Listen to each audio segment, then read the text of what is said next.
blow a kite quick. Times of war, we ain't forget about you, keep your light lit. Rappers can't see, most of them scared to witness. Go and close your eyes, there's one right here for the trenches. Bad bitches, natural hair or extensions. Hood niggas that'll probably grip like some dentures. Brothers on them fences, 23 and 1 out. Praying that commissary hit before it run out. Bitches on the gram, dog filter with their tongue out. Couldn't stay home because they found the dugout. Closed casket, burner in the low jacket. My co-captain, riding on these whole rappers. My hoes fabulous. Now I don't mean that derogatory, but I'm a player and there's no my women riding for me. I avoided Maury, I got 2 jits. If I can't make it through for them, then I'm useless. Sit down that roof, Chris, with a couple bosses. After the war, just to count our losses. There's not many. You see a smile on my face, but I'm not friendly. Gun on my waist, sipping white Henny. I just hope this shit go right. Living in the dark, you don't know light. Gotta got my heart, grip my bow tie. Waiting on this war, been my whole life. I just hope this shit go right. Living in the dark, you don't know light. Gotta got my heart, grip my bow tie. Living in this war, been my whole life. My whole life. It's so melodic. When I be dropping this ebonics, this ghetto phonics, they got me on the level supersonic. My bomb atomic, and you know where you can find me. Somewhere probably folding this paper origami. My name is pure as the Dasani, my wave is like a tsunami. I went from 0 to 100, feeling like Ricky Bobby. I made a deal with the Reaper. Got a couple wives, they some keepers. Talk a lot of shit, but you can't walk a mile in my sneakers. Bitches go to Miami, come home with change features. Now she got a BBL, her ass fatter. Trying to show up all them niggas that laughed at her. Now when they see her, they only wanna fuck her. They just wanna touch her, they don't wanna cuff her. They just wanna come and kick it with her like a punter. Turned her to a runner, now it's all aboard the train. Fenty on her face, but it's not concealing the pain, it's a shame. So I'm in the hood like some rap snacks. I know niggas kill you and your mama for a scat pack. Dark tint, matte black, they do it for half that. Had you like 90s Missy in a fucking trash bag. I'm from Philly, we don't do bank accounts, just cash app. I spit a verse and I just watch the time slow. This that God flow, this that shit that rappers die for. This that uncut Taha Wall straight from Pablo Escobar. I be at the bar like Moscato. They think it's effort, but no, this that block work. Make the countermeasures, take pleasures, making an op hurt. Light is in the sky, cause every verse is a concert. My mind work at speed y'all can't fathom. Listen to the words of a champion. It can't, the streets need another anthem. I just hope this shit go right. Living in the dark, you don't know light. Gotta got my heart, grip my bow tie. Waiting on this war, been my whole life. I just hope this shit go right. Living in the dark, you don't know light. Gotta got my heart, grip my bow tie. Living in this war, been my whole life. My whole life.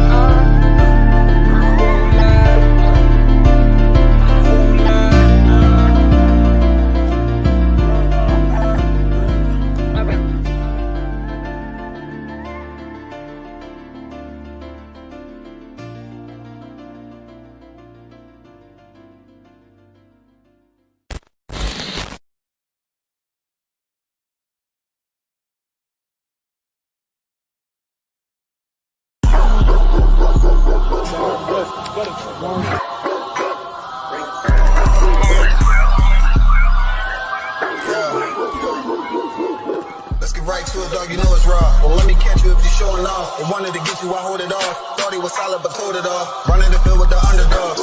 Don't wanna get involved. I can admit it, I know what it's time when I'm tripping, I gotta regroup. Niggas will fumble a bag. I get to the cash fast, gotta salute. I've been a hustler, look how I'm coming up. You running your mouth, better run it up. I'm running this shit like a big dog. Living my movie, they pissed off. Pushing the law cause we in charge. They gon' play this in the synagogues. How do I feel? I'm feeling great. Bigger the problem, the bigger the plate. Making my move, that shit gotta wait. Ahead of my time, keep it in line. Put on their face, I just learned to keep it all to myself. Wait, a couple of niggas that hang with me that'll bang for me. If I'm doing bad, never change on me. We the salt of the earth. We the motherfucking underdogs. We underestimated. You understand what I'm saying? I got tunnel vision. There's a bunch of ways I'm gonna get it. It's my way or the highway if you ain't fucking with it. Do what I say or go about your fucking business and take this money with you. I ain't dealing with no fucking children if they not my own. Going by myself, I'ma die alone. These bitches catch my wave. And more just hopping on. They hear what I make, it starts to turn them on. I think it's sorceress, the way they ride the bone.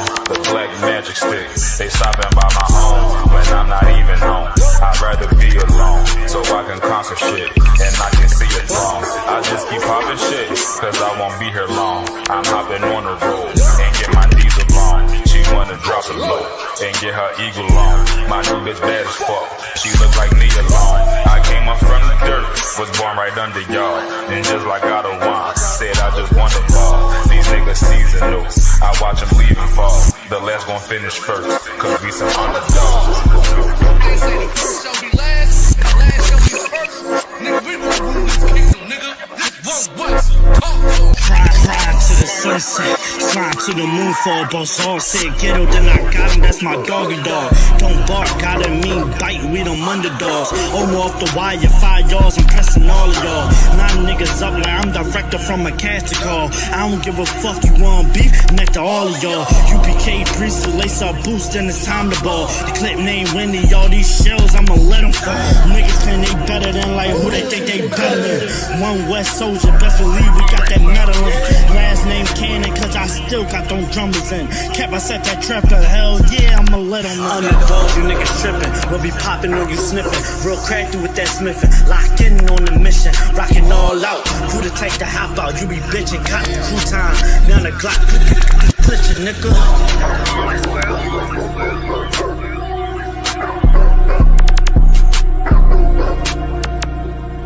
Every dog has his day.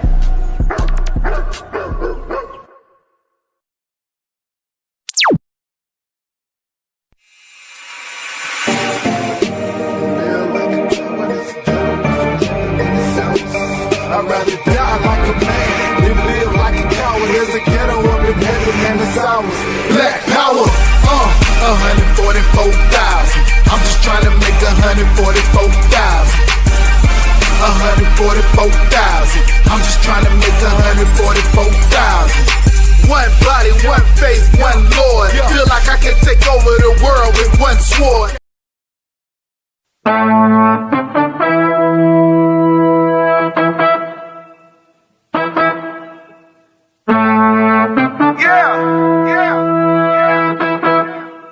Y'all know what we do. Y'all know what we came to do. Huh? You young niggas ain't tough. You young niggas ain't tough.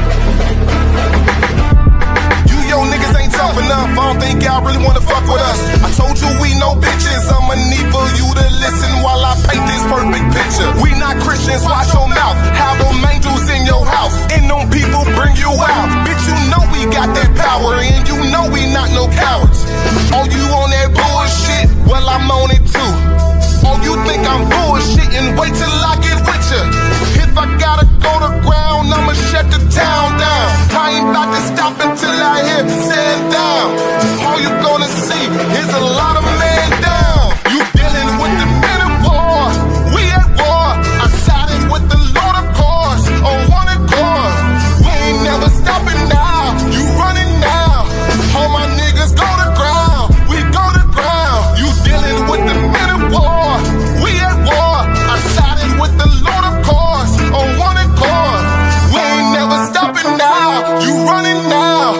All my niggas go to ground. We go to ground.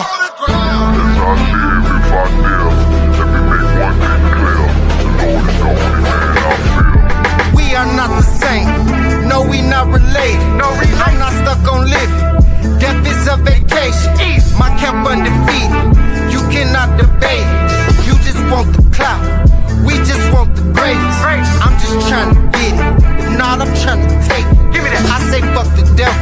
You think I'm talking Satan? One West in my blood. I'm a UPK creation.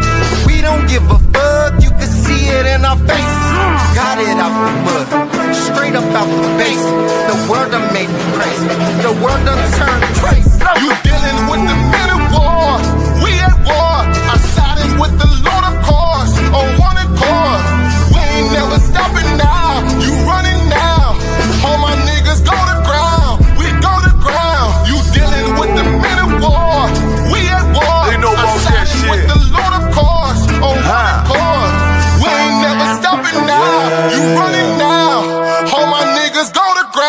40 We folk, go nigga. to ground.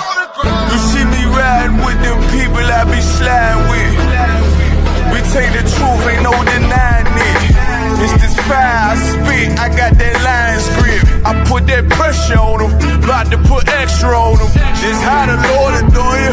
Boy, I tried to warn you. We go to ground, I own your time, yeah, yeah. You wanna blaze, we in them last days. They tried to keep my niggas locked up in them cages, yeah. I'm in pages, yeah. In them scriptures, yeah. I'm gon' flip it, yeah. I got that shit rockin'. I got that bulletproof heart and spirit, yeah. Retarded with this Glock, I'm gon' give it to you. You with them niggas that's gon' go to ground. Take over and you know your place. Make no mistake, there ain't gon' be no trace. Ain't gon' be nothing left. Spit to my last breath. Boy, better watch yourself. I'm coming with last shit. Hey, leave them niggas in them ashes. I'm flowing like Cassius. They killing the masses. It's cool, cuz when I meet the king, we gon' be masters. Yeah, yeah.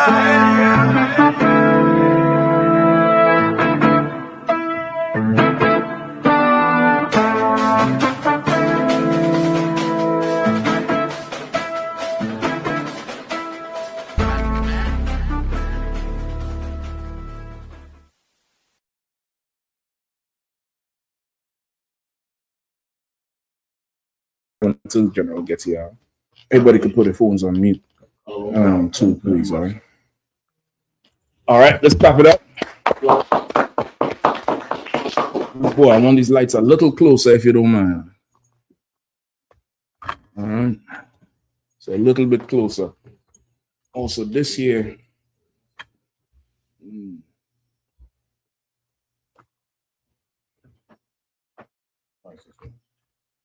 Yeah, this is the wall. This is the wall right here. Yep. All right. Let's clap it up. I.S.U.P.K scripture breakdown class in Washington, D.C. We are waiting. General Mahayaman, he going to be down here. 12 Street, General Mahayaman going to be down here tonight. You still got time.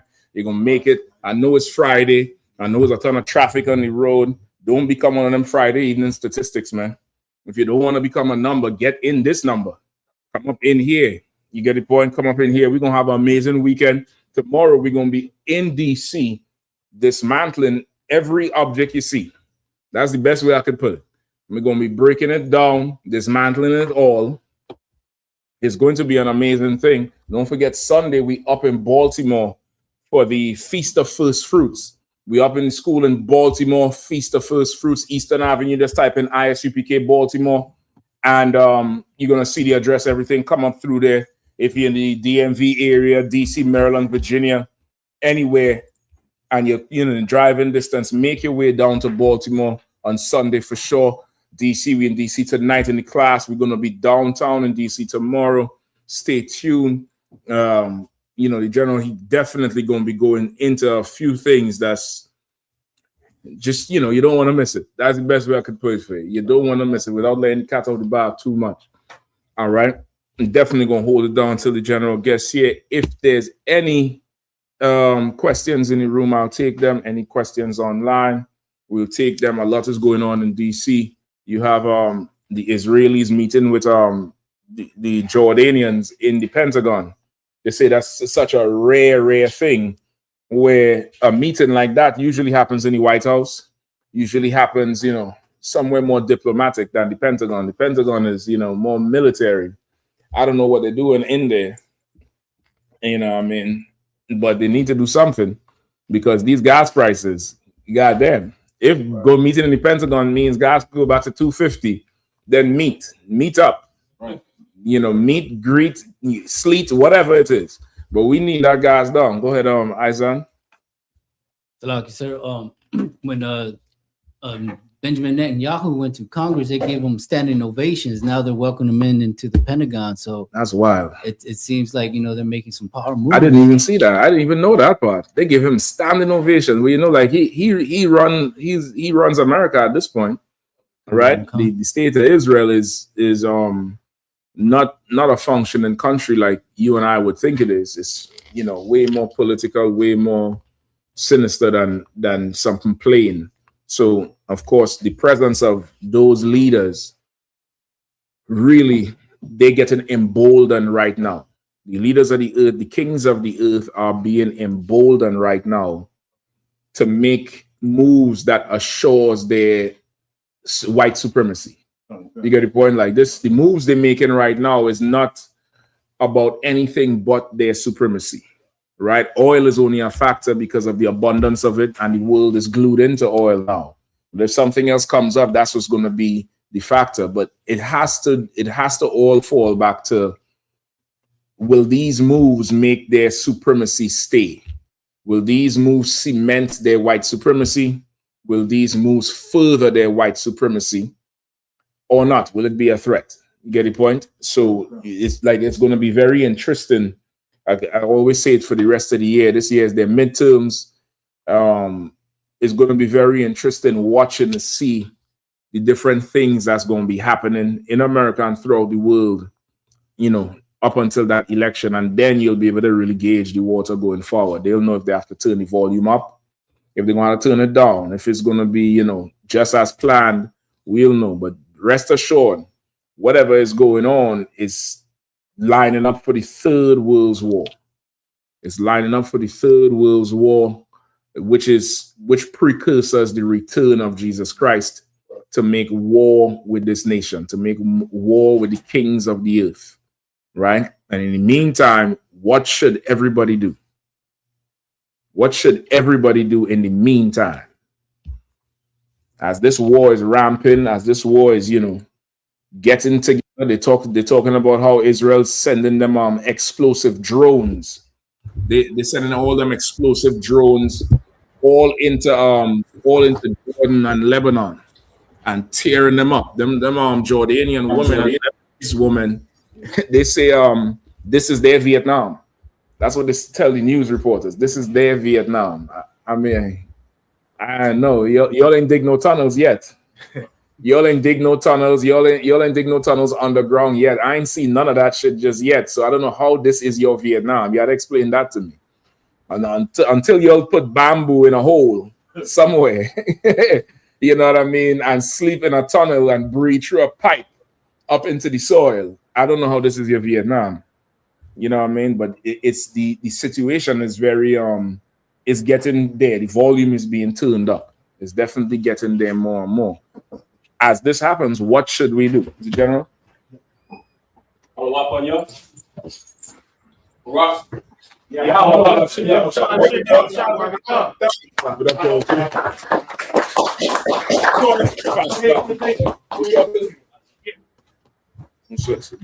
sure them?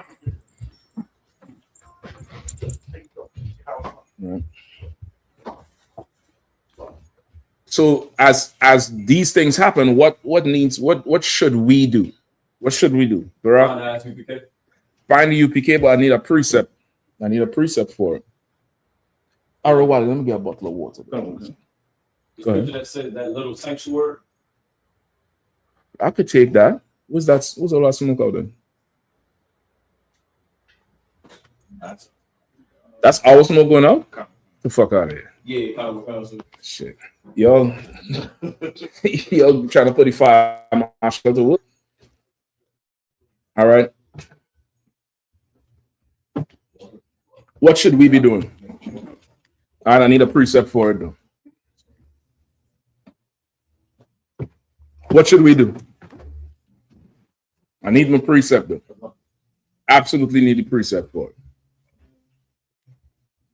Yo, because I don't unpack them too. Don't leave them in the box, all right?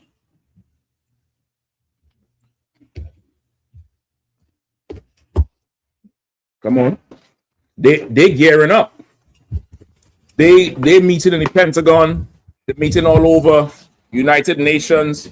They're talking about who's this country? UAE, United Arab Emirates, just paid for Colombian private militia and mercenaries to go over there in Sudan and join the RSF. They're locking the things down, brother. What should we do? Bukwaj? Ezekiel 11 and 16, sir. Let me hear that. That's not what I have in mind, but let me hear that. Therefore, thus saith the Lord God, although I have cast them far far off among the heathen, and although I have scattered them among the countries, yet I will be to them as a little sanctuary in the countries where they shall come. I got you. I think that's the one that Barak pulled. Okay, that's good. You find the little sanctuary. The Lord say he'll be to them a little sanctuary. They'll find that little sanctuary. Perfect. But what should we do? We should just find the little sanctuary? Something else. Go ahead. I want to turn to the 2 and 1. Say again? Zephaniah 2 and 1. You onto it, you close. That's good too, but there's still some more. Like you, sir, if I may. Yeah, go ahead, priest. You're coming in kind of low. Any way you could get closer to a mic or anything? Yeah, kind of a concert. I might have to say, stand a little closer. Is this better? Yeah. Go ahead, please. In Revelation, meaning come out of Babylon and not partake of her sins. That's what I want, brother Tawada. I'll give him a hand. That's exactly what I want. That's exactly what I want. Pull it for me, brother. Or somebody pull it and read. Somebody pull it and read. Like that's what needs to happen. To find the sanctuary, you're gonna have to leave Babylon first. You're not finding the sanctuary and staying in Babylon. And what do I mean by staying in Babylon and leaving Babylon? Pull the precept first too, and then you really get the understanding of it.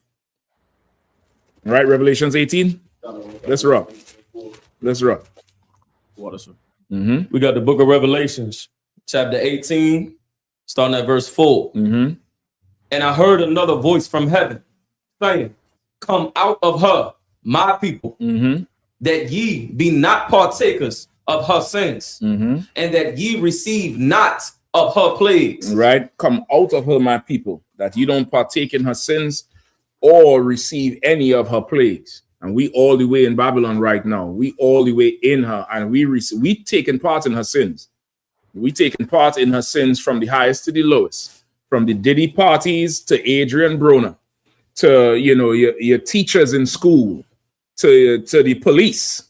You get the point? The police, I mean, they just arrested a DC lieutenant. He's the devil though, but he was on his way to have a escapade with a 14-year-old boy in Maryland. They got to catch a predator? To catch a predator guys pulled him up. They pulled him up right there on the damn thing.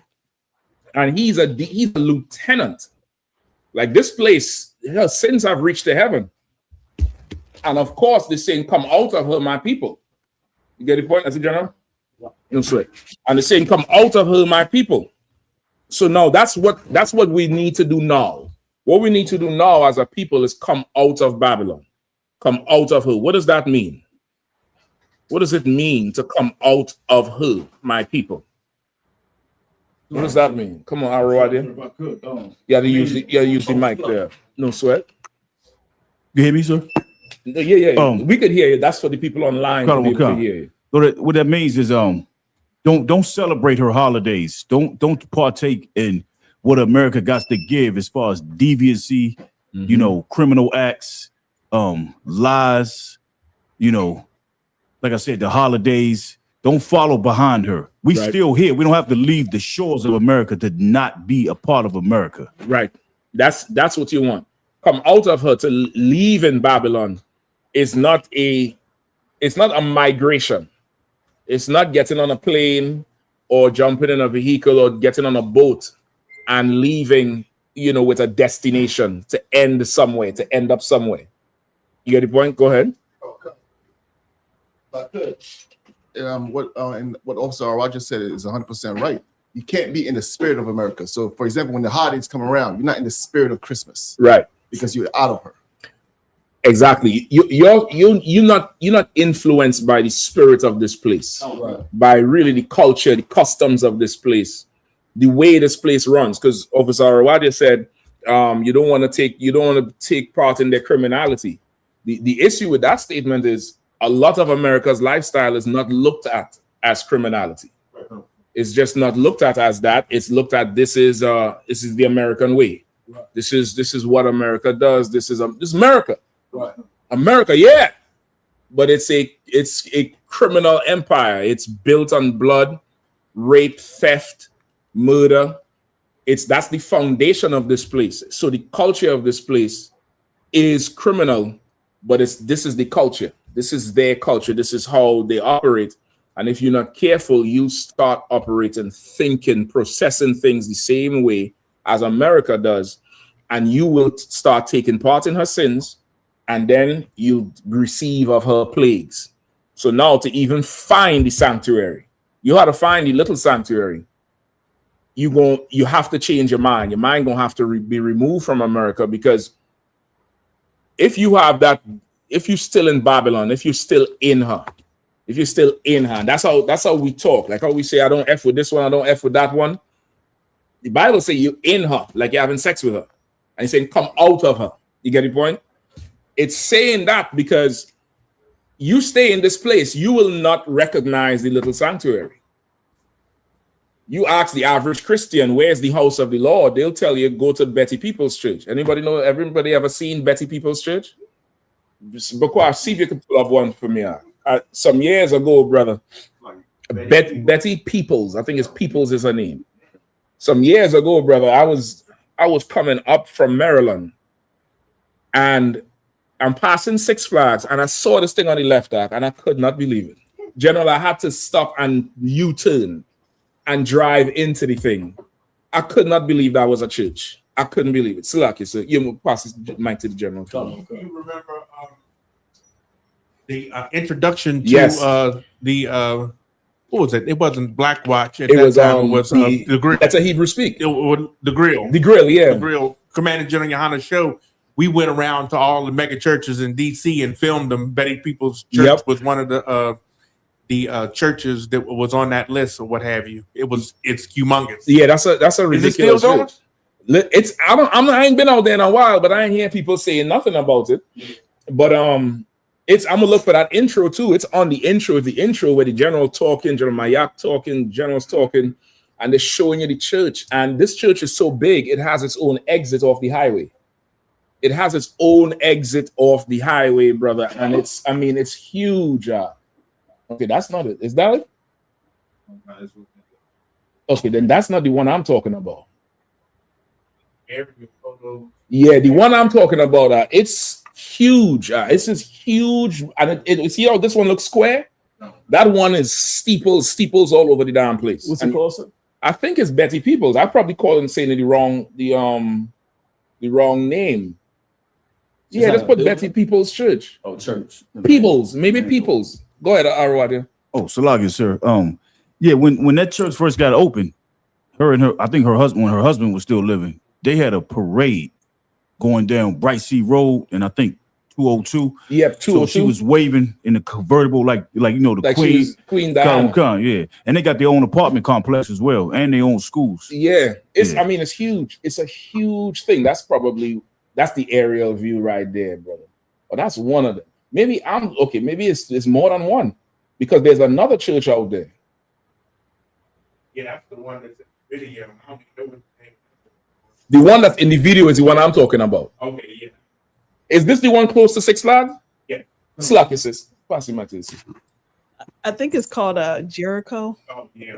The one by Six Flags is Jericho. Okay, well then that's two we had to look up. If you see how big that one is, you could pull that one up for them to see.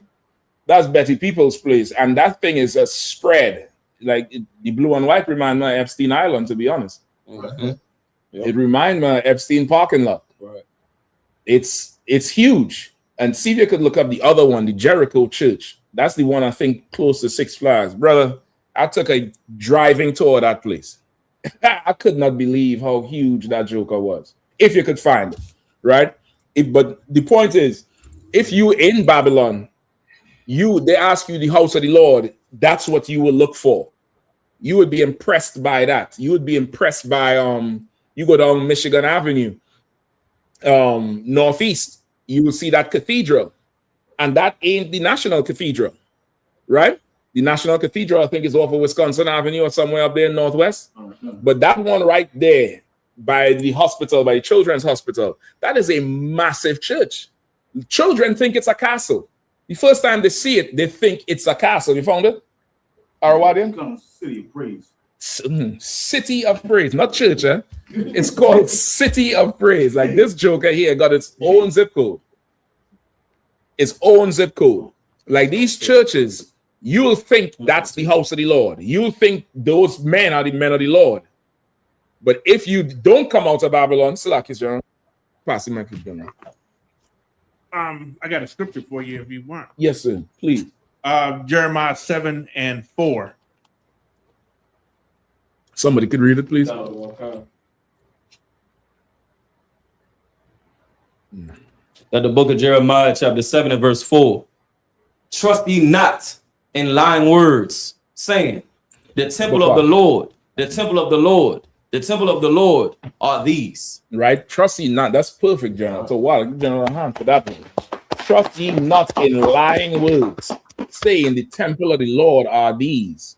Because that's what Babylon will tell you.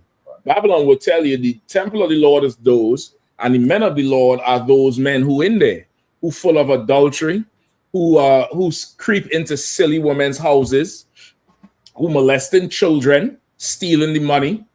But if you stay in Babylon, you'll swear that this is the house of the Lord. You could drop it if you can't find it. I'm gonna find it because I definitely recorded the video. I'm gonna find it on my phone and post it. I think I had called 9 o'clock, leaving the damn park and not believing what I saw. It was so huge. But you're gonna have to come out of Babylon to find the sanctuary. You're gonna have to remove your spirit from this place, right? Keep reading. Give me Revelations 18:4 again, and keep reading forward. Book of Jeremiah, chapter 7, verse 4. No, let's get back to Revelation 18:4, and then read on past there if you don't mind. If there's any other questions, just let me know. Just let me know in the room. You raise your hand on Bakwash if you found any online. Let me know too. All right, please. Okay, no sweat. The book of Revelations, chapter 18, verse 4.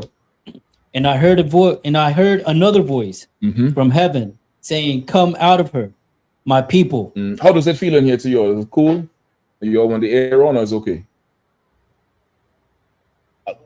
No sweat. Just Bakwash, just slide it to the left there. I think set it down to 70. What is it in there now? No, the second one. It's a cool. It says cool. Slide it to the left. Is it all the way?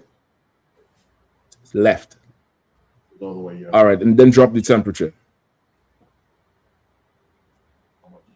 Go down some more. 70? Yeah, it'll kick on in a second. All right. Where we at? Salaki, go ahead. Book of Revelations, chapter 18, verse 4. And I heard another voice from heaven saying, Come out of her, my people, that ye be not partakers of her.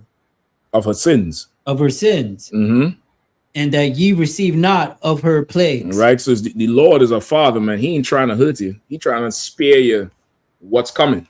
So he's telling you, distance yourself from this place that I'm going to visit, and I'm going to visit violently. So he's saying, come out of her so you don't receive of her plagues. Keep going. Verse 6. Reward her even as she rewarded. 5. Oh, Salaki, sir. No sweat. Verse 5.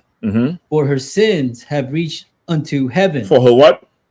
For her sins have reached unto heaven. Say it again. For her sins have reached unto heaven. Go ahead. And God hath remembered her iniquities. Brother, like the sins of this place right now have reached unto heaven. I don't think that one is it either. You could drop it for now. I'll find. I had the video on my phone for sure. Right?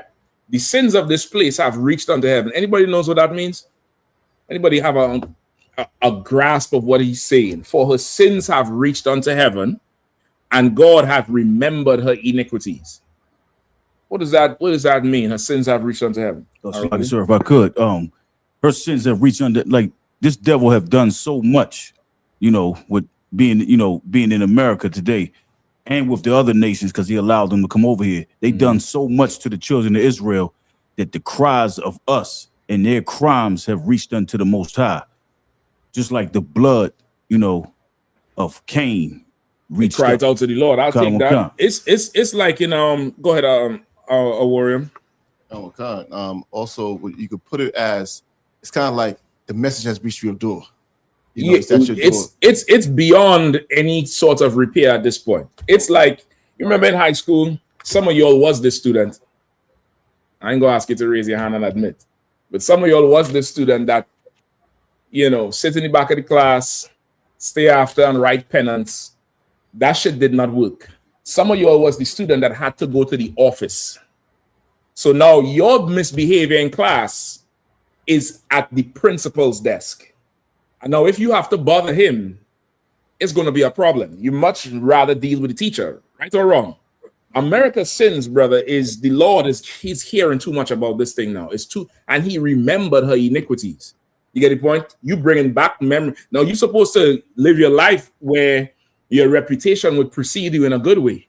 When people remember you, they would remember the great things you did, how classy you were, how brotherly or sisterly you were, how generous you were, how hospitable you were.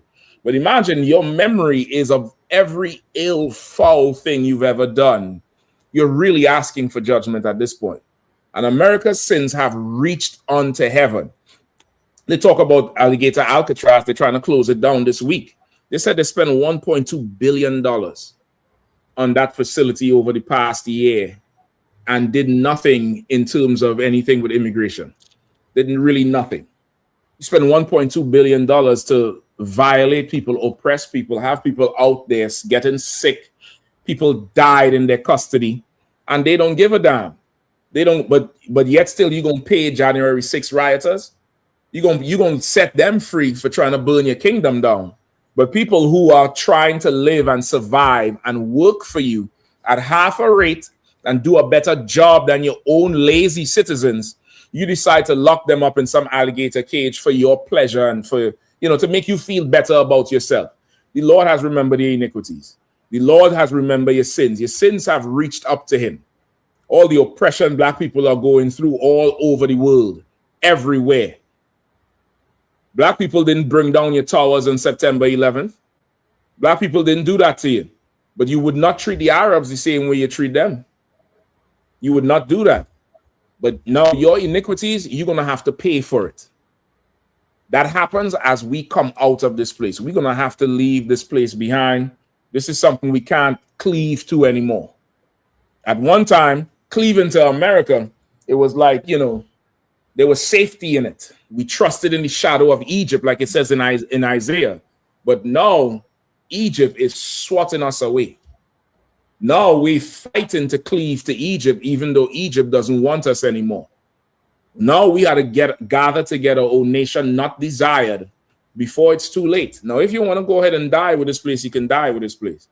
But death is coming to these shores for sure. Death is coming to their culture, to their way of life, to their religions. And when I say death, I'm not talking about a crazy Arab with C4 on his chest. That's not death. That's nonsense. Death I'm talking about is like how we face death every day. We are going to switch roles in such a way that these oppressors, they are going to howl and cry because they're going to wake up and feel like it's like what it is to be a nigger, to be a spick and a wetback. They're going to be the illegal alien everywhere. They're going to be wanted everywhere, and they're going to be the ones you're going to ask, where's your papers? Who do you belong to?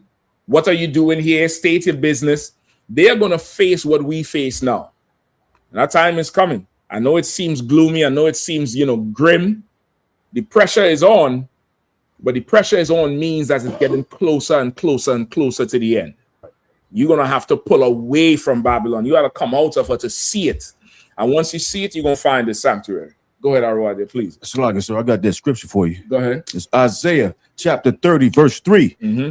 Therefore shall the strength of Pharaoh be your shame, and the trust in the shadow of Egypt your confusion. The strength of Pharaoh shall be a shame. That's what's going on now. They're talking about the repealing of the Voting Act. There's some nigga down there in a afro and a three-piece suit. He'd go up to a state trooper and yell, boy, like that's supposed to do something.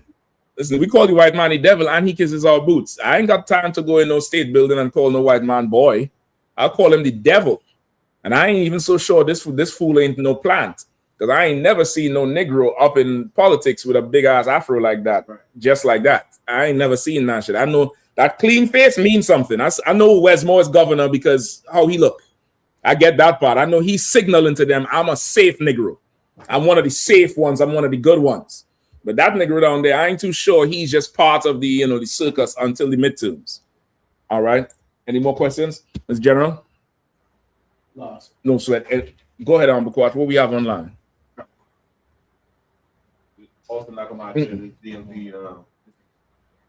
No, that's not the one I remember. You could drop it up. Let me get the questions. It's all to work. It was a general breakdown. 2 questions, like. It's from Ilazar.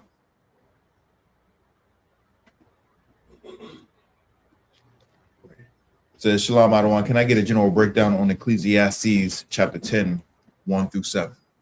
Ecclesiastes. Say where he wanted again. Ecclesiastes chapter 10, verse 1 through 7. Okay. Let's see if we could try it.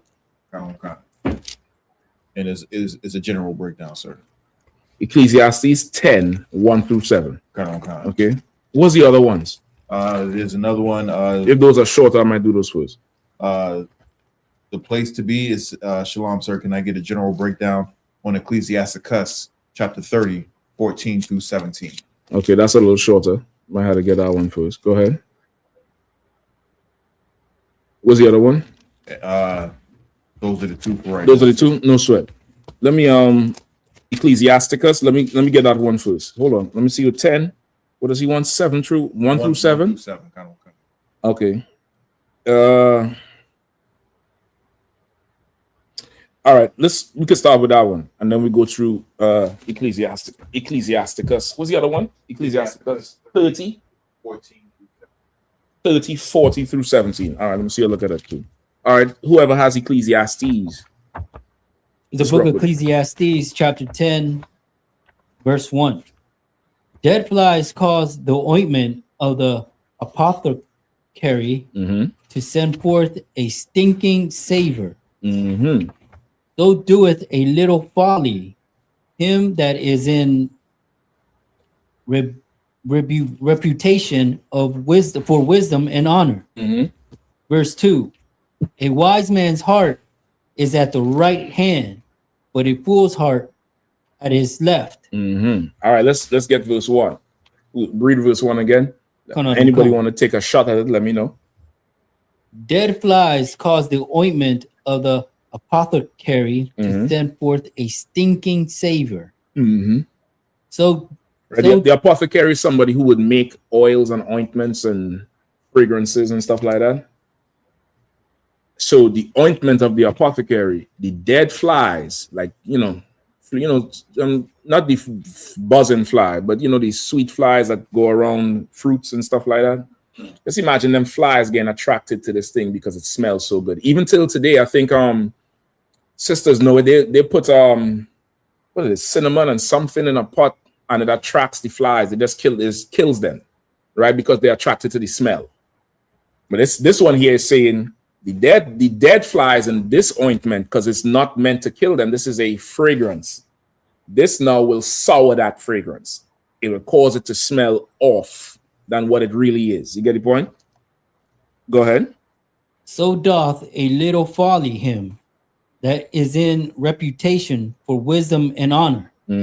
So what does that say? Like these flies are small. They're very small. Like what do you call gnats? I think that's what you'll call them. Like a gnat.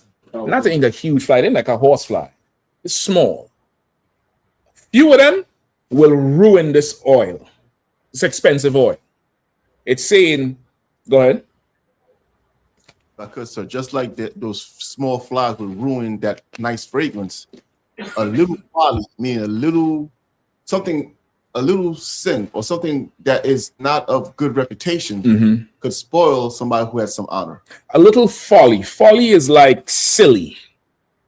It's like silly. Because if it was sin, it would have said it. Right. Folly is like silly. You not level-headed. You do silly stuff. It's like how the Lord remembers their iniquity. You get the point? Like now, you don't want that to be your reputation. You don't want that to speak for you before you. So now you have a reputation. I would say folly him that is in reputation for wisdom and honor. You have a reputation for being wise and honorable. But once you hear that but, it'll follow you. She's solid, you know. She always there, but I have a little silliness going on. I have a little silliness going. You get the point?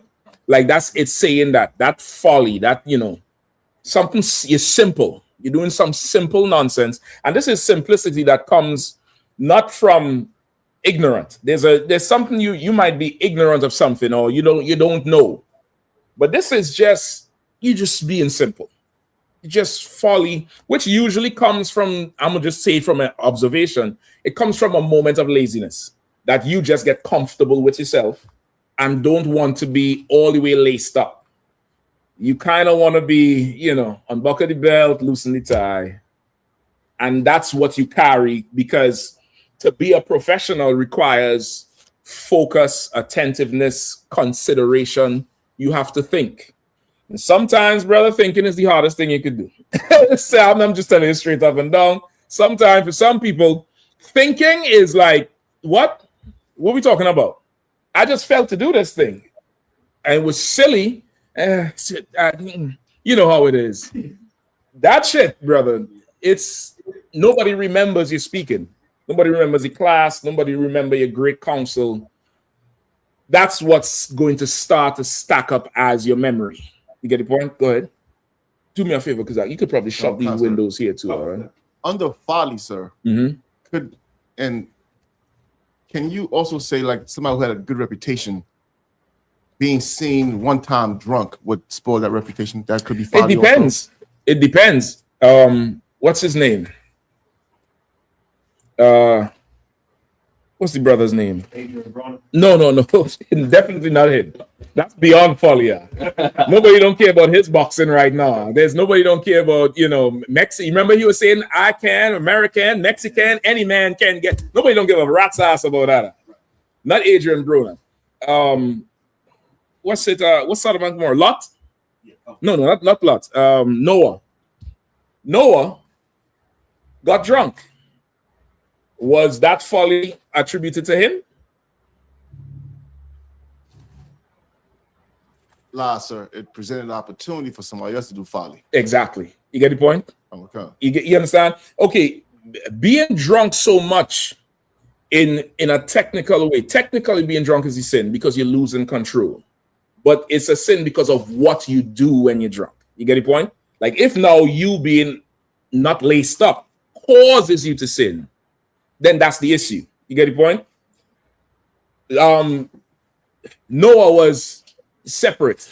You get the point? He didn't see, got drunk. He's in his tent. One son came in and mocked him because that son has folly in him. You get the point? That particular son got folly. The other sons did not have folly in them. The other sons covered his nakedness. You all remember that part? They walked in the tent backwards and covered their father. And the father, once he sobered up the next day, he cursed Ham because Ham had folly in him. You get the point? I'm sure Ham was useful in building the ark. Right or wrong? I'm sure Ham cut some wood. I'm sure he roped up some of them animals and cleaned the horse stables on the ark while it was on the water. Right. You think any of that matter at this point? You think Ham was in there with the elephant ark, with the elephant shit shoveling overboard? He was cleaning the chicken while they was, cooking on the ark for 40 days and 40 nights. Ham was there. That don't matter with this folly you did. You understand what I'm saying? So it's the context of it, damn near. You understand? Let's keep it going. Please. I'm this is good for me for now. To water. Appreciate. I'm to water. Verse 2, sir, or verse 2. Oh no. The book of Ecclesiastes, chapter 10, verse 2. Go ahead. A wise man's heart is at his right hand, but a fool's heart at his left. All right, what is that saying? Well, I got some notes in here. I don't even remember writing this shit out. That's the last time I looked at this particular. God damn. Go ahead. What is it? What does it say? Anybody want to take a shot? A wise man's heart is at his right hand, but a fool's heart at his left. So your right hand being your strong hand means you have your mind and your thoughts well put.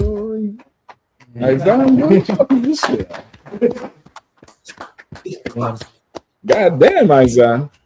That's exactly it. It's your heart is your mind.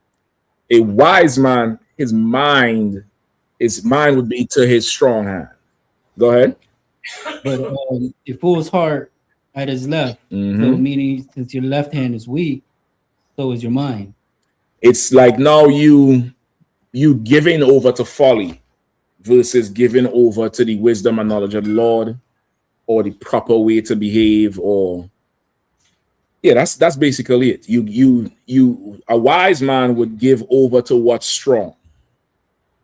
A fool, because remember we just said folly. This fool here, his heart is on the left-hand side. His mind is on the left-hand side. In Israel, the right is the right-hand side. Your left is like outer left field. You get the point? That's how it is. The Hebrew is from right to left. You get the point? Your Sabbath service, where do you all enter? From the right side, right? And you exit on this side. You get the point? Of course, if you're facing this way, like we are a very right is the right-hand side. Your right eye, right mind, right this, right that. That's how we are. So the left is what's not proper. So a fool, his mind would be towards the left, which is what's not proper, which is why he'll let folly take over all this wisdom and honor he would have accumulated. Right? Go ahead. Verse 3. Yea, also, when he that is a fool walketh by the way, his wisdom faileth him, and he saith to everyone that he is a fool. Come on. Verse 4. Read it one more time. Come. Verse 3. Yea, also, when he that is a fool walketh by the way, his wisdom faileth him, and he saith to everyone that he is a fool. All right. Come on. Explain to me. We want to take a shot. We want to try it. Come on, a warrior. So a fool, when he's on the way, meaning when he's out in public and he's walking, his wisdom fails him, meaning that he shows he's a fool by the decision he's making out there. And by the decision he makes out there, he tells everybody he's a fool. Exactly. He ain't verbally saying I'm an idiot, even though some people say it. I read an article. I had to Google it 3 times just to make sure I wasn't getting spoofed or gaffed or whatever they say. They said Angel Reese, a basketball player who, was supposed to be the vanguard for the WNBA for black players. They say she got on live recently because she had a breakup with her boyfriend. Boo-hoo. Right?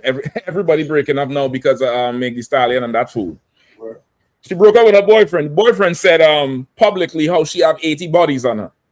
She got on the live and said, so what? I got 80 bodies. I went to LSU. Some of my teammates have 300 and more. That means I don't know if she's a capital H and a common O. In her mind, if she's a smaller O. And this one, the other ones is capital H, capital O with the exclamation mark. I don't know what she's thinking. I would like to see 80 points from the broad, not 80 niggas. And she said, I went to LSU. So, I mean, you people who graduating soon, just don't go to LSU. Just don't go. So, like, I think you're cute at his hand up. I was just getting ready to say, I think them 40-year-olds are starting to look way better. They got less mileage.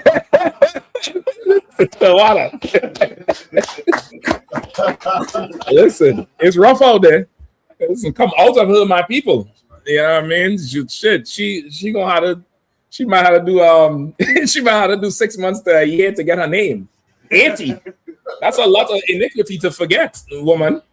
God damn. Now that's what you saying was then. you know, we in a rough time, man. Like now, she don't have to tell nobody she's a fool. She don't. She don't have to say she's an idiot.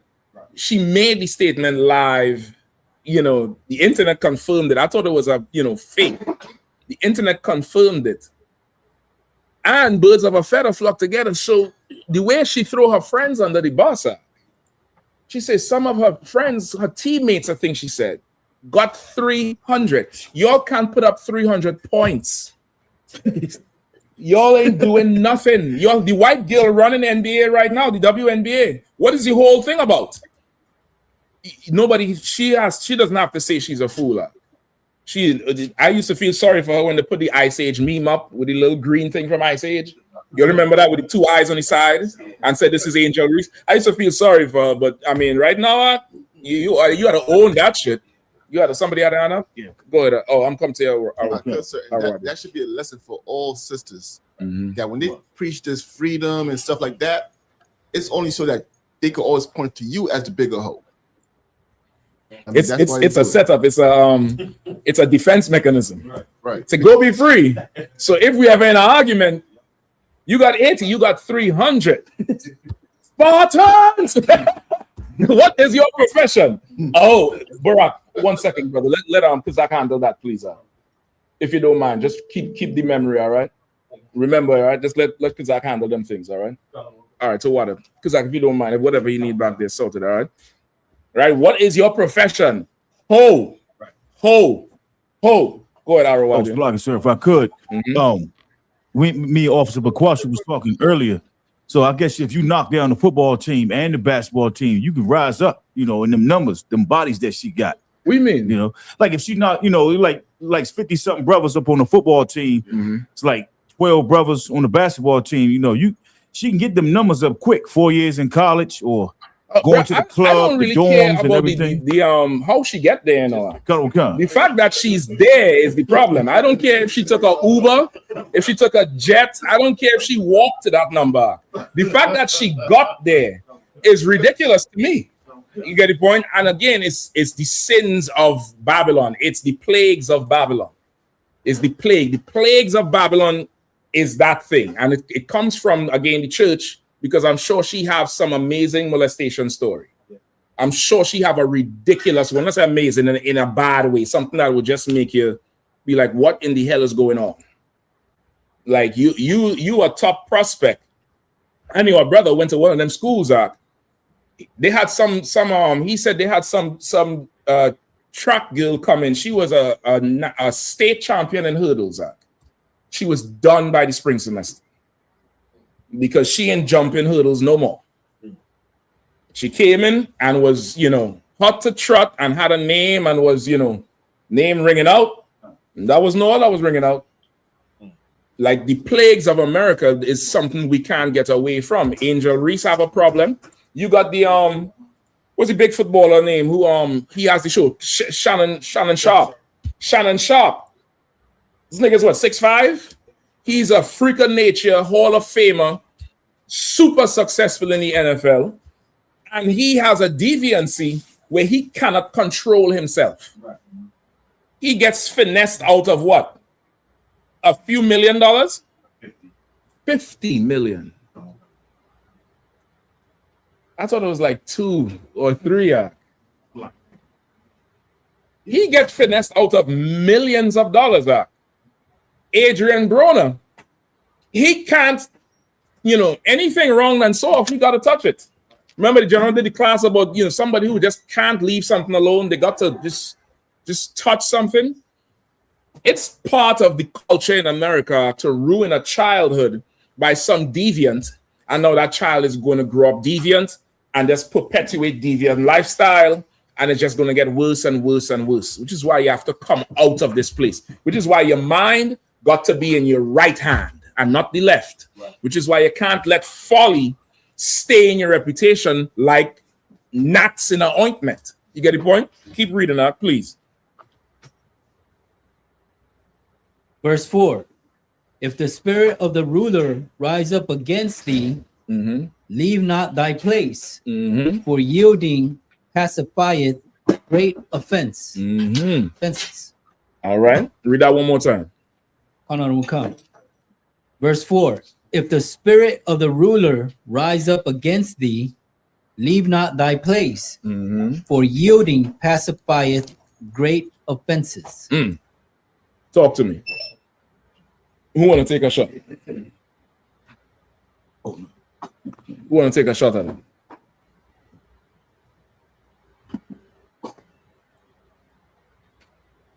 Go ahead, Ron. If I could, sir. The spirit of the ruler, meaning under the government you're currently under, or under the authorities. Well, I wouldn't specify it. A ruler is a ruler. Or any ruler, any ruler, any authority over you. If it, of course, a ruler who's over you, not a bully. Right. You get the point. A ruler, somebody. There's you know, it's obvious this person has authority in this situation. Right. Go ahead. If a ruler, legit authority, that's what I want to say. If a ruler with legit authority comes up against you, do not stay in your place. Basically, that's what. When I say do not leave thy place, what does that mean? What does that mean? You might have to rearrange some of these chairs and just to keep the space. Want me to give it up here? No, I'm thinking maybe you'll come on this side. And that way the sisters can have an extra row right there. You know what I mean? You'll see y'all could sit right behind Warrior and I.S.U.P.K. All right? Just take your chairs and just slide over there. And that way the sister could sit right where you all were sitting more or less. That would probably be better. All right, because you can help it. You could leave Bukwatch, but he gonna need space. But help your sister out here to get to that spot right there. That's probably better. Right? What's you saying? If the spirit of the ruler rise up against thee, leave not thy place. For yielding pacify great offenses. All right. What does it mean? What does it mean? Go ahead. If the person who has authority over you comes up against you, in other words, is upset with you, not leave your place. Meaning that you go ahead with it. Meaning that you know how I'll walk on you. Barack. Yo, clap it up. I appreciate you. Everything. Not bad. And rolling. Let's get it on tonight. I walked in. I'm going to get to your questions as fast as I can. Please permit me to do the announcements 1 second. Mi nombre es General Mahayaman. Estoy al servicio de el General Yahanna. Nosotros somos la Escuela Israelita de Conocimiento Práctico Universal. Comenzamos en 1 West Calle 125, Harlem, Nueva York. Desde 1969, debajo del mando de el General Yahanna. Carnales, esta es la verdad. Si tú eres hombres españoles, negros o indios nativos, tú eres Israel, el pueblo elegido de Dios. Tu madre y tu padre dicen que somos un culto y mantienen su iglesia sin culpa, pero su iglesia es culpable de todo lo que nos están pensando. Órale. Gracias, hermanos y hermanas, carnales, sacerdotes y oficiales. Bienvenido. I'll answer all of your questions whenever you're ready, all right? Please, if you don't mind. Yeah, absolutely. I appreciate it. Hold up. In français, les vrais juifs bibliques sont les noirs, latinos y amérindiens. Somebody who speaks French, let me know if that's right. All right, clap it up. Is it a little bit? You speak a little French? Okay, how should I? Let me say it one more time. Les vrais. Vrai. That one is hard. Say it again. Vrai. Les vrais juifs. Les vrais juifs bibliques sont les noirs, latinos y amérindiens. Latinos y amérindiens. Latinos, let me try it one more time. Les vrais juifs. Les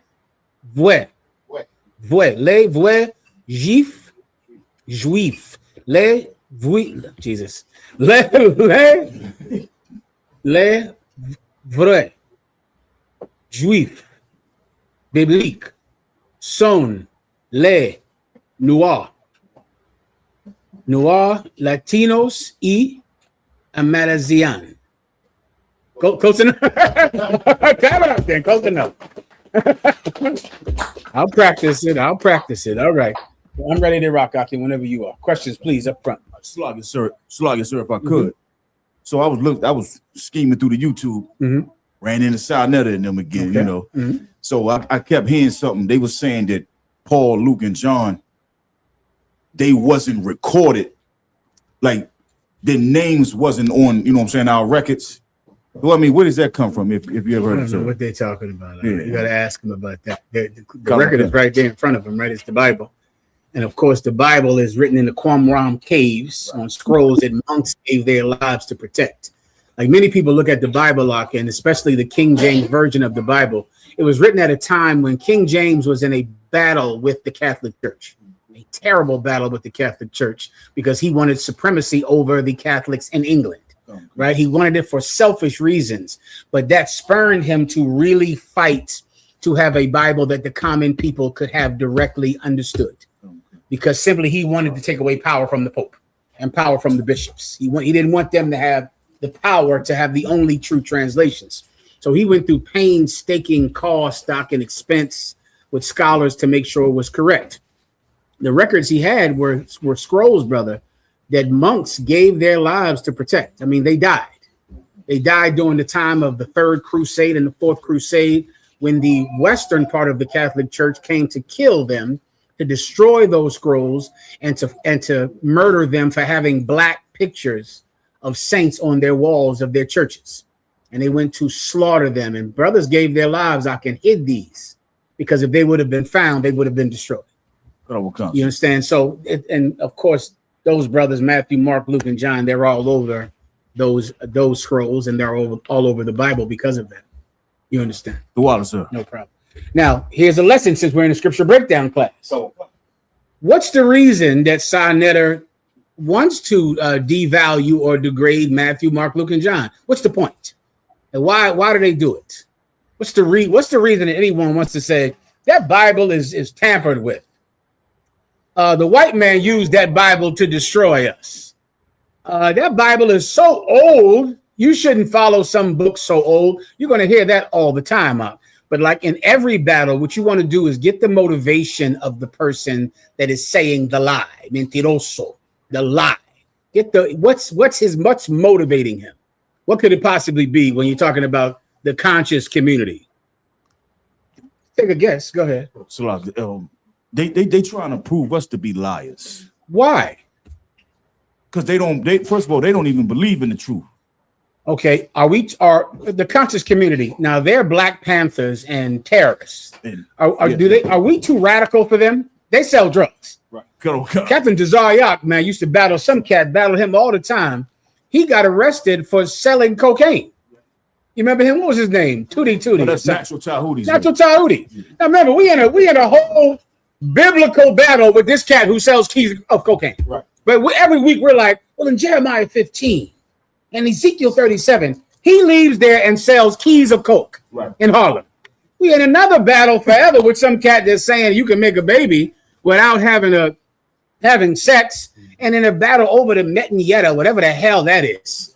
The Metanetta, all of this nonsense that I ignore and don't care about. Come to find out, he's molesting everyone's child. Right. So then, I mean, why do they want to just devalue the Bible? Why do they want to say that what we're saying is not true? Why? They believe in selling coke. They believe in child molestation. Why not just believe that Jews are black? Like, I don't get what's the controversy. Look at the things they do believe in. They believe you can have a baby without sex. They believe in all types of lizard men. You know about that? The lizards? Malachi. Are you telling me what we believe in is too strange for the conscious community? They believe in lizard men and the Yahanakis. So now, but I'm crazy because I believe that blacks and Latinos are the chosen people of God. Why are they so against it, brother? So, sir, if I could, please give it a shot. They just, first of all, they deviants and they sinful people. Why are Christians against what we say? because they want to do whatever they want to do. They don't want to they don't want to uphold the law. They want to do whatever they want to do. You want to stay right there. Okay. Like what? Molest kids. Like molest children. Give them a hand. Now you see where you're going with it, right? I'm giving you the answer. Whenever you're battling someone, they're giving you the answer. They're saying it. You just have to listen. You can listen and speak. You can do this job. You can go out and fish. If you can't listen and you can't speak, it's very difficult to do this job. You get my point? Christian, I'm sorry, brother, please. On the same topic, sir, would you say that Christians and all these other religions, whatever the hell they call themselves, would you say they have a fear of being God's chosen people?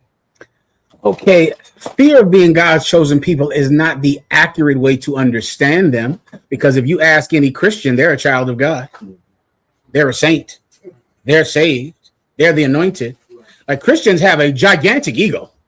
So it's really not they're afraid to be the chosen people of God, because if you ask them, they're going to say, absolutely, I'm a child of God. So what's the real reason? Come on. If I could, okay. If I say I'm a child of God, but everybody else is also, then the spotlight's down on me. Well, do Christians believe that Muslims are children of God? Atheists. Yes. I guarantee somebody who they don't think is a child of God. Come on. You. Right? All this universal love. Where's the love after the UPK? Right. So what? God loves everybody but us? Right. Right? Don't God love us too?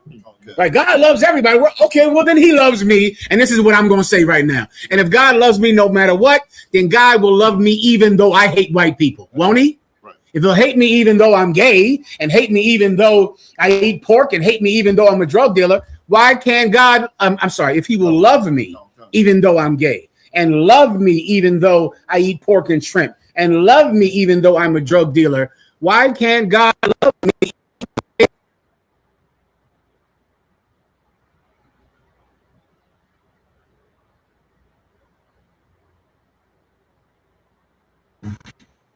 Is like Officer Awaja said, they just want to be lustful. Right. And what things do they want to do? All the things America has told them to do, like eat pork, shrimp, lobster, birthdays, Christmas, sex in some very lascivious ways and deviant ways. You want to, okay, if you can't do this, this can make it difficult. You want to really boil everyone down to the sin that they commit, that they know that God says not to do in that Bible. That's it. It seems so much more complicated, because it seems like you are in a theologian's battle with Papa Natuti. Like, you in a real, you've seen him, brother. You watch him, so you know. You remember those battles? It was like, but they met in Yetta.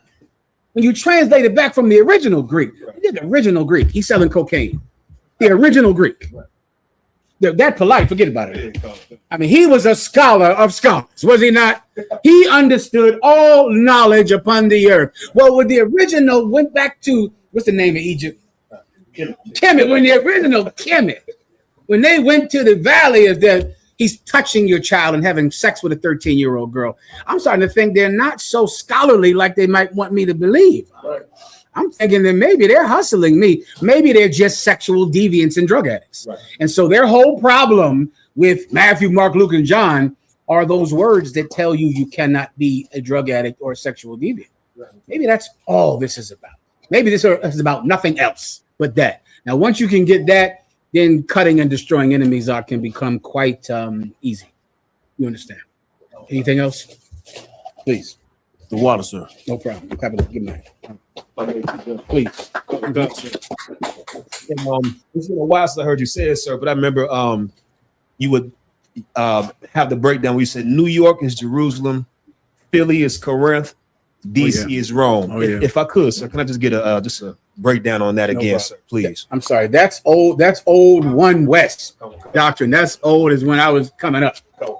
Brothers always said that New York was Jerusalem, Philly was Corinth, and DC was Rome. And it's based on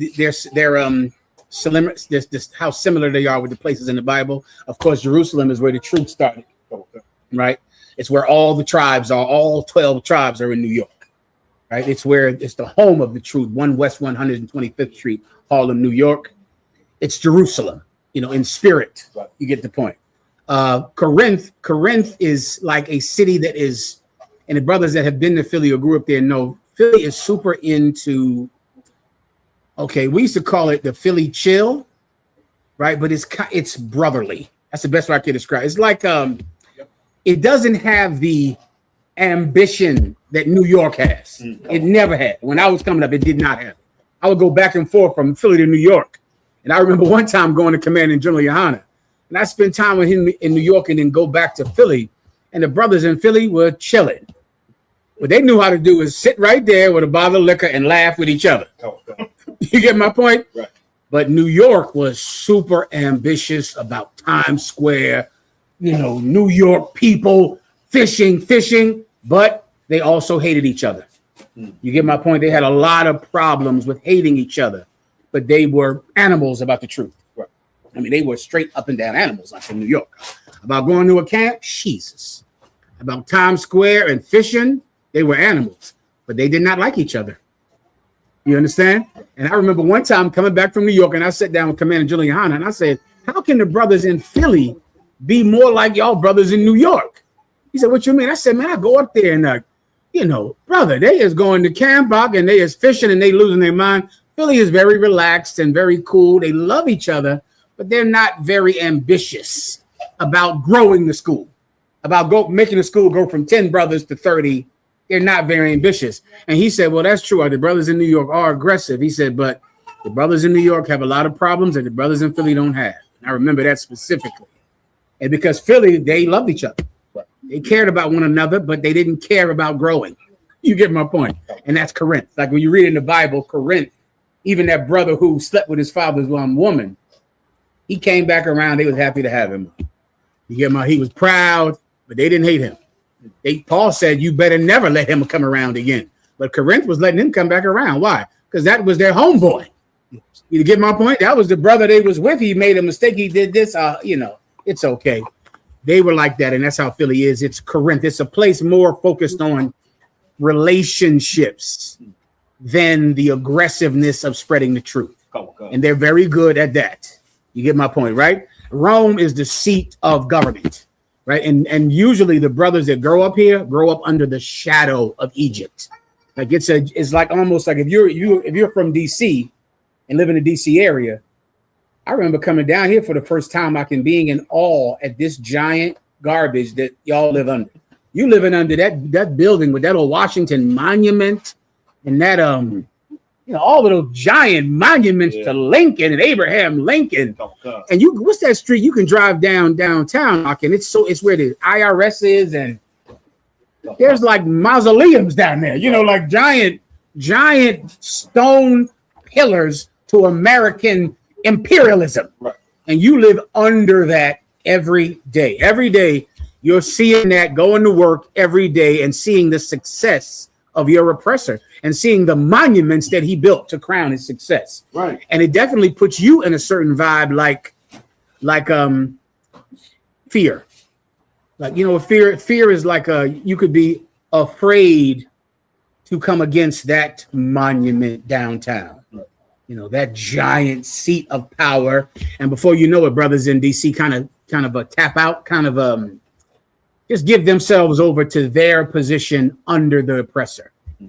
It happened when all those brothers and sisters marched down here on the March on Washington. Those brothers walked here. They walked here. They did not drive here on buses. They came to Washington, D.C. from Alabama, Mississippi, South Carolina, and Georgia, and they walked. Can you imagine the kind of drive they had to get here to better their lives? Right. But when they got here and the speech was over, they just settled in Southeast. That's it. Where was all that energy at to walk here? Yeah. You get my point? But once you get here, it's like, well, I can't come up against this monument, this giant White House, this building, this government. And then before you know it, you just live in the shadow of Egypt. And that's how it was in Rome. The brothers in Rome lived in that shadow. Of course, Paul came and saw that there was value in the Holy Spirit in all of those places, including 4 other places, which were the 7 churches that Paul established. And he saw that even though this city might have this issue, this school might have that issue, that they could fix those issues. Because what they had right about them was that Jesus Christ was in the midst of them. So he just went and fixed them, just tweaked them. He went and worked on Jerusalem. Peter did that. Paul went and worked on Corinth, went and worked on Rome. And today they're the 7 churches. Everyone understands. Any other questions, please? What, teacher? No sweat. Haz tu pregunta.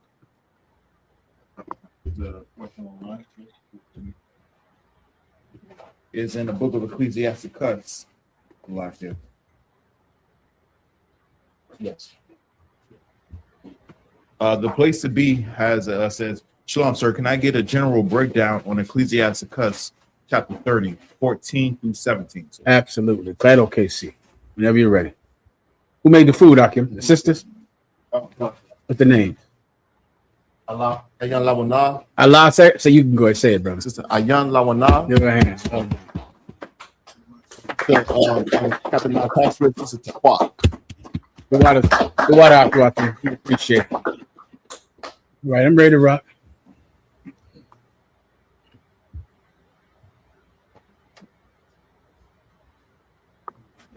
You said Ecclesiasticus 30, 14 through 17. The water, please. The book of Ecclesiasticus. Sorry, please. Levi up front. Like it's like I hope I ain't miss no sisters. Did I miss anybody? Okay. Good job. Hey, no problem. Go ahead. Whenever you're ready. Oh, damn, I forgot something in my car. The book of Ecclesiasticus, chapter 30, verse 14. No, it's gone now. I'll sweat it. Mm-hmm. Better is the poor being sound and strong of constitution than a rich man that is afflicted in his body. Yeah, that's an absolutely outstanding precept, especially to let you know your value even in hard times. Living in hard times can make you think you have no value. When you don't have money, when you can't afford to pay your bills or to give your children the things that your love would like to give them. Right. And you can believe that you're worthless. But remember this precept. Read it again. You need a second? Go. Somebody read for him. You need somebody to read for you? I got it, sir. Please. Read it again, sir. Please. Come. The book of Ecclesiasticus, chapter 30, verse 14. Better is the poor being sound and strong of constitution. Better is the poor being sound. The word sound is like solid. You know, if this boat is sound, meaning it's not going to sink. It's sound. It's solid, right? Being sound and strong. You know, what's strong is fuerte, right? It's strong, meaning it's not going to break. It's not going to bend. You will survive on this boat. Better is the poor being sound and strong of constitution. What is your constitution? The rules that you live your life by, right? The rules that you conduct business with, that you build a family around, that you build a brotherhood with, a sisterhood with. That's your constitution, right? A poor man that has a strong belief system, a strong moral code of conduct. Keep going. That a rich man that is afflicted in his body. Oh, you're much better than a rich man who is afflicted in his body. This rich man, you know what he has? He has a body that constantly wants. That's all. It wants so much cocaine that he'll be dead at 34. Now you're going to idolize, remember being young, idolizing some rapper, he's dead next year. Like, think about the people you just thought, man, I wish I could get signed like him. I wish I could have, that Biggie Smalls, he really hit it big, didn't he? Oh, that Tupac. Let's all get thug life on our stomachs. Remember that, Shalom? Let's all get thug life on our stomachs. Let's all wear our pants like him, talk like him, because he's who we want to be. Then he's dead. Right? Why? Because Tupac's constitution was weak. He was somebody that had no self-control over himself. That's why he did those years in jail for raping that woman. Right. Because he was a weak man, Tupac. Right? He was weak. And you idolized him. You shouldn't. He should idolize you because you're going to outlive Tupac. You understand? You're going to outlive the famous drug dealer, the famous basketball player, the famous football player. And he's going to be poor soon. Soon he'll be bankrupt and having nothing, and he'll be celebrity boxing. He'll be sitting up there and getting his ass beat up with some goddamn celebrity boxing match. You wanted to be Ray J. Now do you? You want to be him now? Okay, where's the line at? Sisters, y'all still love Ray J, y'all? You still want to go date Ray J, I'm sure. No more? You changed your mind on that, huh? I thought you might. He ain't the heartthrob he used to be back in the 90s. Is he, sis? You remember? Now, Fox remember when he was the heartthrob. You remember when you was coming up. Not anymore, huh? You happy you got Nia Fox now, I bet you. Give Nia Fox a hand. Shit. You could have been with Ray J. Yeah. Don't idolize him, man. Don't envy rich men, huh? They're disgusting. They have no constitution. All they think about is what their penis wants and their stomach wants and their nose wants and their veins want, and they're going to die soon. And that's that. And you will survive past them. That's it. And for you, there's plenty of time to make more money. Ain't that an amazing thing? If you don't snort coke, right? That's something I didn't realize. But if you give up coke, you could actually make more money. Like, you don't have to die because you OD'd or fentanyl. You could now, even though you're poor now, if you had a stronger constitution, you will survive long enough to make more money. While the rich man is going to snort everything he wants right now and never live long enough to get off of coke. You understand? That's all I can do for you. Is there anything else? You good here? Questions? Online, we done? No, it's one more question. Mm-hmm.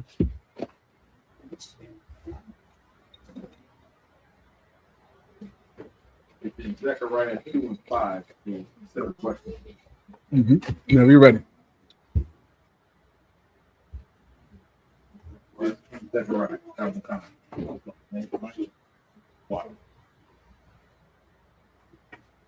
Is from Rapayah. It says, like, so if I may, in Zechariah 2:5, is this the angel or Zechariah speaking for the Lord? Also, may I get a general breakdown on verse 11?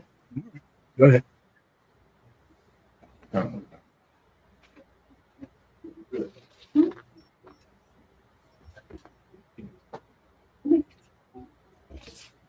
This is Zechariah chapter 2 and verse 5.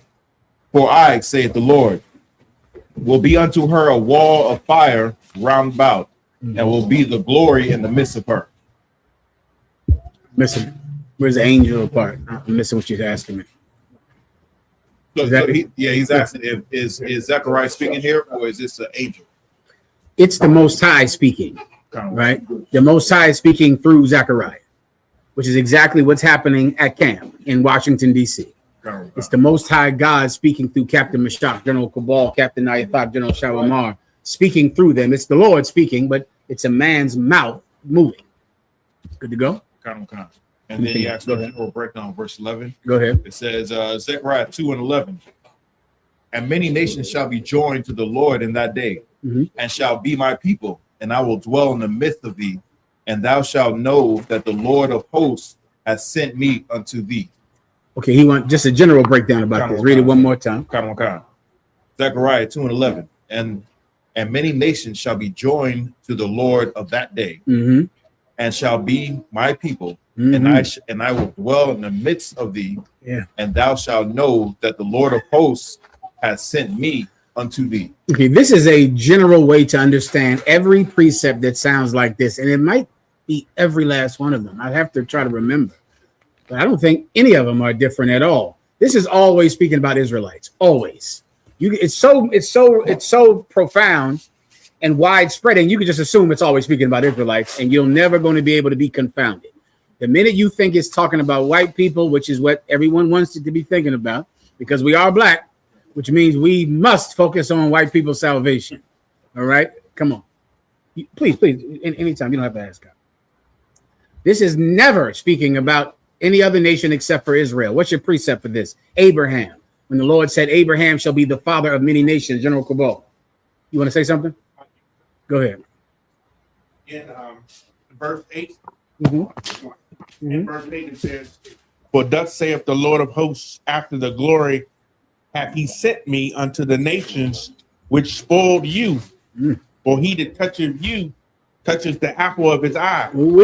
So you understand, the scattered in the other nations is The Lord showed you. That's the Bible, General. The water, give him a hand. That's the whole breakdown right there. You see, the Most High God is going to the four corners of the planet Earth, which is an old way to just say the entire Earth. It's like looking at a map and saying the four corners of a map.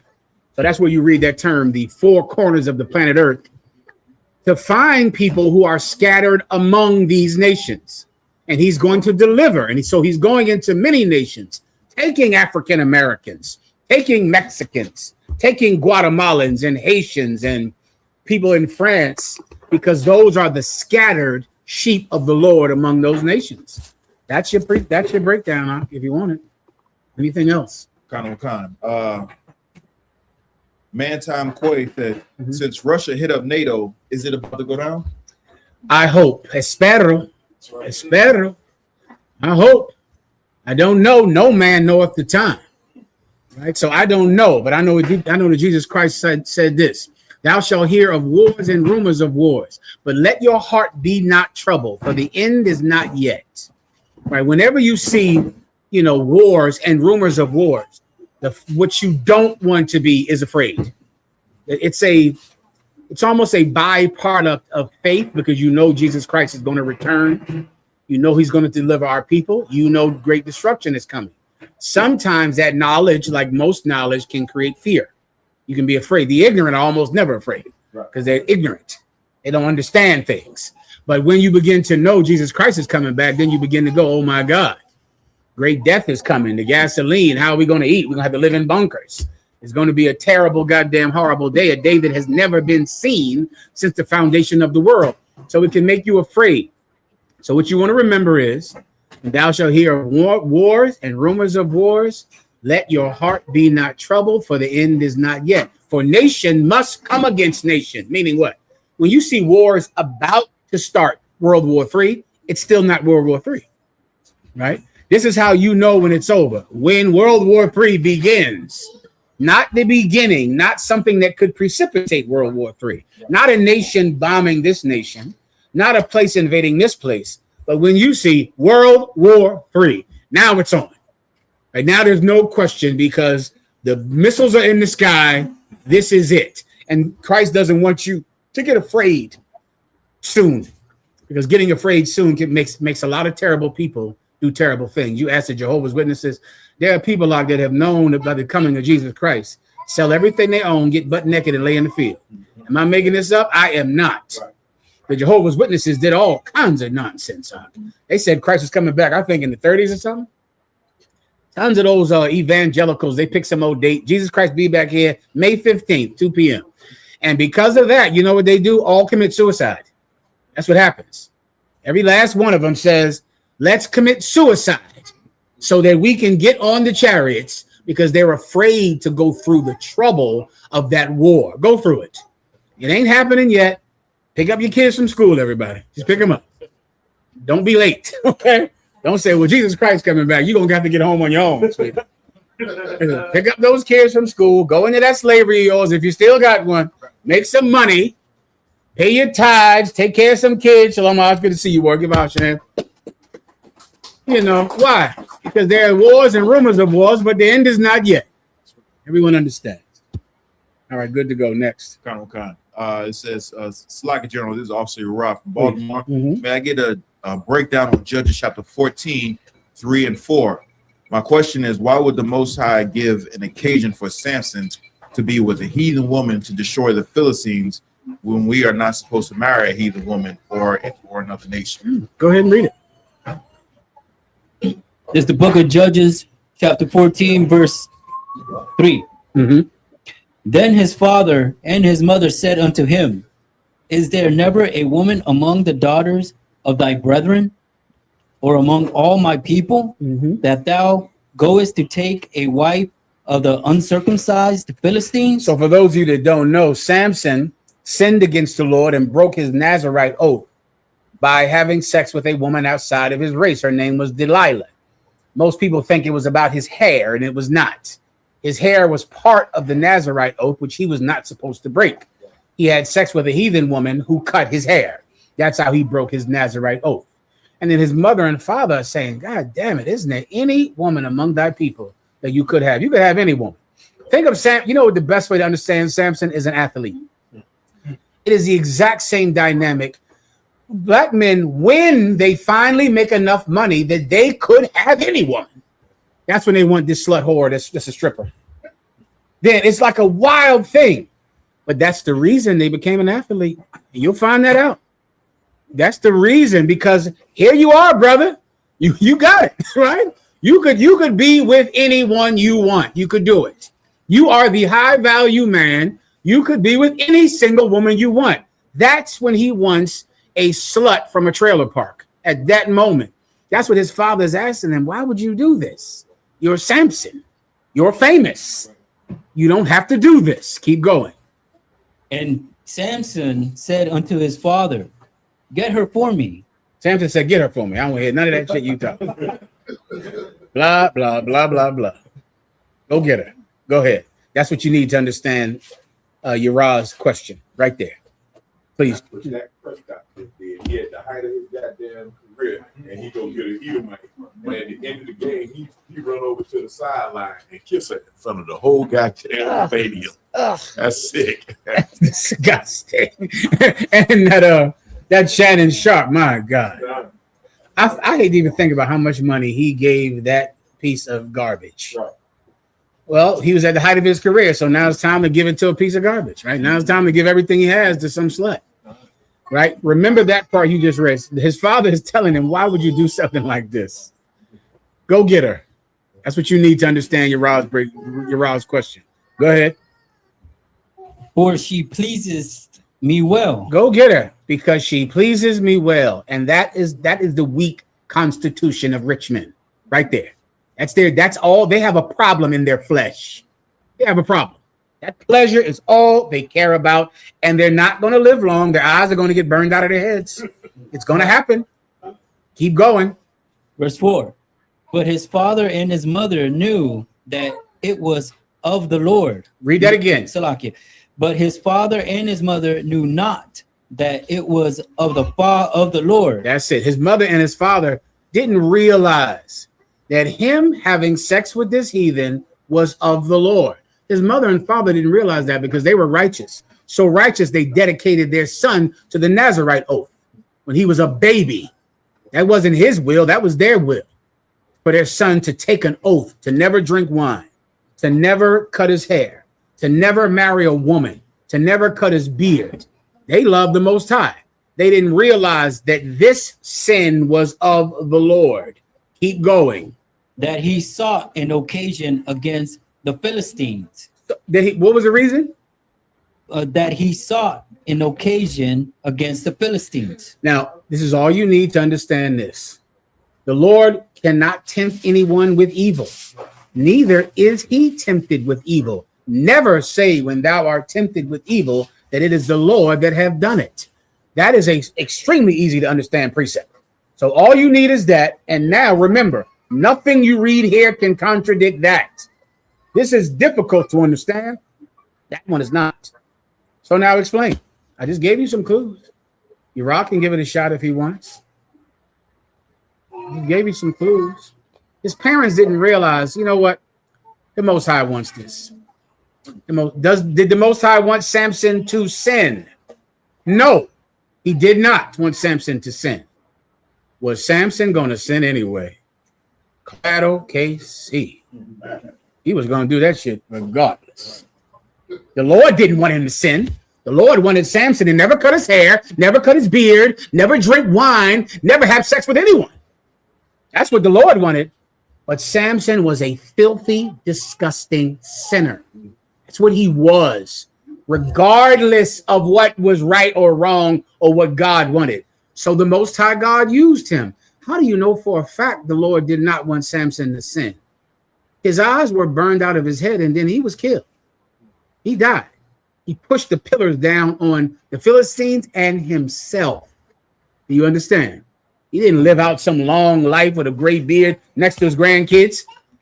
He died as a sinner would die. That's what happened to Samson. Why? Because the Most High, just imagine if you want to, it's very, to picture the Lord like a father is a good way to try to understand his motivation for things. So imagine a father. listen, you should not do this. I dedicated you to the Most High. Aren't there any women among your people that you can be with? Go get her. Go get her. Okay. Bueno, no problem. It's fine. Go get her. No sweat, because I will still utilize you. I'm still going to do it. Since you must sin and you have to sin, then I absolutely will use you nonetheless. So then for thousands of years, I am going to have a story that I can teach young men about a brother who had sex with women outside of his race and what happens to him that does it. That's what it means when it says the Lord was in it. The Lord wanted it, meaning not that he wanted to sin, but he wanted the judgment. He wanted this cat to get what he wanted. Now you got it. No problem. Now I'm burning your eyes out of your head. You're gonna push grind grain into powder, and then finally at the end you'll realize you were wrong. Samson, right at the end, brother, had that repentance. That's right, repentance right there. He got it. He had no eyes by then, but he got it. And he just asked the Lord for one more day of glory. I thank the Lord. The Lord heard his prayer. The Lord hears the prayers of sinners. He heard it. Samson he had done so much evil in his life. He wanted to do one last good thing. And he did. I pray you understand. He did it. He did one last good thing as a repentant sinner. So that's what it means, a brother who asked. Not that he wanted him to sin, but he did want him to be judged for sinning. He absolutely wanted that. Is there anything else? Please. It's from Austin Nakamaya. It says, like a general, 2 questions. This year I've spoken to men from... I'm sorry. Rezo entiendes. That's correct, Ash? Rezo entiendes? Not entendimientos. Rezo is prayer. I pray. Right? Rezo que entiendes. Entiendes. Got it. Go. Please. It's from Austin Nakamaya. It says, like a general, 2 questions. This year, I've spoken to men from the early 20s and 30s. Mm-hmm. They share common experiences where sometimes they'll date a sister who's sometimes they what? They'll date a sister. They'll date a sister. Go ahead. Who seems to be okay on the first week of dating. Please. I'm listening. Khan. But by week 2, the sister has some random breakdown into tears about how terrible her life is. Yeah. The brothers are shocked by the sudden mood change. Mm-hmm. Most brothers rush to improve the sister's life, then end up hurt by sisters later down the line. Yeah. The first question is, how can you young man identify and protect yourself from such a person with that spirit? And 2, how can a father or guardian train a daughter to defend herself against that broken spirit? All right. There are a few precepts you're going to need, right? You're going to need first, a woman will have any man. You're going to need that first. I'll take that. And then give me he that can control his spirit. You also want to give me keep under her body. You need that, right? And I'll take anyone you have in whatever order you have it in, all right? That's an excellent question, right? And it's absolutely necessary to learn. Here's what you have to face. Most of you are never going to learn it, right? People are not born if people aren't stupid. That's just a fact. That's just a fact. You see that scotch over there? That's where babies come from, brother. Babies come from scotch. Or to a sister, vodka, I'm sure. Vodka, the rum, Bacardi, the wine. I'm sorry. The wine, right. That's how babies are born, young brothers, from not thinking about your decisions. You understand? So now you should teach this to your young brothers. It's important that they learn it because they can put themselves in a better scenario, right? Sometimes the best scenario is just not going to happen because of the call of nature. That's good. I say. Sometimes it's not going to happen, but you absolutely want to put a young brother in the best possible position to make a good decision. All right. But what I want you to understand is sometimes all the learning in the world don't fix this. This is that other thing. This problem here. You understand? This is nature. And it is extremely difficult to fight.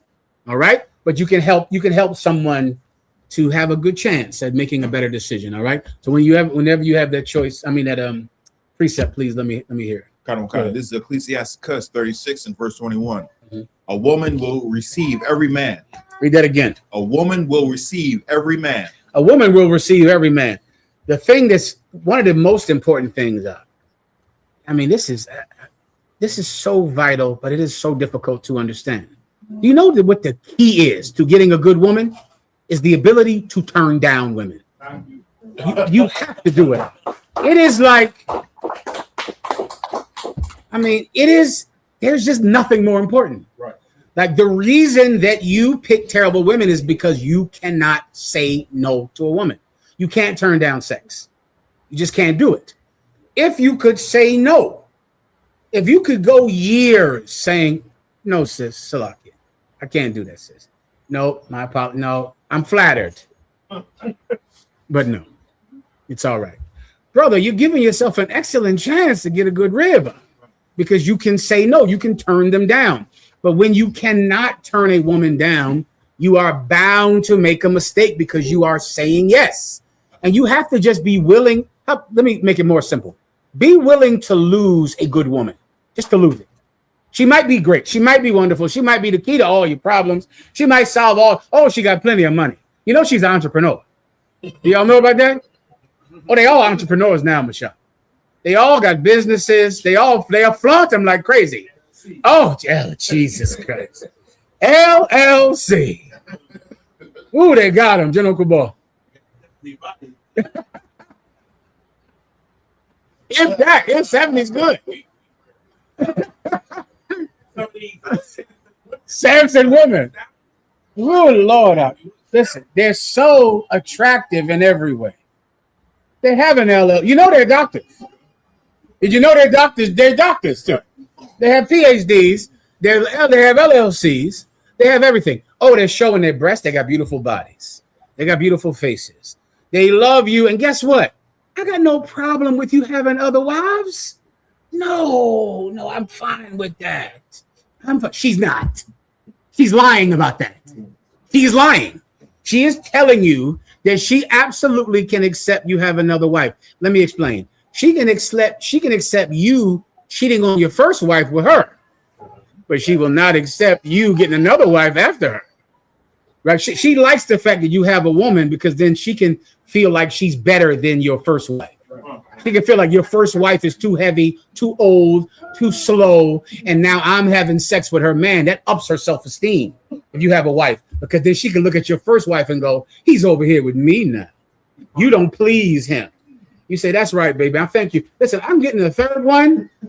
Hand me my gun, and it's time for me to shoot you now. And then you want to go, but baby, you said that was no. She's lying. So what do you need to do? You need to say, she's wonderful. I still don't want her. I'm still not going to do it. I'm good to go. I have enough. I'm like butter spread out over too much bread. I'm spread too thin. Right? You're wonderful. Be wonderful for some other brother. Go ahead. Y'all got it. Go ahead. Go ahead. Kazak and Mama shot. Y'all on deck. Get it. Go get it. I'm done. Levi, you coming up young and strong. Give something to Levi. That's right. Don't give me none. Fine. Okay, why? Because if you can do that, then you can avoid the inevitable, I thought she was great and she's not. I thought she could handle me having another woman and she can't. I thought she was a doctor and she's not.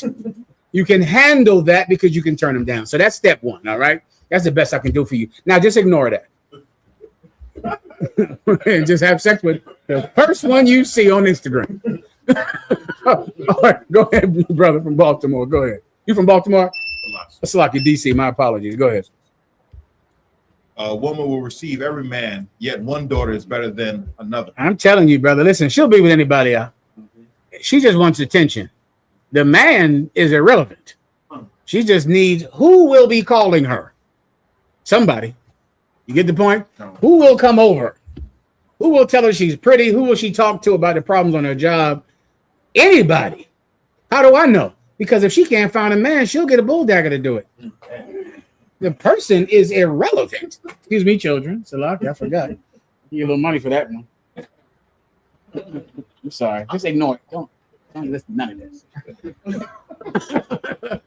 Listen, but now she doesn't need. It don't even have to be a man, right? If she finds a woman, heavy enough with a football jersey, that'll do. And you ever see one of those women who they got like 4 kids, but they're a lesbian? I'm just telling you, it don't matter. You understand? Whoever, man. No problem. You see, have a woman that complain about penis size and then get with a woman. What does that tell you? It does not matter. Anybody, anything. So what does that tell you? You're the one that's choosing now. Choose wisely. Say no. She's great. She's wonderful. I know. She's everything you ever wanted. Still say no. Just be able to say no. Say no, just saying I'm saying no just because.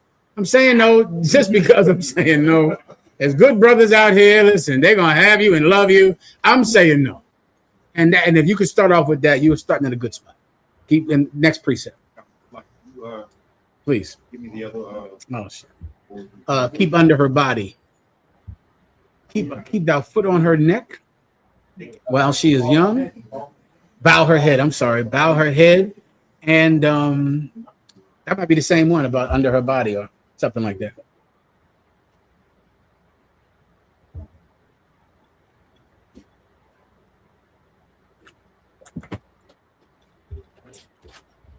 So you also asked for Proverbs 25 and 28. I think. Come on, sir. Proverbs chapter 25, verse 28. He that hath no rule over his own spirit is like a city that is broken down. Yeah, brother, if you can't control yourself, you're a broken down city. You have no protection. And women are the thing that's going to destroy you. It destroyed Samson. Right. That's what's going to destroy you, women. Right? No matter how strong you are, tall you are, rich you are, you're going to be destroyed by women now because you cannot control yourself. So a young brother has to be able to control himself. What do I mean by that? You have to turn down women. Excellent women, beautiful women, wonderful women. Women with everything you always wanted. You have to still be able to say no to them. Anything else? Whoever was reading. That was it. Okay, good to go. Last one about the body one, and that's that. If you have it, isn't it? I think Ecclesiasticus. Kind of Ecclesiasticus. Okay, under her body. Over 24. Let me hear. And put thy foot into her fetters, and thy neck into her chain. That's not it. That's about something else. He is worded like give her a watch of her body, not a watch of her body, like I don't think it's keep watch, it's something else, like something right there. It might be in Proverbs, but it's like something about her body. Definitely to bow her head while she is young. That one should be easy to find. Bow her head or bow her neck while she is young. It might, this one I'm asking about might be right there as well. I can give it to you for time's sake. I know we're late. This is what you have to do. If you're, what was the question about a woman? I forgot it already. The question would be, the question is, how can a father or guardian train a daughter to defend herself against that broken spirit? Okay, so meaning you see a woman, she has 1,000 emotional problems. That you're going to encounter, brother. You're going to encounter a woman that is a bug nut lunatic. You understand? I mean, straight up and down crazy. And women are kind of allowed to be crazy because they're women. Women kind of enjoy living in the gray area of equality, and each and every one of them are born crazy babies. They kind of live right there where we're all equals until we don't want to be, and we want to be big babies who cry all the time and who go crazy and who stab you because they're hurt. So they kind of are able to stay in that zone. Sometimes they're going to have to be in that zone for a period of time. Okay. How do you avoid a girl ending up like a broken, shattered, emotionally damaged woman? Let me condense everything down into a simple thing. Be able not to have sex with men. That's it. Because this is what destroys a woman, having sex. When a woman gives her body to a man, inevitably, that is the beginning of her being a lunatic. Right there. It's where it starts. Usually it's from child molestation, because in some way now her body has been violated, taken against her will, taken when she's too young to even understand it. And it's going to begin right there. All of it is going to be sexual based. Or she's 13 and she falls in love with Ray J. She's in love with him. She gives herself to Ray J. Ray J leaves her. She's broken and destroyed. Raise your hand if you know about this. You meet a woman. You got to spend, I think, maybe the first date. Is it the first date or the first phone call? The first date, the first phone call, maybe the first 6 months, a year. All you're doing is listening to her talk about how much her ex hurt her. That's it. That's all you're doing. All you're doing is, how you doing? Well, you know, my baby's fine. You know, he don't love his kids. And he used to beat. They all used to get beat. Every last one of them been beat. They all like former boxers. Every last one of them has been hit by a man. He beat him. He don't come see the kids. He was physically and emotionally abusive. Let me help sisters out with something. There is no such thing as emotional abuse. That is not real. It is something that men allow women because you're pretty. You understand? But emotional abuse is not real. What's the charge? What's the how much time you do in jail for emotional abuse? What's that? 2 to 15, 2 to 5, 6 months probation? Men are allowing you to say, my ex, he physically abused me, emotionally. Oh, he emotionally abused you. Oh no. Is he in jail? Did you call the cops? When he told you that when he cheated on you, and that of course destroyed you, did you tell the police that he cheated on you? When he called you names, when he called you a bitch, did you call the cops? Is he in prison now? No, because there is no such thing as emotional abuse. Every man is just letting you say it and acting like it's true because you look good. Now, enjoy that privilege. Have you been emotionally abused? Absolutely. You have. And it was terrible. You come over tonight, I'm going to help you with that emotional abuse. I'm going to give you such sweet healing. All your problems go away. All right, it's not real, but you know that she's like this and she's hurt. What does it center around? She had sex with somebody she shouldn't have. That's it. She should not have done it. She should have been able to say no. She should have been able to say no to Ray J, no to Mike Tyson, no to this guy, no to the neighborhood drug dealer, which had sex with everybody, and he beat you, right? You know, the brothers that sell drugs beat you too. Lo and behold. Right? They also go upside your head and put lumps on your head like Ray J's lumps. You a celebrity boxer. You got lumps like Ray J. Well, you see, you was with this cat. He sold drugs. You know, you didn't care. You know, he was a big neighborhood bully. You didn't care about that. He was a big man at school. You didn't care about that. You know, he was some athlete that was a gorilla on some football field. He was a gorilla at home. Came home and went upside that head too. He was in a white man's military killing people, right? Guess what? Get ready. Get ready. Right. You got to be able to say no to people, women. That's the whole key. You like him. You like him. Listen, where did this happen at? Was this today? Where was I at today? I was in a coffee house today. And I'm pulling up to the coffee house, right? And it's a brother and a woman. Right, a sister, and they're on a date. You can tell they're on a date, and I'll explain. Right, because I'm looking at her, and he's doing this, and she's doing, brother, what I remember from back in the day. You know how you're dating a woman, and it's like you're trying to sell her a car, and she's waiting to see if you can talk her into buying this car, and she's doing it. She's like, all right.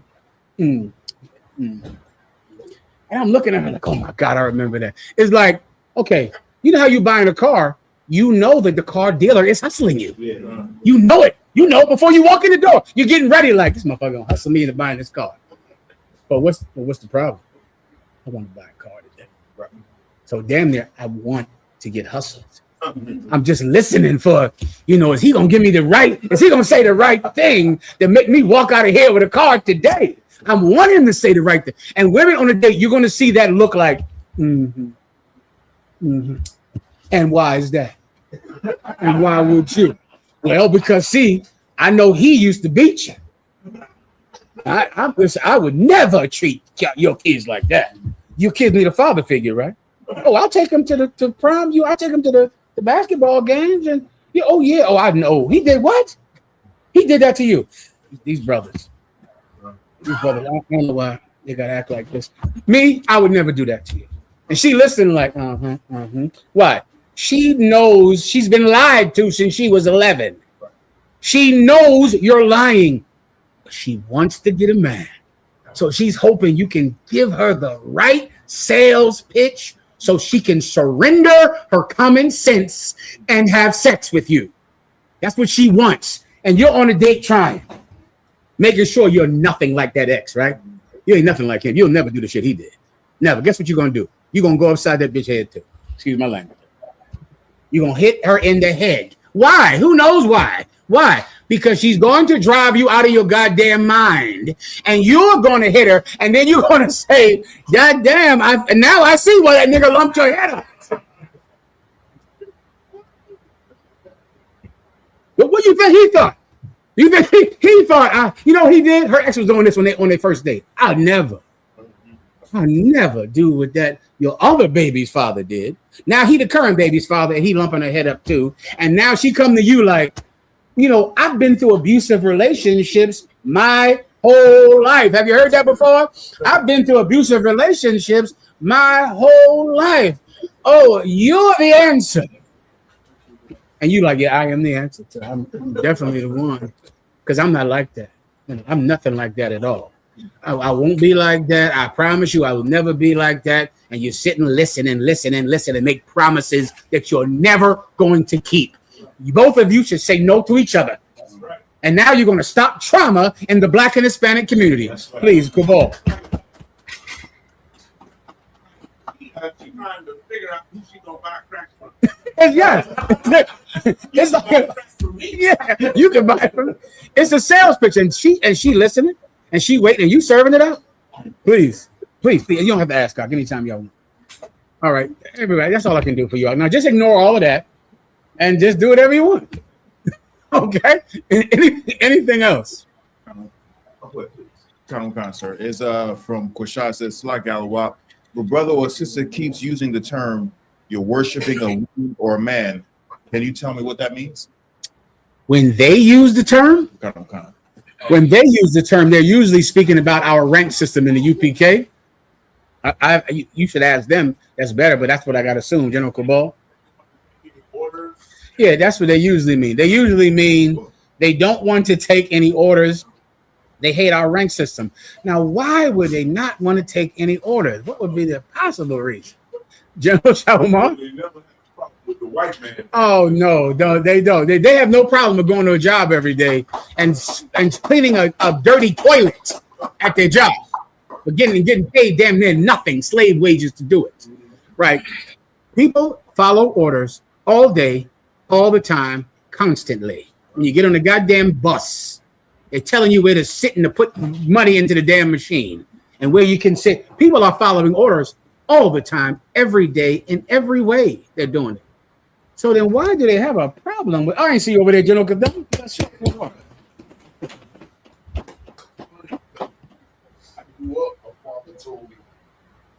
When I was growing up, my father always told me, you're going to follow orders from somebody. One day and I couldn't stand it until I came into the UPK. And following orders is beneficial.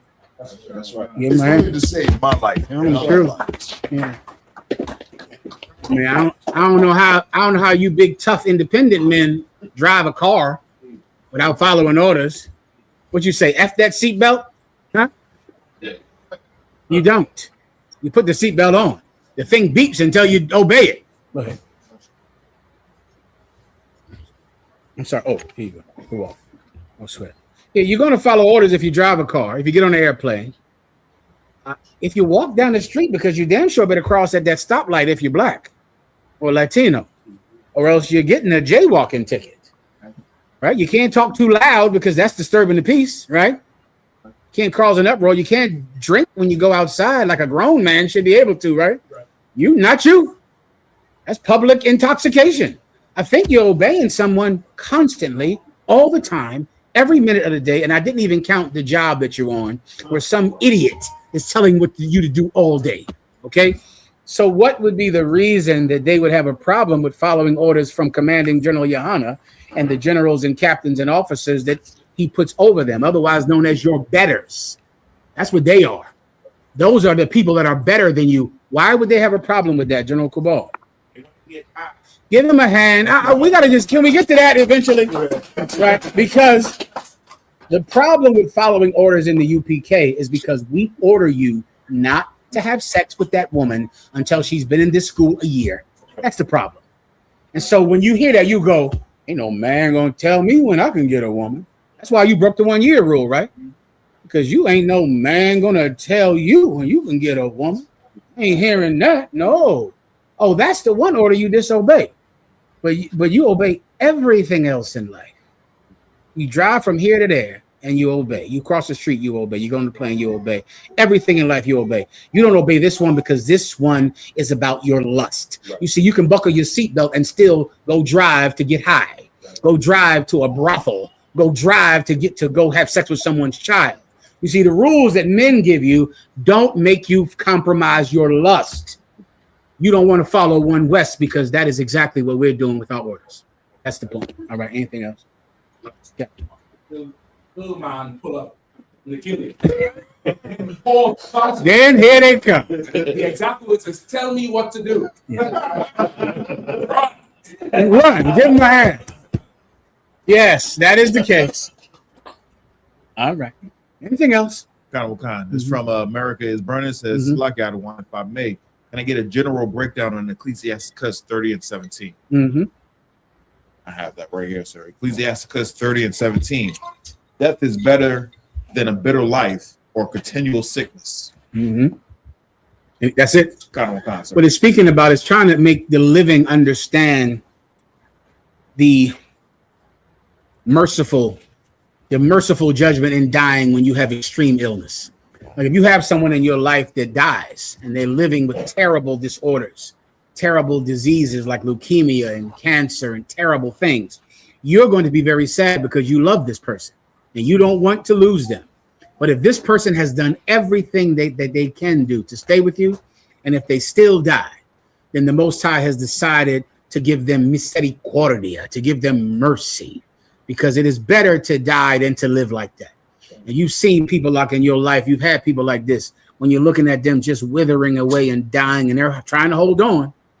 Sooner or later, the loved ones go, you know what? It's okay. It's okay, Mom. It's okay, Dad. It's all right. It's okay. Now, you want them to be able to get a relief from the pain that they have to suffer every day. It's making the living understand the mercy that God gives people that die with terrible illnesses. General Cabal. Sir, there was a story this week. Don't go to Canada. That's basically what I got to say about that. Don't go to Canada is the story because they committed some cat on the street or what have you. They have doctors walking around. You know, they got a whole assisted suicide thing up there in Canada where like you liable to, you know, you get homeless or anything like that, they just going to euthanize you or what have you. Basically, that's how bad they get. I never heard about that. I think I'm going up there soon. Yeah. Yikes! All right, well, remember that. I can watch the news. They committed this cat. You understand? The doctor just was like, he committed and he couldn't say anything, and the guy was recording it or what have you. And you know, it's like I don't know anything about that. So why for letting us know? All right. Anything else? Is from YM Israel 37. It says, why do we say shield of David or seal of David? And what's the difference, if I may ask him? Shield of David that's the actual translation of what is called in the Bible, the shield of David or the seal of David. Magun Dawadah. Dawadah is David. Magun is shield. The white man calls it the Star of David because white people worship stars. That's the whole point. Just like Washington, D.C., that's set up in the pattern of a star, just like the stars on the flag. Stars represent everything. They worship the host of heaven. They worship what you look up at in the night sky. All right. The shield of David is not a star at all. It has nothing to do with the star in any way. Right. People think it looks like a star, so they call it the star because white people worship stars. Right. But in actuality, it is the shield of David. It's called the shield of David because it's a badge. And to understand it, just think of a policeman's badge. His badge protects him from you. He walks into your neighborhood. you're under arrest. Now, if someone walked into your neighborhood and kidnapped someone, what would the people do? It would fight back. But if a cop does the exact same thing, takes you, handcuffs you, and leaves with you, the people don't fight. Why? Because that cop is protected by his badge. He can take you out of your home. When a criminal can't, that's kidnapping. A cop can put you in a jail cell. That's called kidnapping. Unless you're a cop. Right. You get my point? What protects him? His badge. His badge means you better leave him alone. He represents David. He's here not kidnapping anyone. He's carrying out King David's orders. Right. So he walks into your town, he takes you outside, and he chops your head off. Is it murder? Can you kill him because he committed murder? No, you cannot. This is sanction. It's not murder at all. It's the order of the king that this man lose his life. His badge protects him from retribution of him carrying out his duties of office. That's why it's called a shield. It's called a seal because this same symbol was put on a ring so it could give a print in wax so you could know that this letter came from the king. So it would be back a long time ago. Imagine this scroll. It would have a wax seal on it. You'd have to break the seal to read it. So the king's seal would be put on it. Now it would be handed out. Whoever broke it, if it wasn't the person it was sent to, whoever broke it would get his head chopped off, right? Because the only person that could read this is the person that the king sent it to. That's why it's called a seal and a shield. Y'all go mas. Anything else? Got on. Raw 327 says, Salagi, sir, will you explain Leviticus 19 and 15? Thou shalt not respect the person of the poor. Should we not respect poor people? Should we not respect poor people? Should we just kick the shit out of poor people? Yeah, do it. Go ahead. Go ahead and do it. Don't respect him. Kick him when you see him in the street. Now, let me help you brothers with something. He knows that already. Do you understand? He knows already that I'm not going to say, no, you should never respect poor people. You should kick them and stomp on them and steal their cup of coins. He knows I'm not going to say that, right? And I'm going to break it down now for him because I'm so patient and kind, long suffering. Anything else? Go ahead and read it whenever you're ready. It's the book of Leviticus, chapter 19, verse 15. Ye shall do no unrighteousness in judgment. Thou shalt not respect the person of the poor, nor honor the person of the mighty. You shall not respect the person of the poor, nor honor the person of the mighty. I might have to explain the word respect to you, all right? Respect means to, you see how the term, the term spectacle means, right? Respect means to look at or to look back, like rewind. It comes the term respect, the old term respect.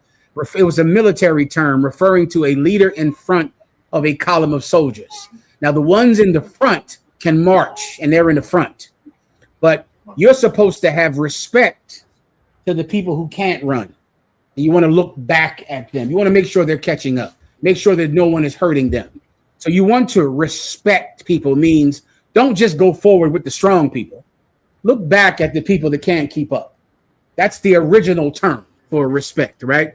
Now, in this context about poor people, it means don't look at their poverty and judge them based on their poverty. Don't look at that. So this cat is coming in front of me poor. I don't go, he's poor.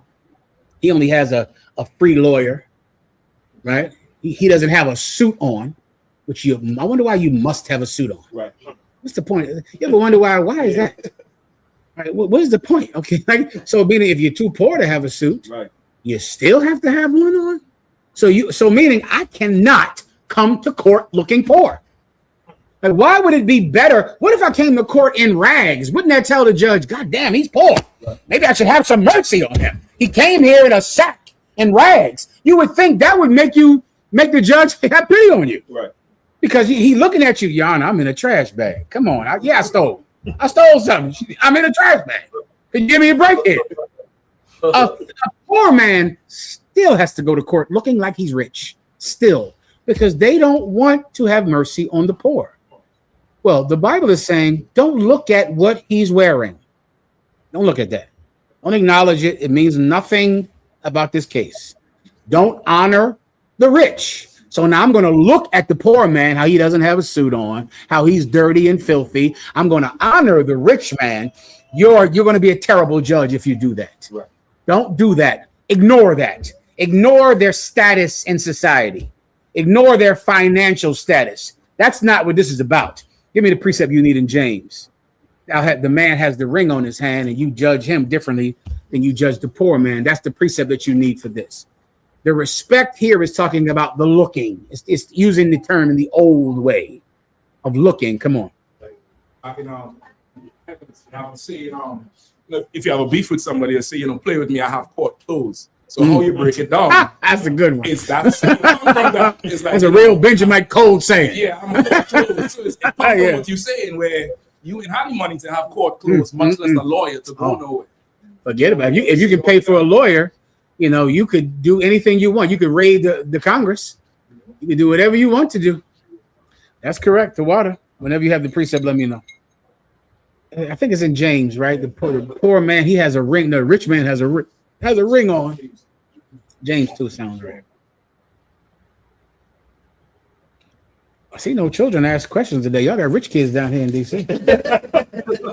Need money. These kids got cash. Huh? God damn.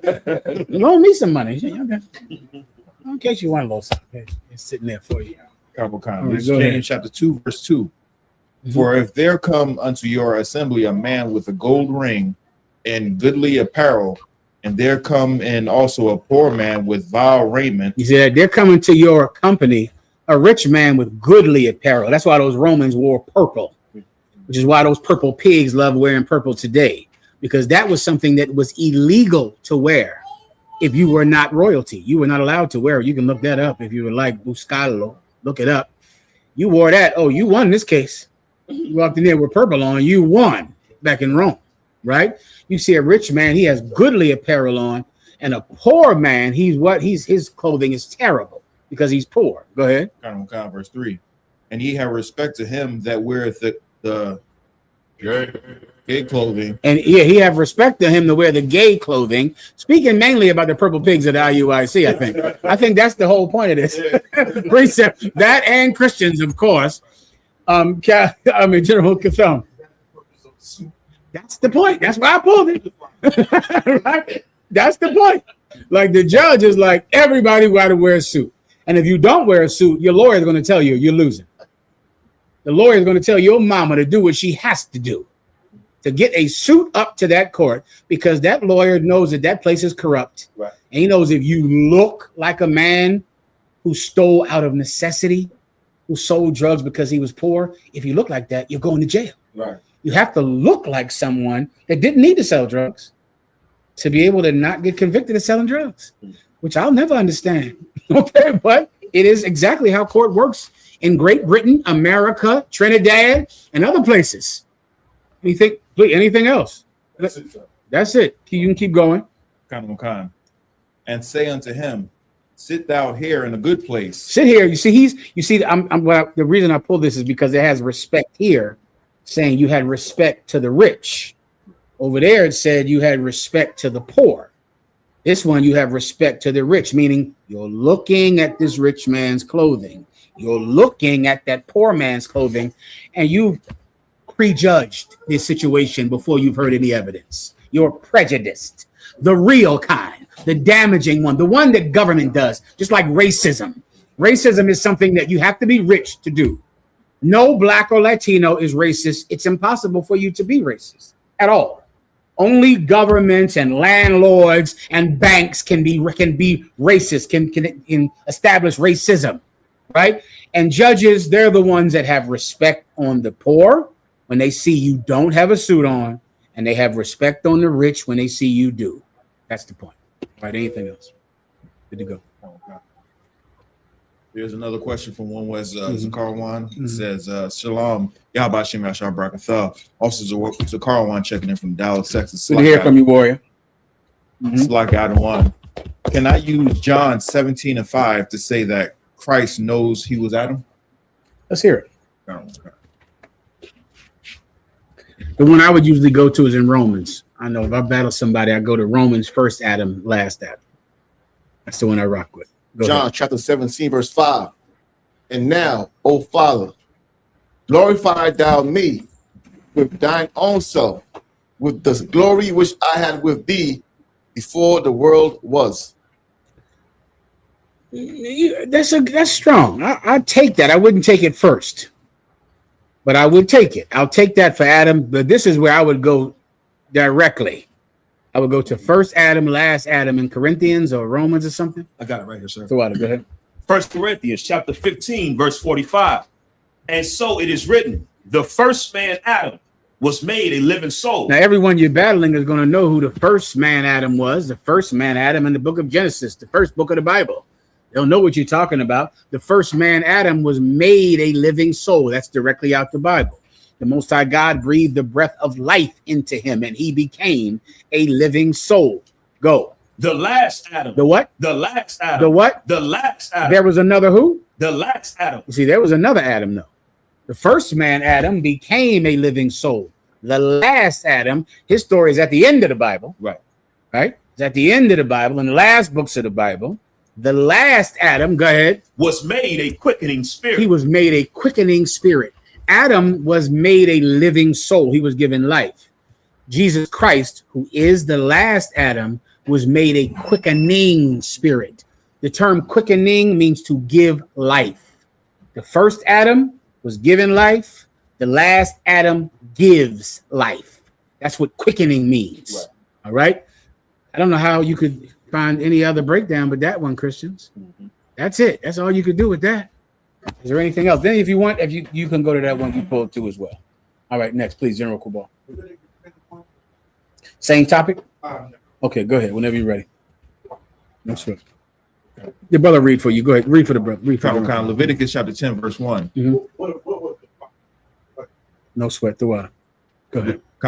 Leviticus chapter 10 and verse 1. And Nadab and Abihu, the sons of Aaron, took either of them his censer and put fire therein, and put incense thereon, and offered strange fire before the Lord. Just that the fire was the same as all other fire, but what was different? Let me read it one more time just to make sure this is the same precept I'm thinking about. Go ahead. And Nadab and Abihu, the sons of Aaron, took either of them his censer and put fire therein, and put incense thereon, and offered strange fire before the Lord. Keep going. Which he commanded them not. Okay, this was absolutely strange fire, but fire is fire. But what's different? What you burn? Okay. What were they burning? Marijuana. That's the best way to understand it. Crack cocaine. Right. That also used some fire. Fire it up. All right. Now you know, right? You burn all of them. You burn frankincense and myrrh, and you burn that crack cocaine. Right? One of them is the one the Lord likes to smell. Right. The other one is one he said not to burn. Right. You burn both of them, but there's one he doesn't want you to burn. Shalom. Anything else? Go ahead, please. It's called incense because all of it is incense, because all of it goes in your nose. Crack goes in your nose, marijuana goes in your nose, frankincense and myrrh goes in your nose. But he doesn't want you to burn the crack and the marijuana and the crystal meth. Shalom. And if you read the second verse, it breaks it all the way down. Burning that fire. Shalom. You know what that's about. Go, General Cathar. Ecclesiastes 21, verse 27, on how people always, talk about Satan. Satan. Okay, go ahead. On the Apocrypha. This is Ecclesiasticus 21 and verse 27. When the ungodly curses Satan, he curses his own soul. In particular, break it down for me. Oh, I'm sorry. Okay, I'll break it down. But go one verse above it. Verse 26. The heart of fools is in their mouth. So that's what we need right there. That's all you need. The heart of fools is in their mouth. That lie hole. That's good. That's where it's at. And that lie hole centered in that your face. Right? The heart of fools is in their mouth, meaning this, with their words, this is everything. What you hear is everything they want. Your heart, the thing that's in you, everything you want is just sex and drugs and alcoholism and money and everything. You can just hear it. They just want it, and it's spilling out of that lie hole all day, all the time. Please. Forget about it. Yeah, it absolutely is. You just listen to them. That's why you're going to hear Christians always, the law is done away with. The law is done away with. It doesn't matter what you eat. It doesn't matter what you eat. I know what you care about, pork. That is all you care about. Pork. God doesn't care who you have sex with. God doesn't care whether you, I know what you care about, being a deviant. Right. You listen to his words, you're going to hear what's in his heart. You're going to hear the lust that is consuming him. He'll talk about it all the time, General Cabal. You heard the latest Fred Price Jr., the baby came up against the Hebrew Israelites, so to speak, or what have you. Of course, he's still holding to he believes that we're Israelites, but he believes the tenets of Christianity still. You know what I'm saying? Meaning that, you can do whatever you want. You know what I'm saying? Same stuff or whatever. Listen, well, cut him, destroy him. I've never heard of him. Yeah. Just wipe him out. Good to go. Where we at here? Did I break it down or not? Was it more, General Katham? No, that's it, sir. Okay, good to go. Well, I think it seemed like it was more. But read from where you were. Verse 26. The heart of fools is in their mouth, but the mouth of the wise is in their hearts. You get that correct. But the mouth of the wise is in their hearts. The mouth of the wise is in, as opposed to a fool. His heart is in his mouth because he's always talking. But your mouth is in your heart, meaning you're not speaking the thing that you want. You're not saying that at all. What you're saying is what God wants, because your mouth is in your heart. Meaning, imagine your mouth being up here lying, and imagine instead your mouth is in here, closed. So now you don't know what I want to eat. You don't know who I want to have sex with. You don't know what I want, because that's not what I'm talking about. I'm not, we're not fighting over my favorite blah, blah, blah, or who I think is good or what I think is good. That is not what we're talking about. What I'm saying is what God wants, because my heart is in here. I put it away in here, and I don't just speak about what I constantly lust for and what I constantly want, which is what preachers have grown famous with, just talking about money and talking about cars and talking about jets and talking about it constantly. Imagine if he could put that mouth away and put it somewhere where you could hold it and nurture it and now get it in here good. And now you'd have to shut this up. It's put away. So now what would you say? What God wants? Because what I want is in here. I might be a homosexual. I might be a drug addict. I might be someone that likes white women. That ain't what I'm going to teach. You get my point? I'm not going to get on the TV and say, God's law is done away with. Sex, you can have sex with whatever you want to have sex with. These homosexuals, brother, they could give that up. Why don't they? They can't. A homosexual can give up his sexual preference, but yet you would die for Jesus? I think you might be lying. Right. Because why would somebody say that they would give their life for Jesus Christ, but they wouldn't give up their sexual preference? You wouldn't do that, though. And you expect, I don't know how Christians expect drug addicts to get off of drugs. When, I don't know if you know this, but drug addicts really like doing drugs. It is great. Cocaine is the really only real drug. That's getting high, brother. Thank you.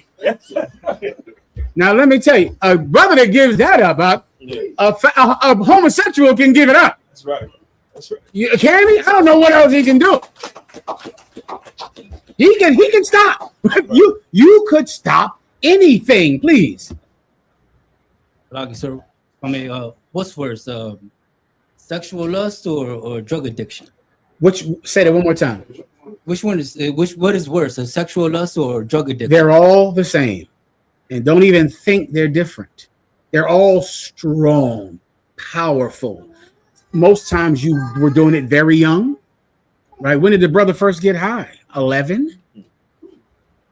I'm sorry. I'm not even counting the smoke you inhaled from your mother and your father from getting high around the house. You were inhaling drugs. 3, 2. You get my point? You've always been high. You ever see somebody's car seat and the car seat smells like weed? The baby bag stinks like weed. The car seat stinks of weed. If the car seat stinks of weed, the baby sits in the car seat. Do you understand? The baby has been getting high since he could get in the car. And I think that happened the day he came home from the hospital. Do you understand? So don't think of lust as stronger. They're just all the same. This is what matters. Do you love the Most High God more than your lust? That's it. People that don't give up their lust don't love God more than their lust. People that do love the Most High more than their own lust. You can give up anything. There's nothing that you can't stop. I don't care if it was you or young. None of that means anything at all. You can stop doing anything. Ask the lesbian. She got 3 kids. What happened with that? Do you understand? There's people that think you can't stop being gay. But raise your hand if you know a lesbian with children. Okay. Do you know what that means then? She was with men. She was with men. And you know what she decided?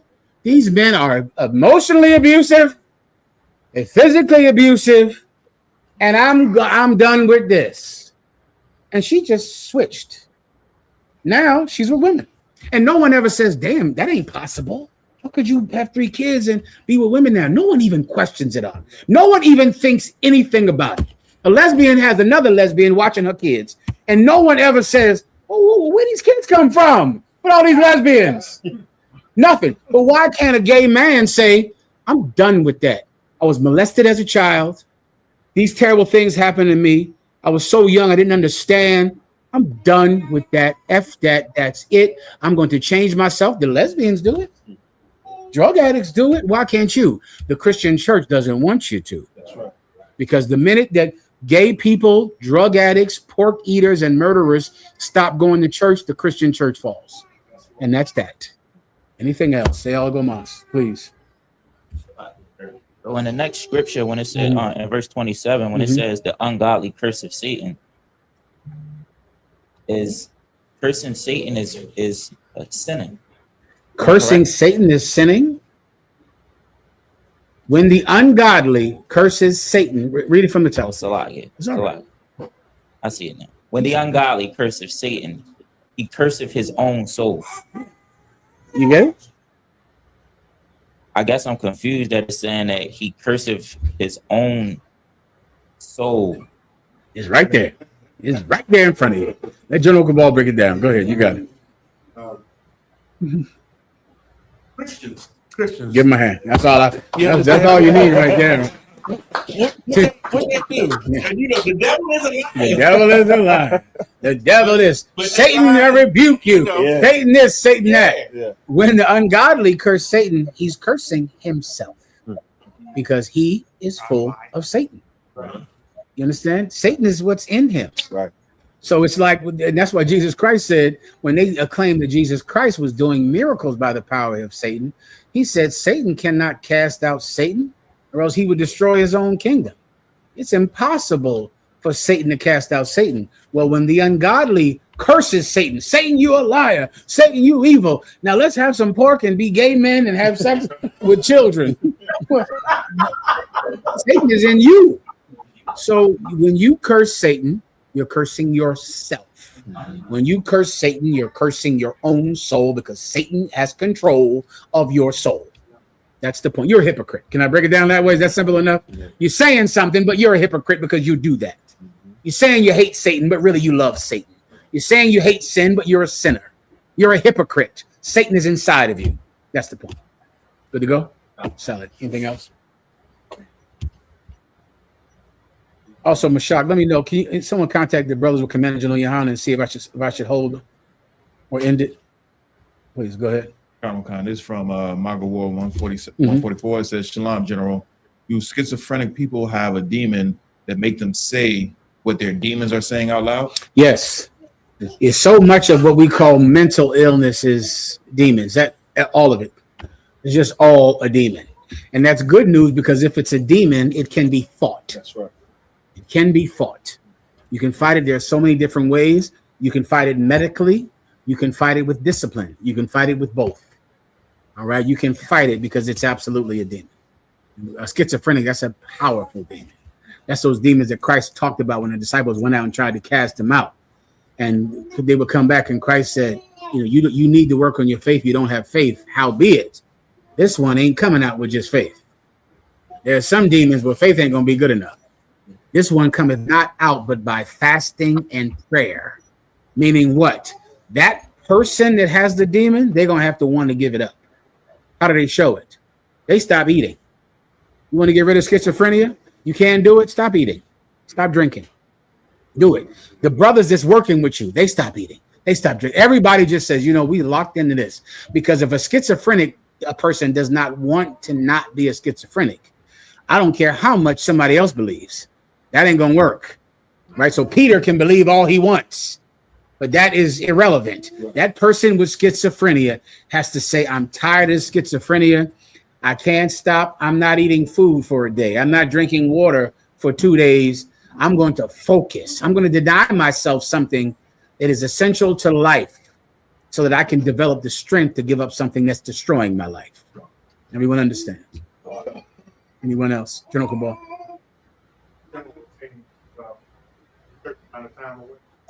He said he was on his way before I came here, but I'm not sure with the traffic. I got in bad traffic as well. Okay, okay. So I'm just trying to see if I should end it or still do it. I just want to know when I should end the class. That's all. Anything else? Anyone that has to leave, of course, you can always leave whenever you need to. All right. Go ahead. I.S.U.P.K. Francis Lockout Alawap. If I can get a breakdown of Daniel 8:3, Baba Shaw, specifically, what do the ram and two horns represent, sir? This is Daniel chapter 8 and verse 3. Then I lifted up mine eyes and saw, and behold, there stood before the river a ram which had two horns, and the two horns were high, but one was higher than the other, and the higher came up last. This is jogging my memory, but not all the way. Keep reading. Verse 4. I saw the ram pushing westward and northward and southward, so that no beast might stand before him. Neither was there any that could deliver out of his hand. Okay, one second. I'm about 85% sure this is America, right? Okay, let me hear about the little horn again. The shorter horn. You got anything in there? It's like, but the one was higher than the other, right? And the higher came up last. Okay. This I'm about 85% sure. This is speaking about our oppressor, the so-called white man, and the little horn speaking about America. The longer horn, I'm sorry, read it again. This is Daniel chapter 8, verse 3. Then I lifted up mine eyes and saw, and behold, there stood before the river a ram which had two horns. Got you. Go ahead. And the two horns were high. Two horns are high. Go ahead. But one was higher than the other. One higher than the other. Go ahead. And the higher came up last. And the higher came up last. Right. The higher that came up last is America. Right. That's the little horn that Daniel prophesied about. The highest horn is the youngest horn. Right. It's the littlest horn. So meaning the reason that what you want to key your mind on is that if it came up last, it should be shorter because it's younger. Right. This horn is older, but it's shorter than the one that came up last, because that last horn, that young horn that's bigger than the other horn, is America. And Great Britain is the horn that's right next to it. They come out the same head, right? Which takes you to Revelations and the seven-headed dragon, which the horns that come out of the head. This is speaking about, this is a prophecy, a future prophecy of America and Great Britain. That's what this precept is, all right? Good to go. Anything else? I'm sorry. Just water. Go ahead. Anything else, sir? There's a question from Warrior of Yahushua. It says, if I may, sir, what's the best way to introduce our way of life to a new woman, besides leading by example and introducing her to classes? Is there a manner of us men, Yasha Allah, should present it? Give me 1 second, all right? Kind of kind.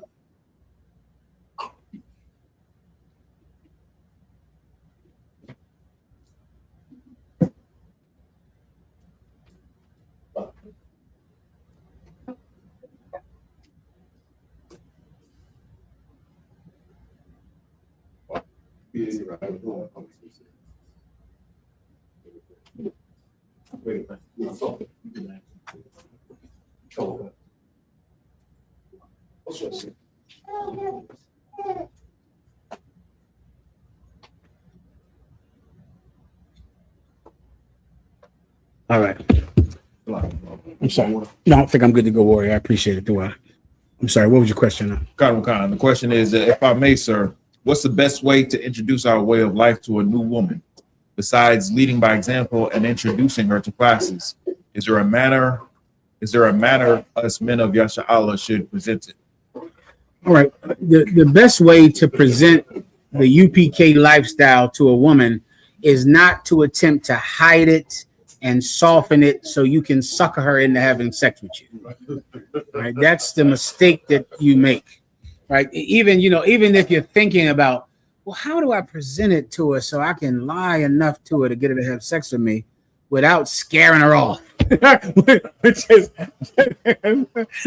that's the question. The question is, how do I get that tail without scaring her off? I tell her my slave name. That's what y'all like to do, right? That's y'all favorite thing. What's your name, Jerome? Jerome Jenkins. Jerome. right. Let me give you the one you scare her to. I heard y'all can have more than one wife. Yeah, but see, that's not something I'm interested in right now. That ain't, that ain't what I'm thinking about. Yeah, brothers can do that. But see, me right now in my walk, that ain't what I'm thinking about. I got things I got to do. I'm trying to get my journey. I'm trying to get my trucking, my flatbed truck license, my overhaul trucking. I'm trying to get my LLC really together now. Levi. Yes, sir. I remember as a slave, I try to scare some sisters, right? So I'd be like, yeah, I got more than one wife. Mm-hmm. And they'd be like, one Mexican sister said, you just got so much more interesting. That's a good sign. Yeah. Don't try to hustle women. Don't do that. Okay. Then when she falls for your game and she has sex with you, then you have a child with her. And then, of course, she leaves the truth, leaves you, puts you in child support court. And then you're wishing you would have just been honest about who you were in the first place. All right. Just don't try anything.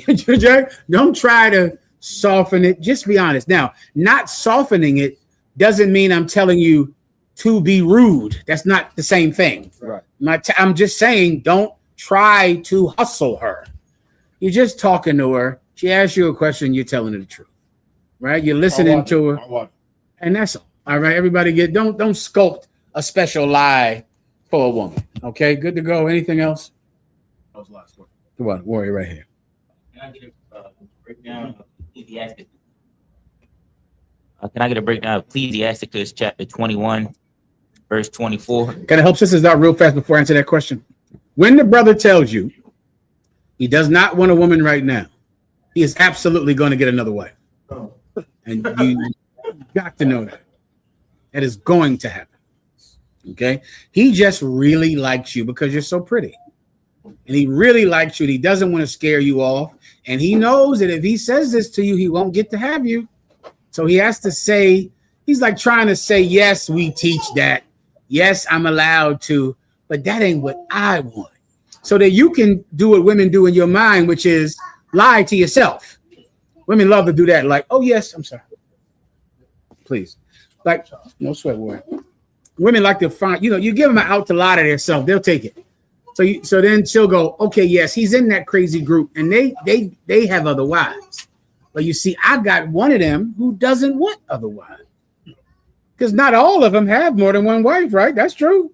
They don't all have more than one wife. I hit the jackpot. I found the UPK brother that only wants one woman. Boom! Congratulations, Felicidades. I got it.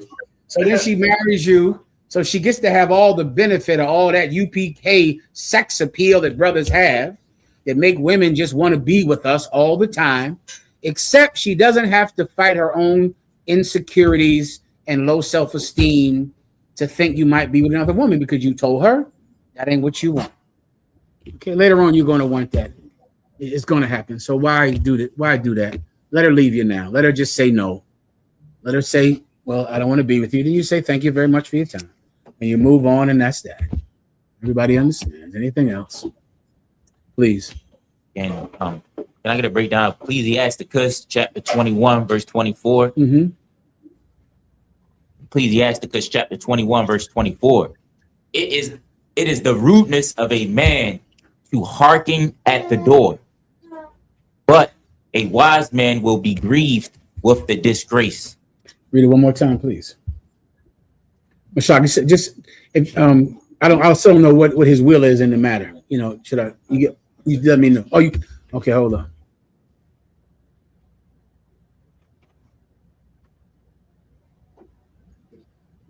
This is from you, though. That's not from him. Oh, he's okay. Oh, okay. Okay. 1 second. Let me read it one more time.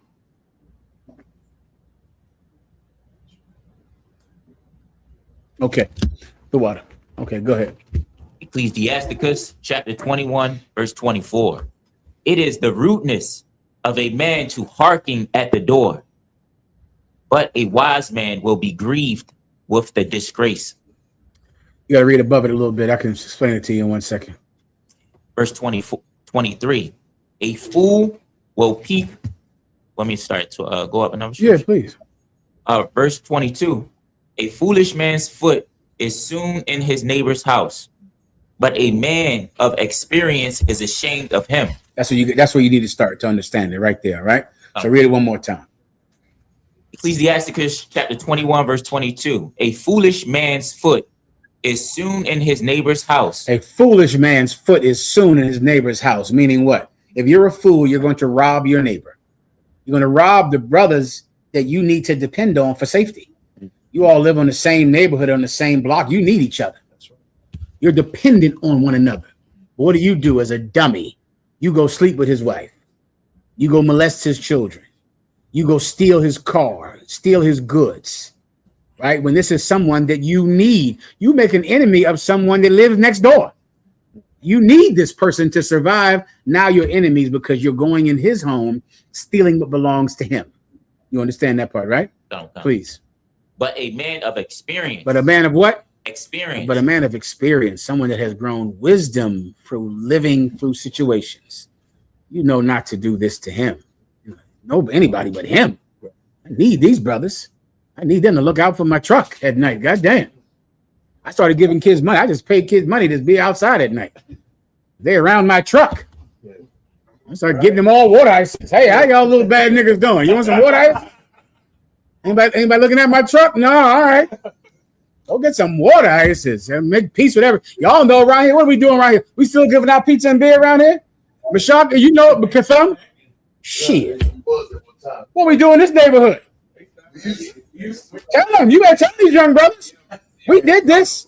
We come around here up, all the Hispanic brothers around here, and we go just pull up with cervezas. And everybody beer, everybody pizza. We love all. Here you go. What y'all want? Y'all want a drink? They are drinking all night, making a ton of noise. You think we call the cops? No, we show up with beer, brother. That's us. We show up with cases of beer. Hand them to them. Food. Hand them to them. Why? Because they're our neighbors.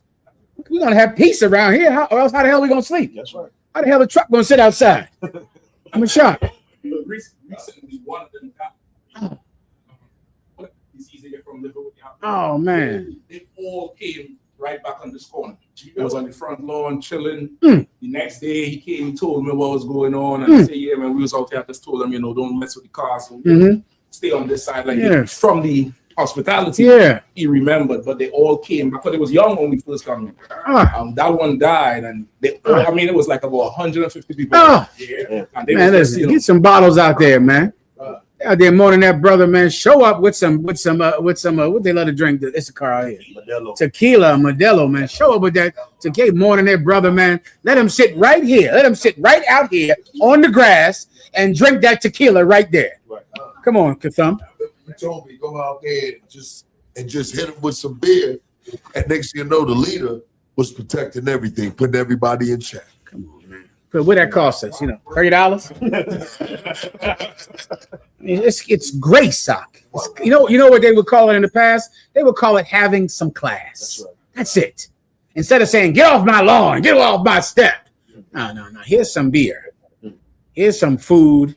Sit there. Relax. Sit right there. Before you know it, the cat who you are feeding that sits on your step, he's no longer someone sitting on your property. He is guarding your property. That's right. That's what's going to happen. Right. He's going to be sitting there all night drinking, watching the block while you sleep. That's what his precept is telling you. Like, that's what you would do if you had some experience. You wouldn't just treat every neighbor like you're stealing from them and robbing them and hurting them. You would treat them like allies. You understand? Continue. Microphone he needs. Go ahead. Verse 23. A fool will peek in at the door into the house. But what does a fool do to his neighbor's house? He peeps in at the door to his neighbor's house. Why is he peeping in? Same brother. Because he's trying to see what you got that he can take. He's trying to see what he can steal. Does he have a woman in there? Does he have some kids in there? Does he have a TV? What he got in that house over there next door? Keep going. But he that is well nurtured will stand without. But he that is well nurtured, he's been fed off. He understands how to have friends, how to have allies. He stands outside that man's door. He's not trying to harm him. He's outside of it because this is his neighbor. He wants peace with him. He wants to be allies with him. And you can make the most cruel man your ally in many cases. I mean, someone else that they would think are these kids, like Captain Mashak is telling me, that are out here, what are the kids doing, Mashak? Teen takeovers. And you could make those teen takeovers your block guardians. They'll be guarding the block, all of them. They'll be outside late at night, summertime. They'll be making sure nobody comes at your car, nobody messes with your house. There's a way to do it. That's what this precept is about. Was that your question? Can you go into verse 24? Please. Verse 24. It is the rudeness of a man to hearken at the door. It is the rudeness of a man to listen at the door. They used to call that eavesdropping. When you listen in, but they still do the glass. They used to put the glass up against the wall. I think these niggas argue so much now. You ain't got to use no glass now. I mean, they're yelling. You can hear them down the block. right. They go live, but they're arguing now. Yeah, it's rude to listen at your neighbor's door. Listen to him argue so you can go and tell everybody on the block he having problems with his wife. To gossip about him. It's rude to do something like that. That's the point. Good to go? No. Solid. All right, we'll go for a little while longer, all right? Once again, you want to leave, get the hell up out of here. I could care less. All right, go ahead. These children are awful quiet, Michelle. Let's see. Anybody? Who's good in here today? All of them. This one right here in this red is awful good. Her name. What's your name, little sis? All right. Let me. How do I say this in Spanish? Recibir tu dinero. Come on up and get your money. Recibir tu dinero. Start you off with that. Good girl. Underbar. Good girl. Who else? Oh, look at the little one over there. How about that little one right there? Oh boy. What's your name?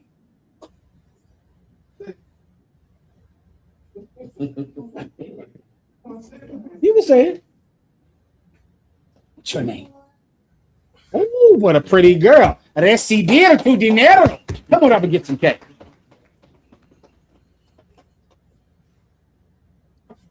Good girl. Good job. Back it up. How about that one over there hiding over there in that corner? Who's that over there? Oh, come on over here and get some money. What's her name? Oh, give her some cash. Recibir tu dinero. Come on, let me get some cash. Good girl. Well done. Good job. All right, missing somebody, let me know, all right? I see one over there, back there in that corner right there. Who's that one? What's her name? Huh? Maya, come on up, Maya. I know you. Recibir tu dinero. Good job. Well done. Got you off with that one, all right? All right, let's go ahead.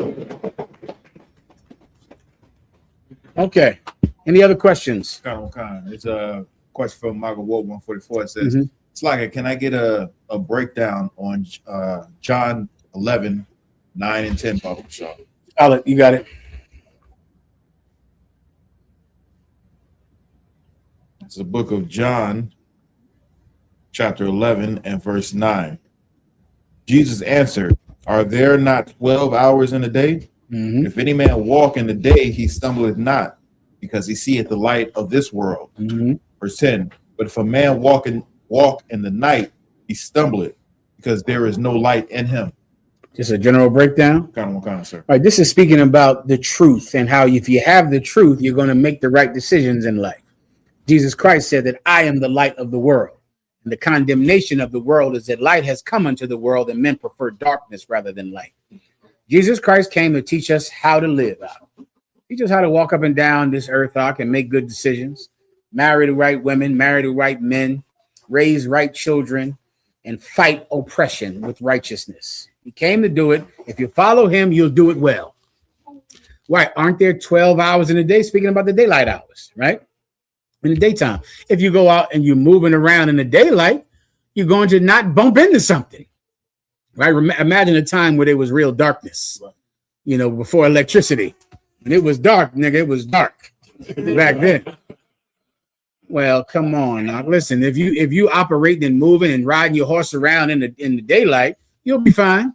Now trying to do that at dark in the dark is a whole different problem. Right. Well, he was shedding the light on this world. He was letting everyone know what to do, what not to do.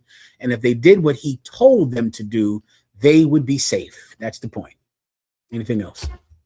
There's another question from Nadiyab Howard. It says, Shalom, General. If I may, sir, with your grace, could I get a breakdown on Isaiah 45 and verse 14?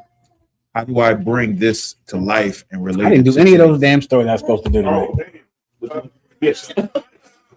I forgot who filled this. Who filled this up like this? That you? Somebody, you know. Somebody wants this class to go off the rails, so I can get suspended. You know he on his way here now. By the time he get here, I'm getting suspended. Anyway, anything else, General Cabal? Could you at least tell us what you had planned? Oh shit. It was a ton of stories Mashak gave me about those kids, right? It was a few other things about preachers that Ephraim gave me. Who did I give the stories to? I have them. You have them, okay. And can you put them up here? Okay, let's try to do a couple of those. Let me get the questions first, all right? And if I have time, we're going to stand by for Commander General Yahanna. Yes, I'll definitely. All right, go ahead. Colonel Khan is from Nadia. Says, Shalom, General, if I may. With your grace, could I get a breakdown on Isaiah 45:14? How do I bring this to life and relate it to today's time? How do I bring this to life and relate it to today's time? Okay, go ahead. This is the book of Isaiah, chapter 45, verse 14. Thus saith the Lord, labor of Egypt and merchandise of Ethiopia and of Sabians, men of stature shall come over unto thee. And they shall be thine. They shall come after thee in chains. They shall come over, and they shall fall down unto thee. Yeah, this is a beautiful precept, Doc, about the reward for repentance. That's what you're reading about right there. Imagine reading this in slavery in Southeast DC, Southwest DC on Hope Road. That's the street out there. I remember. Is it still terrible out there? Oh, That's it. Oh, go ahead. Oh, that's you. Change the name now to Murray and Bird. Is that how much crack is being smoked that day? Just name it Crack Street. That's a rough one. Now. That was a rough place, brother, back in the day when General Yahanna brought me up here. Woo! Anacostia, Jesus Christ. Well, anyway, let's imagine reading a precept like that and hearing about kings from other nations, royalty bowing down before your feet, being brought to you in chains. Like these are the type of things that slaves read. Nat Turner read things like this. Right. Nat Turner read these precepts, and slaves have read these precepts for thousands of years, and it has inspired them to turn their heart from wickedness. And that's the point today, because it's really unbelievable. Right, you're here, right, in the shadow of Egypt with all of those monuments and cathedrals to imperialism over your head every day, all the time, and you're living in squalor.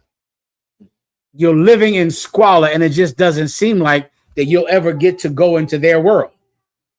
Come to find out, their world is going to come down to you. Right. They're going to be brought to you in chains if you repent, and you can give up alcoholism, drug addiction, marijuana, homosexuality, eating pork, eating shrimp, birthdays. You can't give up a goddamn birthday. You want to rule the world. It's a joke. If you give up these things, this is your reward. Kings being brought to you in chains on their knees. Is there anything else? Whoever was reading.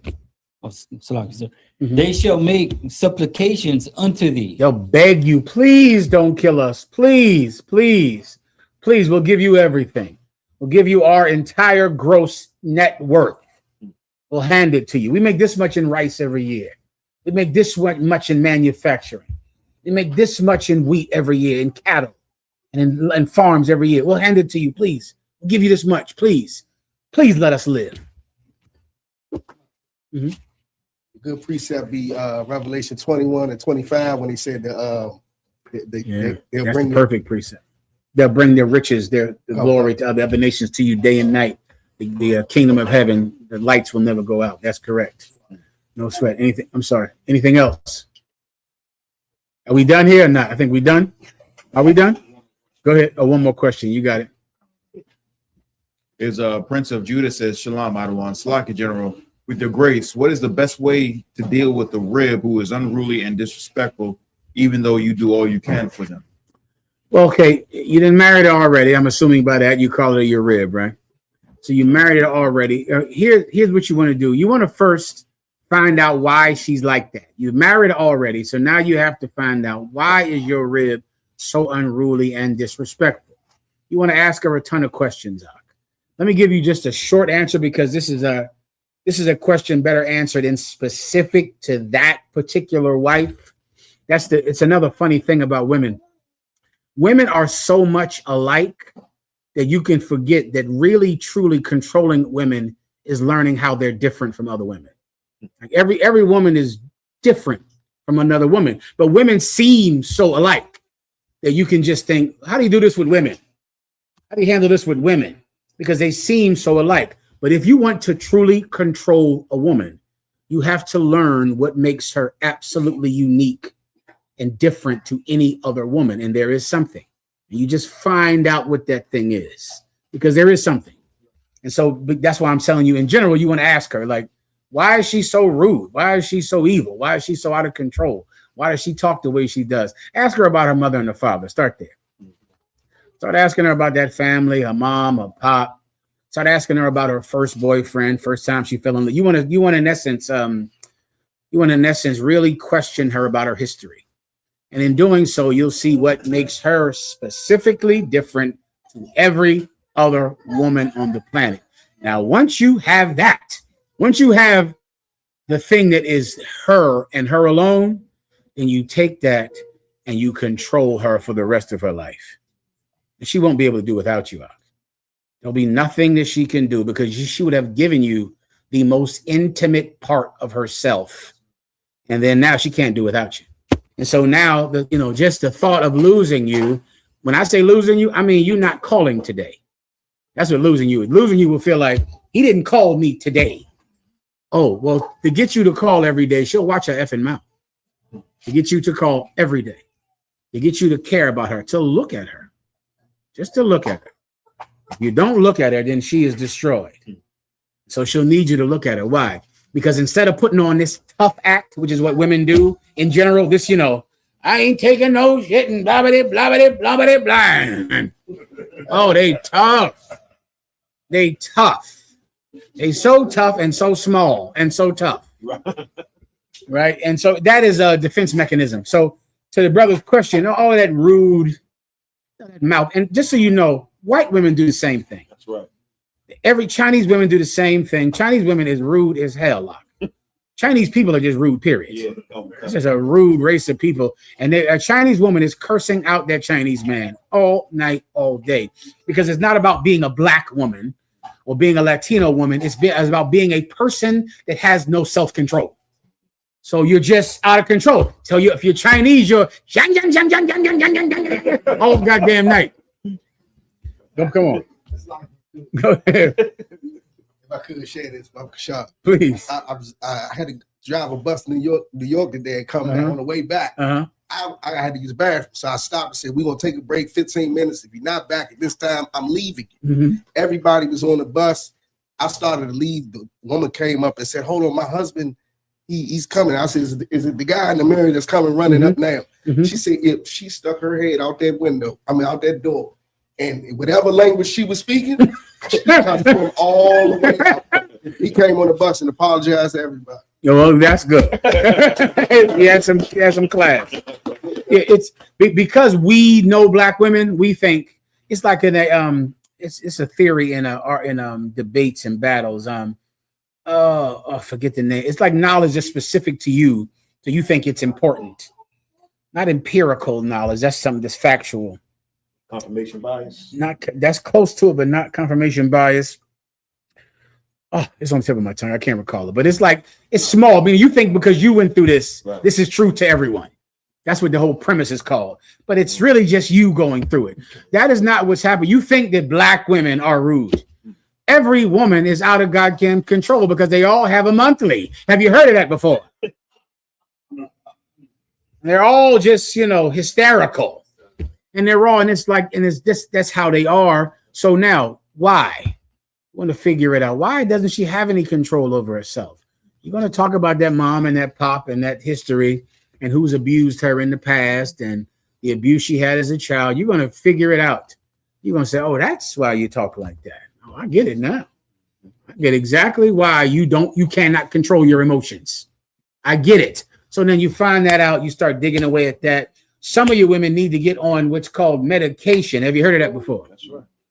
They got to get to the doctor because they don't have enough self-control to fight that demon without stabbing someone. Right. So they need to get on medication, get down to that doctor and take some medication. They take it. Why? Because the alternative is stabbing you. So you got to think about that. And they're not going to want to take the medication. And of course, no one should have to take medication. The only people that do not need to take medication is people that don't need to take medication. Right? So what do you got to be if you're a woman? Be someone that doesn't need it. That's all. I don't want to take no medication. All right. Well, then don't stab anybody. So don't scratch anybody. Don't yell and break all the TVs around here. Because if so, then you're the one that needs medication. You don't have to take it, just don't need it. Because if you need it, then you're going to have to take it. Is that simple enough to understand? That's it. You don't want to take it? No sweat. Well, where my TV at? Seems like I ain't got no TV no more. Right? My clothes, my shoes, all that's gone. Oh, that's outside. So it seemed like my clothes outside. Seems like I need new clothes and you need medication, right? That's what it seems like. So if you don't want to take medication, don't need it. Right. So that you want to start looking at all those things, and you'll be all right. All right, anything else? That's it. Mm-hmm. Go ahead, Kaftam. Just for the internet, brother. All right. Something popped up with what is her name? Taraji Pinson Henson. I don't know if you saw that. Mm-mm. All right. I heard of that name before. Right. She played. Can I get the station, please? One of y'all. Absolutely. What did she play in? Baby Boy, Baby right? boy. Right? Okay, A I lot got of these you. Go ahead. celebrities, a lot of brothers in the UPK, we know they I hear that. SHIT. I hear that. But I just want them to battle this, exploit it. She says gay men have always protected black women. And we know that they done beat black women. But just for usage, how should we go at it? How should we go at someone that's saying that gay men protect? Well, I would first ask her, where is the evidence of that? What are you even talking about? Right. So you want to start there and hear this story. Now, this is what she's going to say. She has a gay friend that she gets high with. Right. I almost had the word I'm trying to think of. Not metallurgical, theological. It's almost tip of my tongue, but that's similar, meaning that's that type of knowledge I'm trying to describe. Say again? Anecdotal. How'd you know that word? It's smart down here. Huh? Give him a hand. Anecdotal. Meaning you think this is how gay men are because you have a gay friend that you smoke weed with and you get drunk with and you go to the nightclub and party with. So you're like, gay men protect black women. Right. You mean who? You know, Reggie that you get high with? Does that mean that's how it is everywhere? It's anecdotal information. It's not real. Right. It's just you. Right. It's just so small to you. It is not a generalized empirical amount of information that you can apply to every goddamn thing. It is simply you have a gay man and you have a gay male friend. And there are women that have a gay male friend. They have a gay male friend. Go ahead. General Cabal. I think she might have been responding to that cat that said a couple of weeks ago that the straight black man was the problem in the black community or what have you. Some homosexual. Oh, that sounds familiar too. That was like. Yeah, that's a hell of a. Because what I'm saying is, right? I know women. Yeah. I know women in the hood. Of course. You go get that cousin that gonna get busy. Oh yeah. You ain't gonna get no homosexual. Ain't that right? To fight somebody. Yeah. You know what I mean? Like, yeah. That's my mentality of. Well, it's true as hell. So then what do you think when she says gay black men defend black women, she's not talking about fight anybody for her because she don't call that gay Reggie when somebody is offending her. Okay. So what does she mean? Remember I said it earlier? You want to just think about what are they trying to say? What's their point? What does she mean when she says gay men defend black women? Well, let me see, General Cabal. Go ahead. Lock you. Y'all don't know who Chud is, really. You understand? Bring it down. Chud, you understand? He was getting pimped. You understand? Meaning that the black homosexual is pimping the black woman to the white man right now, and so he ain't going to help you. You understand? When you got a ball in your mouth in the basement or what have you. Are you joking? Gay men are absolutely not physically putting their lives on the line to defend anybody. Right. They won't do that to defend other gay people. So then what is she talking about then when she says defense? Defending what she want to do. What do you mean by that? Sleep, get another so how does he defend? What does his defense look like? Girl, you should not listen to your husband. Give her a hand. That's it. Here's a gay man's defense talking. People are saying that you have sex with too many men. Girl, don't listen to him. Thank you, Reggie. Thank you for defending me. That ain't defense. Like, here's what defense is: agreeing with whatever she says on the internet. Right. You get my point? Going on the internet and going, y'all talking about her because she had sex with so many men. Stop talking to her. Thank you, Reggie. That's what you call defense? I thought I had to die when someone tries to take my wife or hurt her. Right. I thought I got to get out the goddamn car and now go die now. Right. I thought I'm obligated to do it. Because I know this much about all women. If you do not step up and defend them when they being physically threatened, you're a bitch. That's right. And they are going to make sure to tell you. That's right. Women have a keen sense of, you gonna let him just do that? They're gonna do that to you. You ain't see what he just did? You gonna let him listen, you better be out the car before that come out of her mouth. You got to be up out the car doing something about it, or else there will be no sleeping tonight. The minute happy, oh, that's it. I ain't going home with this bitch if I'm going out here. Nigga, who are you talking to? You're gonna have to do something because she knows what is masculine. She knows when you're scared and you ain't step up to do nothing. You got all diplomatic when that nigga came up. Right. You became a peacemaker then, nigga.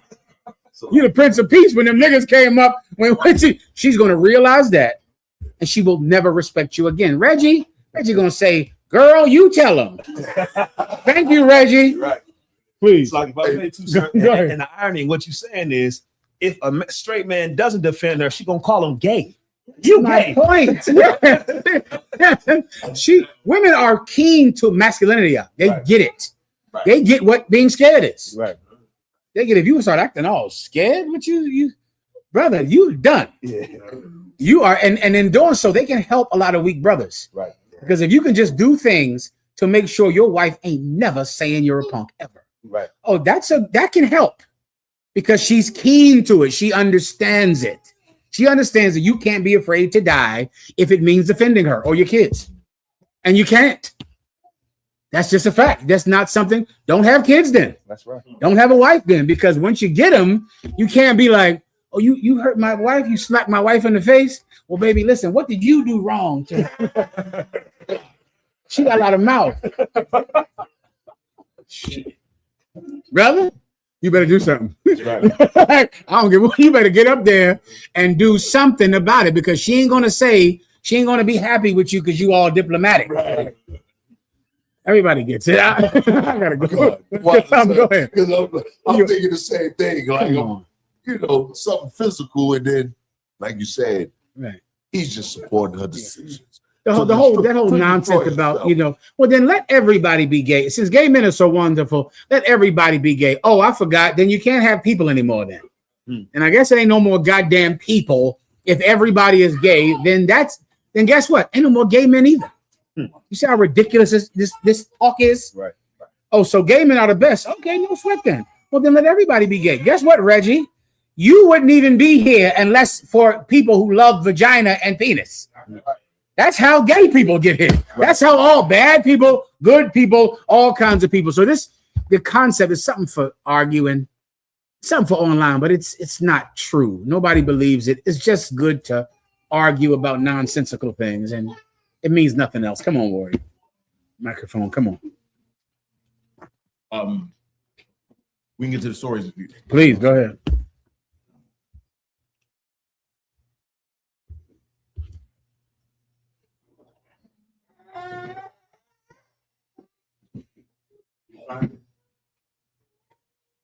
Okay. This police lieutenant, I guess, gets caught. The police lieutenant that gets caught on his way to molest a 13-year-old boy. Yeah, damn it. What religion do you think he is? Who wants to take a guess? Maybe he's a Buddhist. You think he's a Buddhist? Go ahead, play it. Come.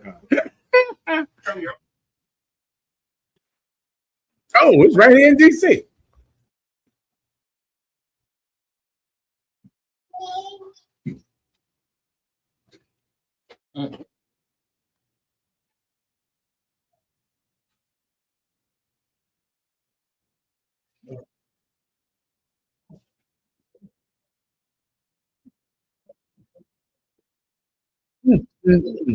That's right here in Washington, D.C. A Metropolitan Police lieutenant got caught in a child molestation sting. You know what religion he is, right? Let me ask you a question. Who did he vote for? You know he voted for Donald Trump, right?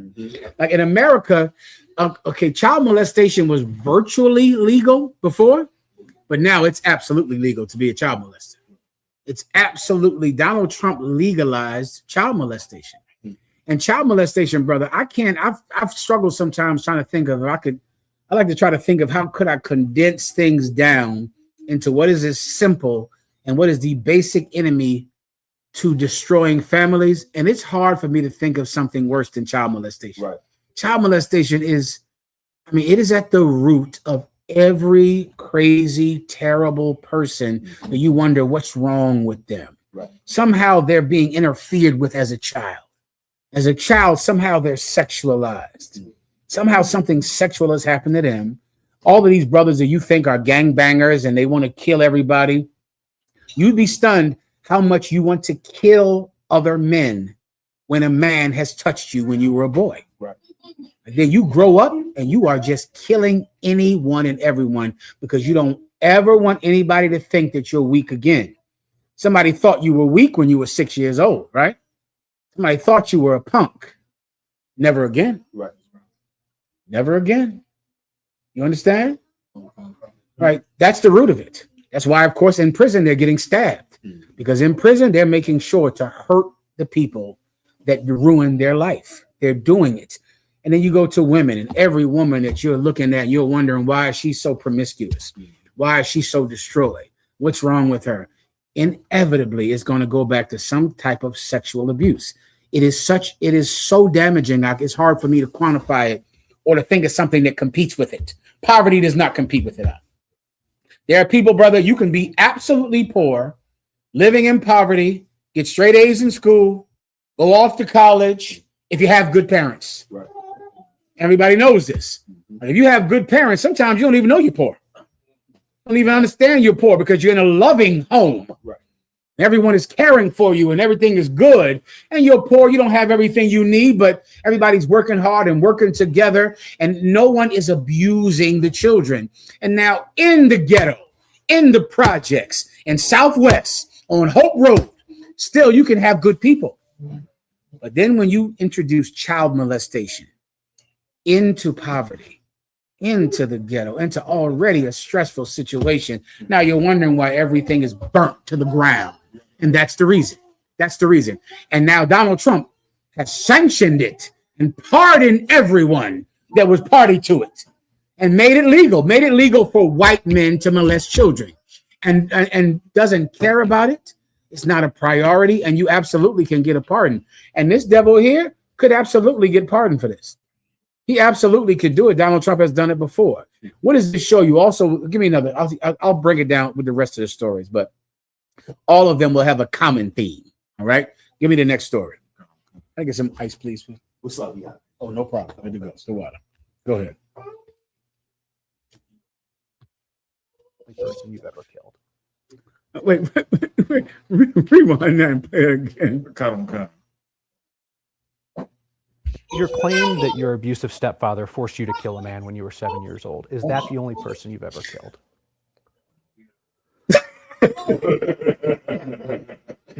I have to pause it right there, I think, right? Oh, God damn, white man. What is wrong with white people?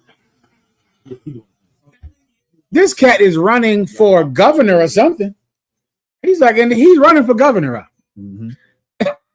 And he's already written books and said when he was 7, his abusive stepfather forced him to kill somebody. I don't know what the specifics are of the whole thing or how that works, but somehow his stepfather forced him to kill someone. And so the reporter is saying, is that the last person you killed? He said, I'm not telling you none of that. That's none of your business. Let's just say that's when the balls start rolling. At 7. It's about to roll on you right now in this interview. White men, let me tell you, this is okay. The fact that people are so devoid of love and caring that they don't care about children destroys generation after generation. The Bible says, do not even the sea monsters give suck. But the heart of the daughter of my people, her heart has grown cruel towards her children. Brother, if you can't have pity on a child, how do you have pity on your brothers and sisters, on the poor, on people you see every day? Babies are designed to encourage pity. Right. They're little. Right there alone, they're tiny little people. Right. They're young. They have big eyes. Their voices are all squeaky and little. They need you to survive. And you don't have pity on children. And this country, this society, this oppressor has no pity on children. They don't care about them at all. And because they don't care about them, they cut off school lunches. They cut off after school programs. They cut off a woman from being able to take off from work so she can raise her child. They cut the salary of black men so that they can't afford to feed these babies. They kick black men out the home so that they cannot protect these babies. And then you send your child to this football coach, this basketball coach, this police lieutenant who's now going to molest that child. And then it just keeps going on and on and on and on. So now here's a white man. He's at home and he's murdered somebody at 7 years old. For time's sake, he play a little bit more. They might need it. Go ahead. Well, I would say as a child, yes, I mean, without question. But I've been in other situations where, possibly people or persons died. That's enough for time's sake. Now, let's see if he wins the governor's race. Right. Let's see if this cat is the governor next. Right. Because I think recently some cat won in Texas that is a child molester. And he won. So let's just remember his name. And then we'll look back in a few weeks and see if this is the next governor right here who murdered his first man at 7 years old and kept the ball rolling ever since then. Keep going on. Next scripture. I mean, next, so you know what I mean. Go ahead. Coming up on Takedown with Chris Hansen. Holy cow. In Harford County, Maryland, this man arrived. Stop. Turn around. That's the same one. We did that one. That's the police lieutenant from Washington, D.C. That's the same one. You got it. Oh, yeah. Come. Jesus. Next one. Stinner. And you were quoted as saying, and I don't want to take this out of context. Yeah, let me tell go. the story. You said it was awesome. Yeah. Now, that could have been, it was pretty horrible. What did you mean by it was awesome? So, can I pause you? Context? For those of you that don't know, this is, what's this cat's name? He's from the UFC. Dana White. He was present at the latest Donald Trump assassination attempt. He was there. He was in the ballroom right in front of Donald Trump. Mm-hmm. And afterwards, they asked him, well, how did you feel? Because there was a cat right outside the door trying to kill everybody in the room. He said he loved it. It was great. He was so excited about it. He loved it. And so the reporter is trying to understand. Now, remember, he doesn't have a gun, Dana White. Right. Because he went through the metal detectors. Right. He loved the fact that somebody might get killed tonight. The fact that somebody might get shot.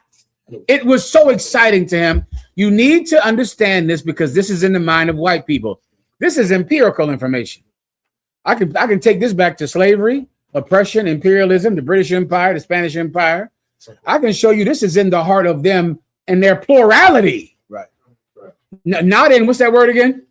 Anecdotal. Not anecdotal, right. But in their plurality. This is how they build countries. From having this mindset of loving murder, even if they might get murdered. Jesus, go ahead and play it. I was sitting there talking to Pete Hegseth, the Secretary of Defense. Yes. Or War, depending on your. Yes. Yeah. All of a sudden, you start hearing just crashing, like plates and dishes and glasses. Turn around, and what looked like 50 Secret Service guys kicking tables over, running on the top of tables, and they're screaming, everybody get on the ground. And I was like, oh my God. Then I watched them pull Vance and Trump off the stage. They clear the stage, and then literally the entire stage are guys with guns with lights on them pointed at us. Right. Now, the Secret Service guys are coming toward our table. I was the first table in front of the stage, and we don't know what's going on. Is there a shooter? Is there a bomb? And just the adrenaline in your body, and mine anyway, perish in his was off the charts. I mean, it was. They're saying, "Get down, get down."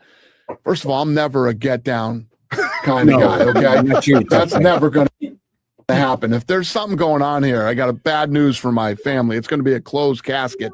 Okay, because I'm not getting shot in the back laying on the ground.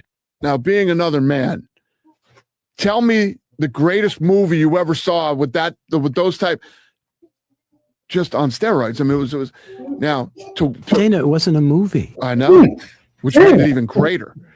And when it was over and we knew that the threat was over, you know, everybody just started getting together and talking. And there's just this level of camaraderie and just that Buzz. Holy shit, Yeah. what we just went through. Yeah. Kind of thing. You were just at the White House correspondence. All right, that's enough. Do you understand that this is who is ruling the world? Right. Like all of us are surrendering our protection, our tax dollars to him. He loves when people get assassinated.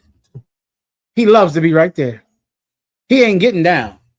No, God forbid. He don't want to get shot in the back of the head. He want to get shot in the front of the head. Because he can't even get down. Do you know that right here in Washington, D.C., in a little while, you probably have driven by this. There's a giant ark up in front of the White House right now. I can only imagine what you brothers are seeing down here in D.C. with the garbage they're building here to worship Donald Trump. Right. Well, right now, there's a giant ark that they're building in front of the White House so they can have wrestling or something down there. Like some type of wrestling match. Right. They're building the Coliseum to have gladiators beat each other to death in front of Caesar. Right. And here's the thing that I know most people don't get. Donald Trump is really at his heart just a real estate thief, just a slumlord. And whoever built that arch, that's kickback money. All of the people involved, whoever's laying the cement, whoever's paying for the nails, the trucking company, those are all his friends that he is just finding ways to give them money. Right. That's why he drained out the goddamn reflecting pool in front of the Lincoln Memorial. Why? Because I guarantee whoever drained it, that's his friend. Yep. Whoever's cleaning it, whoever's polishing the rocks, whoever's putting the new water in. He for 4 years, he is just finding ways to give every one of his friends all of America's money. Right. That's it. And he's going to just invent ways. Let's just drain the fucking pool out. Let's just do something. Let's just build a ark. He's building a giant ark. Just, I guess, to build an ark. But here's the reason. Because somebody has the cement, somebody got the bricks. It's like a cartel takeover. And he's going to just pay everyone who he made money with in Atlantic City, made money with in Manhattan, General Cabal. Go ahead. Oh, here we go. Here we go. That is just it. And it's just so legal. So legal for him to do it. But you know what your problem is? Kids hanging out downtown. Right. Be careful about that, y'all, because there's some kids hanging out downtown. Go ahead, Unc. It's like the sister had a. I'm sorry, please. Who had their hand up? Any sister had their hand up? Let me know. No problem. Good to go. Go ahead. You get the point. Go ahead. It's like if I could, Mm-hmm. I was in Afghanistan and we got hit, bombed a few times. Mm-hmm. That wasn't fun. You wouldn't listen. You ain't have a good time. Well, it would be better if you were in charge of the country. That's right. You understand? This cat is sitting with the president. He loves getting shot at. He loves it. You got a precept I asked you for? I got it right here, sir. Let me give you a precept about whatever this cat's name is. Come on. Not the precept where it says he's estranged from the womb. That's not the one I was going to pull, but that's a good one. But it's another one where it says who can understand his strangers, his psyche. Basically. Yeah, man. I'm familiar with that one. Can't think of what it is. Who can understand him? Not who can understand. Let's try who can understand him. That might be on to who can reason with him or understand him. That might be. You try looking for it like that. Is the serpent one? It must not be that exact phrase then. Who can search him out? I believe that's it. Search him out. Yeah, that's the one. Let me read this one and I'll break that one down if you need me to. Go ahead. Ecclesiasticus chapter 3, verse 26. A stubborn heart shall fare evil at the last. A stubborn heart shall fare evil at the last, meaning you're going to get to eat evil at the last. A stubborn heart. And that's what these white men are. They are just so, they are so falsely masculine. Right. Because all of them, let me blow your mind with this, all of them have had sex with other men. Right. This cat here has had sex with other men. He know what a penis tastes like. Good. He know the different flavors of penis. Him. You think I'm joking? I'm not. You give me the toughest, I'll just pull 10 of them up here for you. Right. And they so tough, so masculine. They manly, fisher and hunters, big game hunters. They taste penis. They've all done it, and they do it damn near like we were young. Yeah. We were young. Yikes. They do it like, like, it's part of growing up. yeah, part of growing up, tasting some penis with a few bros. That's them, brother. Yeah, God. And so now what does that give them? That gives them they need to prove that they're manly. Right. It's like trying to prove it. I don't duck down when they're shooting. I stand straight up like in a movie. Right. And the devil said, well, this ain't a movie, man. What the hell's wrong with you? Well, listen to this. Go ahead and read. Kawaka. And he that loveth danger. Read that again. And he that loveth danger. Read it again. And he that loveth danger. He that loveth danger Shall perish therein. No problem. Listen, what's his name?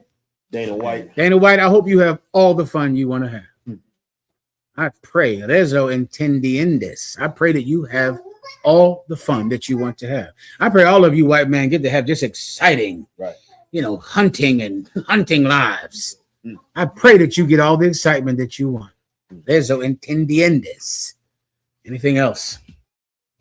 Come on. This is after what you're saying, right? You know the detention center they built down in Florida, right? Mm-hmm. You know they're about to close it down. I didn't know. Yeah. Alligator Alcatraz. Yeah. They say Florida is shutting down the controversial alligator Alcatraz immigration detention center located in Everglades. Official plan to empty the facility of detainees with transfer and deportation occurring, and the site will be fully dismantled over the following weeks before it's returned to its previous use as an aircraft training site. So they fit into the Lord fit into Now, what you should look up now, I.S.U.P.K, is how much money did they spend on that place that doesn't exist anymore? Right. They don't even exist. And remember, everybody's saying, we got to cut money for school lunch so we can afford this. We got to cut money. We can't give everyone universal health care because it'll be too expensive. It'll cost so much money. That alligator Alcatraz thing, they got up and gave everybody hundreds of millions of dollars and just say, hey, listen, we changed our mind. Go ahead. $626 million. No one is in it. No one at all. Because that entire thing was just a way to find some way to buy cement from his cronies who sell cement. That's all. And they're gonna do this everywhere they can. In the end, it doesn't even have to happen because they're not going to get a refund of that $600 million. That's it. They're going to just give out money. And remember, you sit here all day thinking that you don't want to get welfare because you're a strain on the system, because you can't have health care because it's a strain on the system, when they could just hand people $600 million and never do anything with the building at all. Now you're fucked. Congress to pay for the expensive Oh, how did I forget? I think that was $300 million. That was, I'm not sure which bimbo it was, but one of those bimbos spent $300 million on a 3-minute commercial. I don't know if it was 3 minutes. And that was that. And that's all. Oh, now, what is it? Keep going. Come on. Anything else? Go ahead. If I have a question, just tell me. If not, just keep going with the story.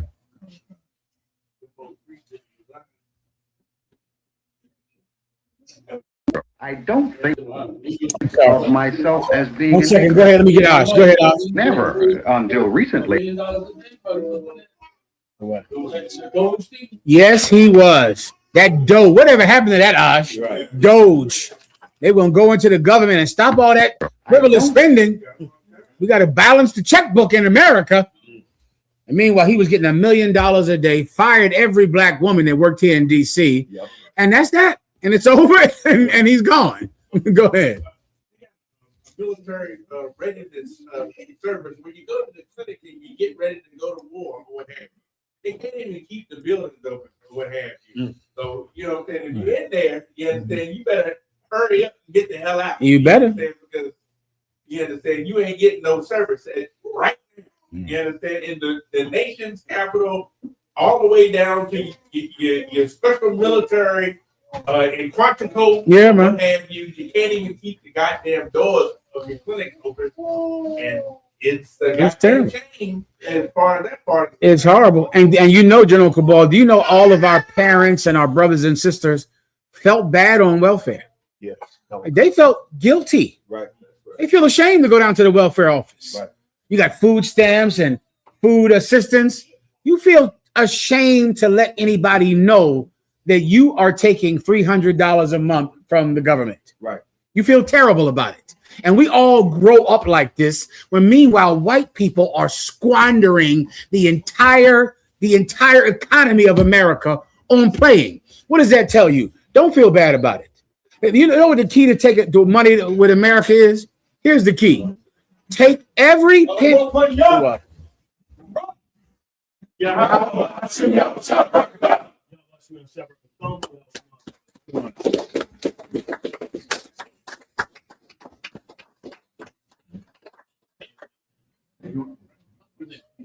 Oh, General, so like you, sir. Please, please sit down. Can you grab a chair for the General, please? You can take this one. Hold on. I'll take that.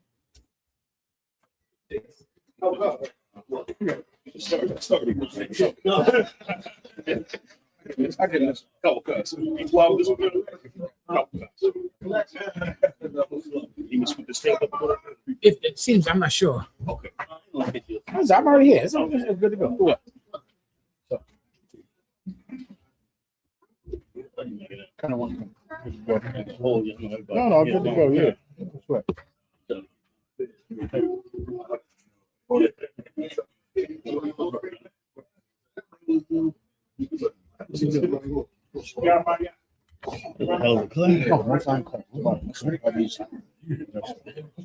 Still live? I believe so.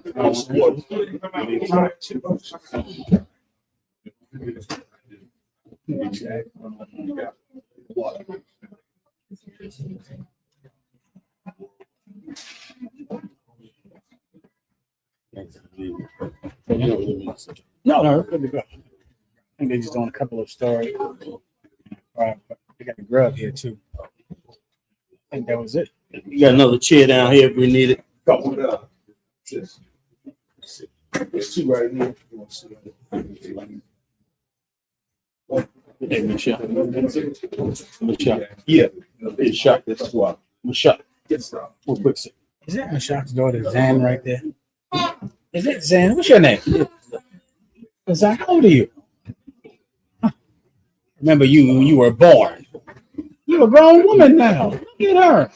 Give her a hand. Oh, my God. You like a little tiny damn baby. You're 15? You remember me? Who the hell I am? I damn near raised you. Ask your father. Ask your father and your mother. Pick you up from that school every goddamn day. That is Zan. She's a grown woman. That's what they say. Well, how old is that? Hear you, brother. Keep it going. Shit. Oh, my goodness.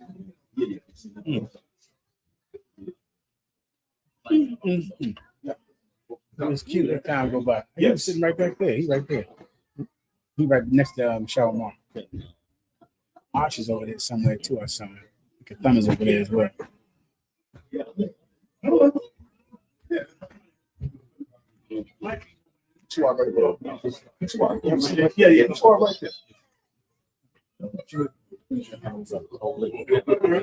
Damn sure, a long time. Right now, so drink.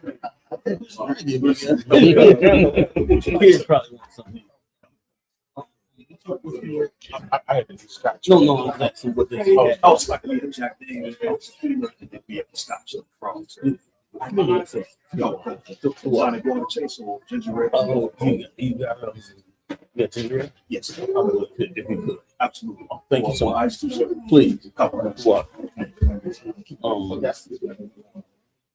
Maybe what's up? Because no, what's up? Maybe.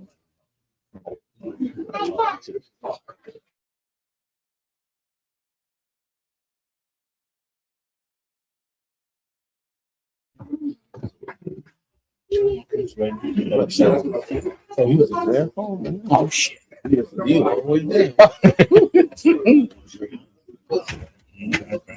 don't never think nothing of it. After going so long, I don't think nothing of it.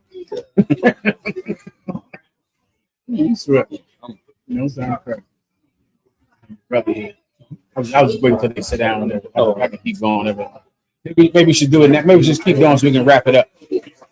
We just keep going then, I guess. Yeah. Well, you got a microphone for everyone online to hear you. Okay, go ahead. Keep going. Yeah, come on. Think of myself as being a Negro. Never until recently have I really been concerned that I am a Negro. I thought all the while that I was an American. I have empathy for my people, but yet in my middle class value, I still kind of think of them as those people. And I'm aware of it. And I think a lot of people in my particular class, if you will, is aware of it, but we're reluctant. We are just imbued with this white middle class value, where we think white. Oh, yeah. Okay, yeah. People online is watching. Yeah, come. I think we're not saying anything. I'm sorry. Let's see. Are we playing that video? Okay, what mic? What mic was I speaking to? Mic right here. Oh, this one right here. Oh shit. Okay. So, like, you want a second, everybody? Wait, sir. You say something? Okay. So you need the microphone? Okay. Yeah, sir.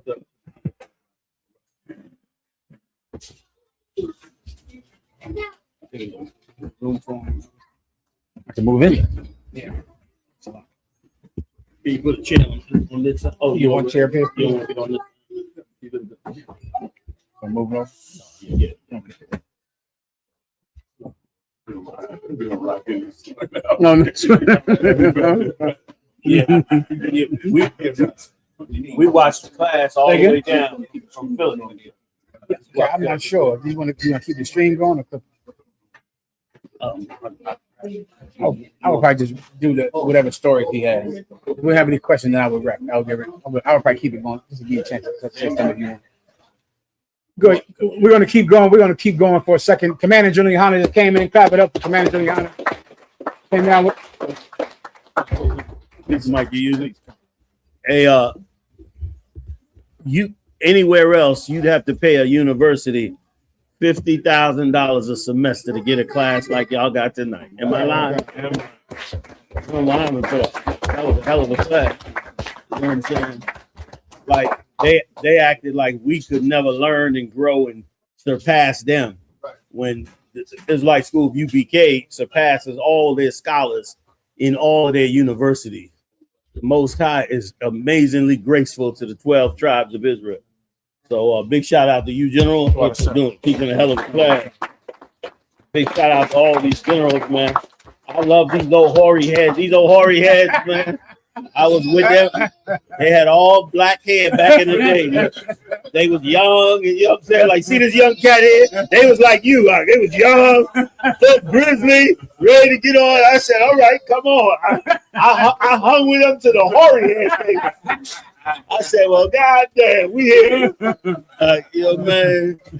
And big shout out to all the amazing captains, man, up in here tonight and throughout the whole country. I got some ranks up in my pocket. Some of you, I heard some of you 5,000 boy about ready to get taken care of. You know what I'm saying? get you on board. You know what I mean? So that was just a lot. I'll probably see if you want to bring out anything, sir, with the last stories and with any questions online. We're good to go. Yeah, good to go. How about the brothers that just came in the room? Any questions from the brothers that came in? Let me know. Okay, good to go. Solid. You got to wrap it up. If I could, I see North Carolina up in here tonight.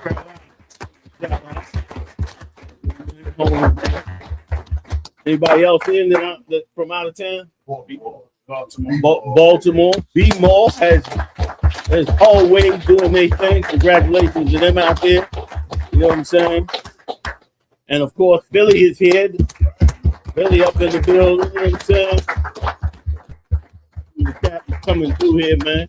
And somebody get a shot of these wonderful sisters and this wonderful food we about to tear up. All these sisters. I see Big Osh up there. Okay. Big shout out to Osh Puerto Rico. Up in the building, you know what I'm saying? Oh, yeah. Doing what he does, you know what I'm saying? Oh, yeah. So slug. No, that was good, sir. Good to go? No questions online? Okay, you got it. We'll just, whatever story you have left.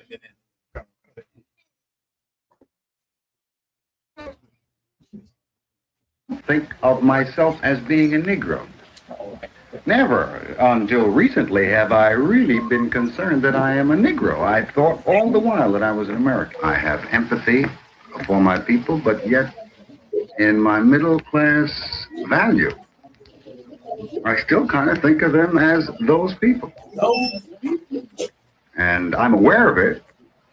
And I think a lot of people in my particular class, if you will, is aware of it, but we're reluctant. We are just imbued with this white middle class value where we think white. Now this is you see it's in black and white. That means it's before 1963. This is like in the 50s. And this is black people in Cincinnati who lived in an affluent neighborhood. And of course, black people from the South were starting to come up to Cincinnati to work in those factories. And black people who considered themselves better than the poor black people from the South did not want them to come up there. Also, I have another video I believe the brother had about it was from Los Angeles. When black people who had money in Los Angeles saw the influx of black people coming from the South and stopped it. They did not want black people coming up. They did not want their neighborhoods to turn black. They didn't consider themselves the same as poor black people. And the reason this is important in Washington, D.C. is because this is the city that struck down affirmative action. Like affirmative action, most of your parents all lived on that. That was like the black dream. Affirmative action, it gave you a path to fight racism on the job place. And it was the reason that you had black congressmen, the reason that you had a black Supreme Court justice, Thurgood Marshall, and Clarence Thomas. The reason that you were able to get a job in the government is because governments were forced to hire black people. Here's what I know no one knew outside of the UPK. This is what you didn't know. Black people who have money thought that they were too good for affirmative action. Right. They all thought, now this is something, I don't know if you've heard this statement before. No black person ever wanted to say, I got my job because of affirmative action. They never wanted to say that. Yeah. If even when affirmative action was existing, they would say, well, I didn't get my job because I got my job because I earned it. Yeah. I got my job because I was the most qualified. Black people who have money are so proud. They can't even accept affirmative action. And so what happened? After years and years, it's gone now because black people thought that they did not need it. They thought it was for some other black people. It was poor black people right here in where's the affluent? And DC has a ton of affluent areas to my memory. Prince George's County. Prince George's County. My God, I think it's the richest place in America for black people. And there are so many cities like that where if you go there and say, do you need affirmative action? Yeah. Did you get your job for affirmative action? Oh, hell no. I earned my job. I don't need I don't need any handouts. I don't need any assistance. And that you don't have the other video, do you, the brother Prince? Check this one out if you could. They also got the Gold Coast in D.C. The Gold Coast in D.C., right? 16th Street Negroes. I think that they Oh. very educated. That's what I remember. I remember D.C. being an area where it's people so poor than other people. It's like they got nothing to do with that. They don't need any help. That's you that need welfare and affirmative action and handouts. But we on the Gold Coast, we really just don't want too many of you to come around here and make us look bad. God. And that's Salaka. That's where Mayor Anthony Williams come from. That's where Fenty come from, which is a homosexual. And then what's the sister? Mayor Pratt Dixon. A lot of people don't know that Man Barry was just a hood dude. I hear that. A lot of people talk about him smoking, but he was gonna fight for you. Damn right. Marion Barry fought for black people. You know what I mean? Like they worked hard to get him. They couldn't get him for a long time, so they finally got that sister who really was determined to get him on tape. And of course, they used that to bring him down and show you Donald Trump, he's raping babies. And they like, nobody. You know what I mean? They ostracized that Marjorie Taylor Greene for even bringing the damn thing up. You know what I'm saying? But can I go back to this? Please, go ahead. What a lot of people don't understand about Man Barry was for white contractors, if you're going to do business in DC, you're going to hire black, not Washingtonians. You're going to hire blacks. I've been here for a minute, so I realized that a lot of people make fun of Man Barry, but he was in our corner. Right. Yeah, and he was a rarity. Go ahead, he was a rarity. And he was right or wrong. After they caught him smoking crack, he still ran and won again. That's right. God. I mean, he had his faults. But you catch Man Barry in the hood. I don't know how you run the city of D.C., Washington, D.C. I don't know how you be the mayor and actually help black people and not smoke crack. Like nothing. When they caught him smoking crack, I just said, well, of course. Who else gonna sit over there in that mayor's office and deal with all this Washington money, power, all these spies and spooks and all this madness going on and not be a little off your route? You know what I mean? Like they looked at him so crazy simply because he actually did help black people, which was ridiculous. But I wanted to go back to this Salaka. I wanted to go back real quick, if I could, Muhammad, to this tape. That guy that was in that tape gave us such an insight to the people we love and cherish and praise so much. Can we go back and play it one more time real quick? Before you play it, as he plays this tape, the thing to think about is all your wealthy rappers, all your black politicians, all your big time preachers. They think like he does. Matter of fact, because they thought like that, get me right. Because they thought like that, they're the ones that pushed themselves to get into the civil rights to get further closer to white people. Like now they were gonna be stuck with poor blacks. And they didn't want nothing to do with that. Like he said, he didn't even know he was black, because now they wanted to just get all the way in equal with white people. And brother, these people are the biggest problem that we have in this century. And they in the scriptures. There's scriptures on them. I'm gonna read one of them right now. One you all know. Go ahead, please. I don't think of myself as being a Negro. Never until recently have I really been concerned that I am a Negro. He said he didn't think of himself as a Negro. And here's the thing. Your rapper today, he don't think of himself that way. That same cat that's rapping rap music, he wants to get away from us too. He wants to be a traitor to us too. He wants to turn his back on us too. Like Taraji P said what she said for a little bit of money. She'll turn on black men and throw us all under the bus, all because the homosexual community will pay her some money to say that these gay men are the ones that's actually helping. Like they're doing the same thing that this cat is doing, but boy, is it an insight to see him actually do it. Go ahead and play it out. I'm gonna get up on it. I have empathy for my people, but yet in my middle class value. I still kind of think of them as those people. As those and people. I'm aware of it. And I think a lot of people in my particular class, if you will, is aware of it, but we're reluctant. We are just imbued with this white middle class value where we think white. White. That's our people, all in charge. They think white, so they decide white. And it is why we would never get no help. That's why Kanye West sounded like a crazy man. What's the name of the brother that took the knee? Kaepernick. That's why he sounded like a crazy cat. And that's why these wealthy, they got to be forced, you understand, to adhere to the law, statutes, and commandments of the Most High, because they will sell us right under the bus. And it's why they hated Moses. If I could just get one, please, if you don't mind, General. Y'all know this one. Please, and I was going to ask you, going to pull the same precept. Are these the same Negroes in the depth in the wilderness that said we want the flesh pots and let us go back to Egypt? That is most definitely who they are. Come. They are the same ones who was disgusted by us being the culture that we are, disgusted by us trying to help ourselves. Right. Like that, like you trying to help yourself means that now he got to be associated with you. Right. When he was able to just be in white America and, like he said, think white, be like he white, not even know he's black, as long as you didn't come and try to say, wait a minute, what you all have up there, we should have as well. And the minute you start doing that, now you associated with him. And guess what? Now he wants to get rid of you. Exodus 5:21.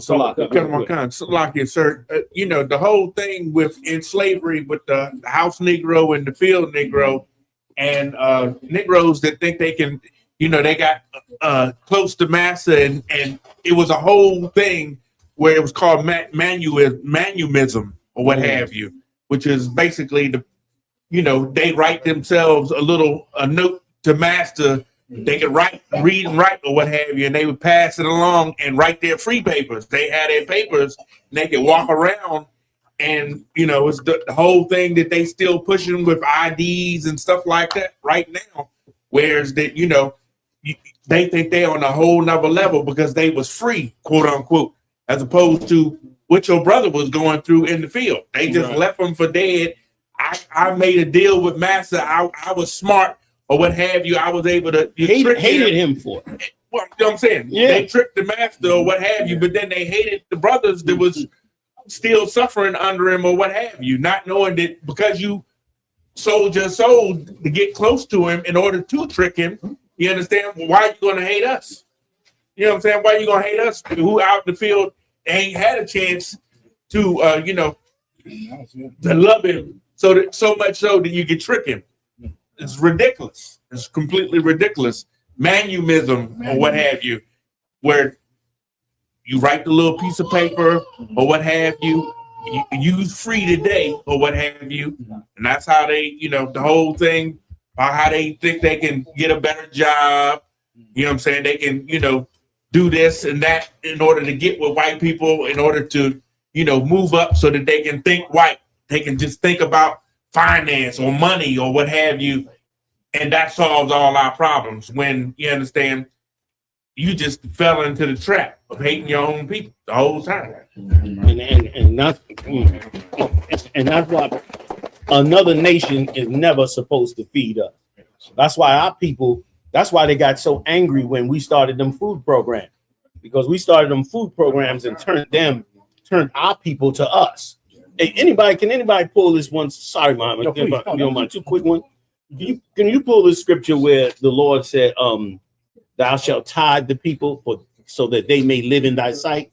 Give me that scripture as well, because let me tell you, nobody is supposed to feed us. We're supposed to feed ourselves. We're not supposed to beg anybody, in a right kingdom for anything, because this is what happens. When you being fed by the other nation, that's why he said, I think white. Damn. That's right. He done left. And that's what happens to every entertainer, every sports figure, all of them. The wealth comes in and now they own their mind. They own their body. And because they own it, they take our children and put them in record labels and record songs, and then just dictate whatever the hell they want to give our community whatever they decide they want it to be. Let me just read these two scriptures, and that's why the truth is so beautiful, and it's why we're supposed to always hate them. Right. How you gonna want to join them when the fact that they put that money in your pocket means you're gonna be a slave? Right. Real quick, man, I'm gonna just slide back out. Oh my God, sir. Exodus chapter 5, verse 21. And they said unto them, the Lord look upon you and judge, because ye have made our savor to be abhorred in the eyes of Pharaoh. I love this scripture for that same reason. These are the taskmasters. These are your mayors, your governors, your supervisors, your this and that. And they want to be loved by the master because they want to be like the master. And Moses came along, man, and disrupted that. And we come along and disrupt it. We disrupt the Christian loving everybody order. And we are supposed to disrupt. That's right. We're supposed to be the problem with this mindset of joining this man and being his slave mentally, and he's the one feeding us and all. And they had the whole program to do it in the 60s. Remember when they sent all the brothers to Vietnam? They turned around and gave all the women welfare, right or wrong. And it's like, and everybody joked about how the white man became our sister's husbands. Right or wrong, but it's a true statement because he's feeding us. You know what I'm saying? When the Lord had his own order where a man was supposed to take care of his family, this man came in and stole that and made our mindset be like his mindset. And that's why we always are to come up against it. Go ahead, is there more? Go ahead. A little bit more, sir. And in the eyes of his servants. And in the eyes of his servants, made us abhorred. Why? Made them abhorred. Why? Because Moses was bringing up how evil they was. Right. The things Pharaoh was doing. You know what I mean? Like you get up in Whitey's face about what he's doing. This man is he's gonna lose. Right. He's gonna lose money, wealth, influence, all of that, and he should. So lock it. Go ahead. Give me the other one real quick. Come on, sir. Deuteronomy chapter 22, verse 4, chapter 14, verse 22.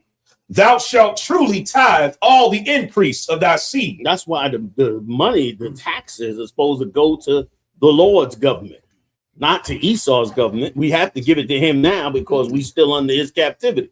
But it's supposed to go to the Lord's government. Why? For this reason. Read it. That the field bringeth forth year by year, and thou shalt eat before the Lord thy God in the place which he shall choose to place his name there. The tithe of thy corn, of thy wine, and of thine oil. Give me the one where he said that they may live in thy sight. Because that part is important too. That we supposed to build our government to live in the Lord's sight, not build their government to live in their sight. I can imagine, get me right on this, Mama. I can imagine the billions of dollars that blacks, Latinos, and Native Indians contribute to this government that goes to them, to the playgrounds of disgustingness that they have. Could you imagine how much money done went to Epstein Island of blacks and Latinos tax money, man? To all that freakiness and underground, whatever, and eating, you know what I'm saying? Meanwhile, all that is money coming from the poor. So let's see what I got a horrible story from some sister that's from DC that's 57 years old. She went her ass down to Atlanta and became a judge. Do you know that they had to reprimand her privately? They did not fire her, but she, in the sight of everybody in the courtroom or what have you, they listening.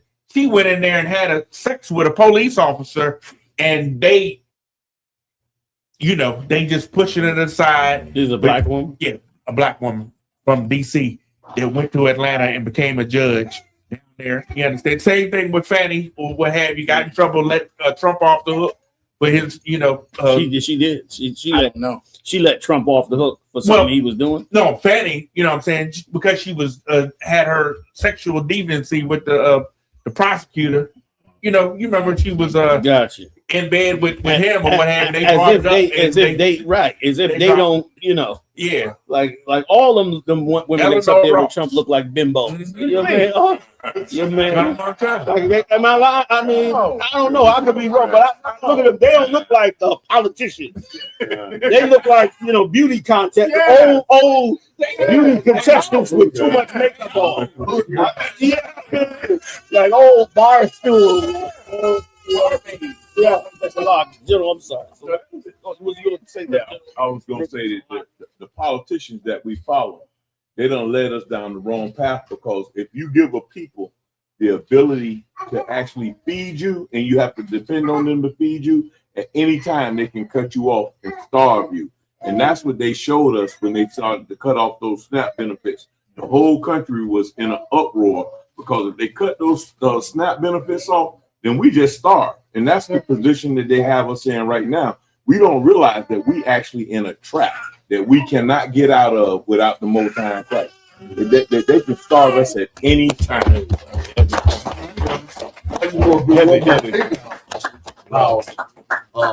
Latinos that are green card holders, did you know that they don't get refunds from taxes? They just pay taxes. If they get a check, they just got to pay taxes. So what black people do is they use them to cash lotto tickets, because they're not getting any taxes anyway. So IRS is not going to even deal with it. So if they don't even apply for a tax refund. So they pay billions of dollars in taxes. They don't get a refund. I didn't know shit. There's more. Okay, go ahead. Come on, sir. Hosea chapter 6, verse 2.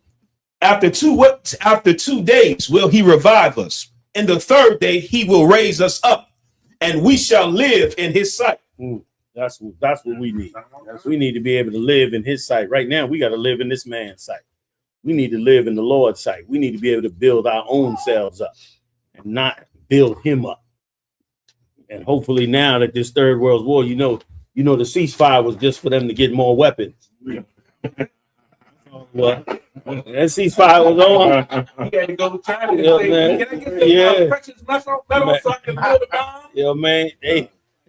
Everybody worry about Area 51. They in Area 51 shoveling that metal. Like, come on. They know this round right here. This the round. This right here. This the round.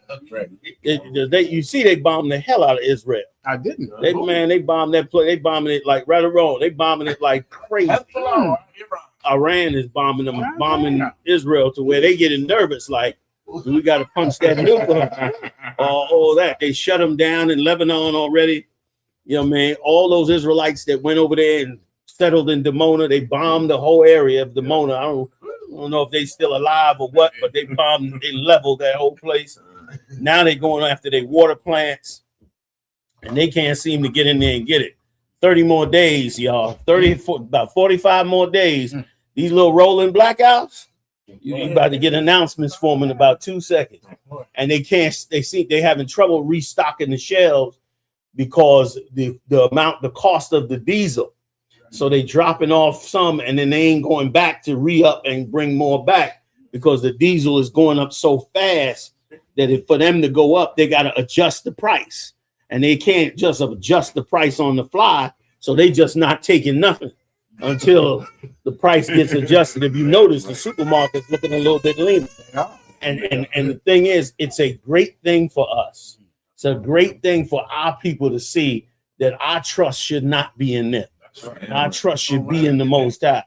Like that. That's what the Lord really requires of us. Salaki, I'm done. I'm gonna get up. You have more? Thank you for the time. I'm going to show you another video that is terrible, but it's just like the one we just watched. Please.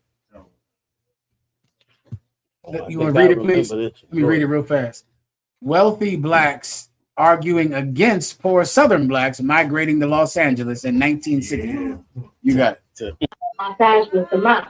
By 1970, there'll probably be 1 million Negroes in this city. And I know that people are concerned about this. They may not talk about it very often, but I certainly heard them shudder in church when he said there'd be 1 million Negroes in Los Angeles. We shudder because we were saying as the majority of these people are not like we are. And we felt that maybe some of us felt we left the South because we were getting away from this problem. We are part of this exodus too. But we are a little maybe embarrassed by the fact that here we're going to have a mass element come in that's going to create a tremendous social problem in the community to which we find a great deal of difficulty in relating to. Well, I might sound like a do-gooder, because I really am not. That's And I'm amazing. somewhat of a snob. But I do think that with these people coming in who are not our intellectual equals, nor are they of our sociological bracket, they're not to be a handicap to us. They'll find their own level. Now, I do sound like a snob, but I don't mean it this way. But they're used to living a certain way, and they too might rise up above their origin, and might one day be our associates. The whole tone of this. Next one was more. I don't. It might be more. I don't know. Prolific. I think that made it clear. Complete. No, that was it. I mean, it's just you would never think, and just like you were saying earlier about rappers and athletes, if you're in the South planning on leaving, this is who you look up to. You're thinking, man, they live out in Los Angeles. I can live out in Los Angeles. Meanwhile, there's a meeting. They coming together and stopping you from moving to Los Angeles. Yeah. It's the craziest thing in the world. And when she said, and when he said, I was in church, and when they said it's going to be 1 million Negroes moving to Los Angeles, she said that they shuddered in church. In church, in a black church, they like, what? All them niggas coming in? And they niggas. I try to get my head all these with full segregation, man. Full segregation. You in a black church in full segregation. Oh my God. I mean, you know, try to understand it, but it's like, yo, they the enemy. Yeah. So let me tell you something, Mark. Let me tell you something. If I could, sorry, Q. Martin Luther King used us, man. Martin Luther King and them used the hood, you understand, to do their dirty work, to join them to the white man in hopes of getting more. And the white man double-crossed them and took everything from all of us. Like, they used us. And let me tell you something. The hood better recognize that we are the leaders. That's right. The hood better stop these old good English talking niggas. And they're sitting in, you know, some mayor's office or something. They not the leaders, man. Like, they in church. She said, what did she say? Something about they don't have the intellectual. They are not our intellectual equal. Good night. Like that's the enemy. And listen, and make no mistake, that still exists. Right. What's the name of that old sodomite from Baltimore? Run that church. Jamal Bryant. Him. What's that old big fat one from Dallas? Him. And all the rest. That's them. They said in church. Can I give you one part that was ridiculous? She said, I forget which one said it, but no, it was a man on this tape. He just said, and a lot of us, now this is 1960. He said a lot of us left the South fleeing from them. I mean, all these years, I thought they left the South running from lynching. Yeah, they was running from niggas. I'm trying to work like you don't manage the black people. All that talk, you know, you say, man, I'm leaving to Alabama. Sure, because you ready to get lynched? No. Throw these niggas. Like, man, that's something. Like, that's a whole different play. Yeah, that's a wild thing. And with 50 years gone by, you know, Slovakia, sir, I'm afraid that some of them is just Esau now completely, and they just got the blackface. Listen, you're right. Go ahead, Michelle. Mama. I mean, I just want to show you the video. I mean, right. With Trump, they voting for Trump. I did it. It's a guy from Texas. He used to say Donnie Bush. Said Dottie Bush. So for anybody who thinks that we need to be different, right? They've done it for running from each other. That's amazing. I gotta say something. There's a cat named Claude Anderson. Claude Anderson, right? And he's with FBA or whatever. I don't. Let me tell you, I was watching your show. He just sent me a message, by the way. Did you? Because you broke it down of why how blacks, Latinos actually built this country and America that sent all the jobs to China. That was our money. That's it. But he claiming the Latinos is taking all our jobs. I'm getting ready to use that video. I'm going after Claude Anderson. Because I mean, we had amazing factories for ESOP. Like we put GM on the map. Ford, Lincoln. You know what I mean? That was us rolling out them Plymouths, man. You know what I'm saying? We did that. And weapons and everything and food rations. And he turned around and said, okay, we see we need these factories to get everything we need, but we can't leave this in the hand of Negroes.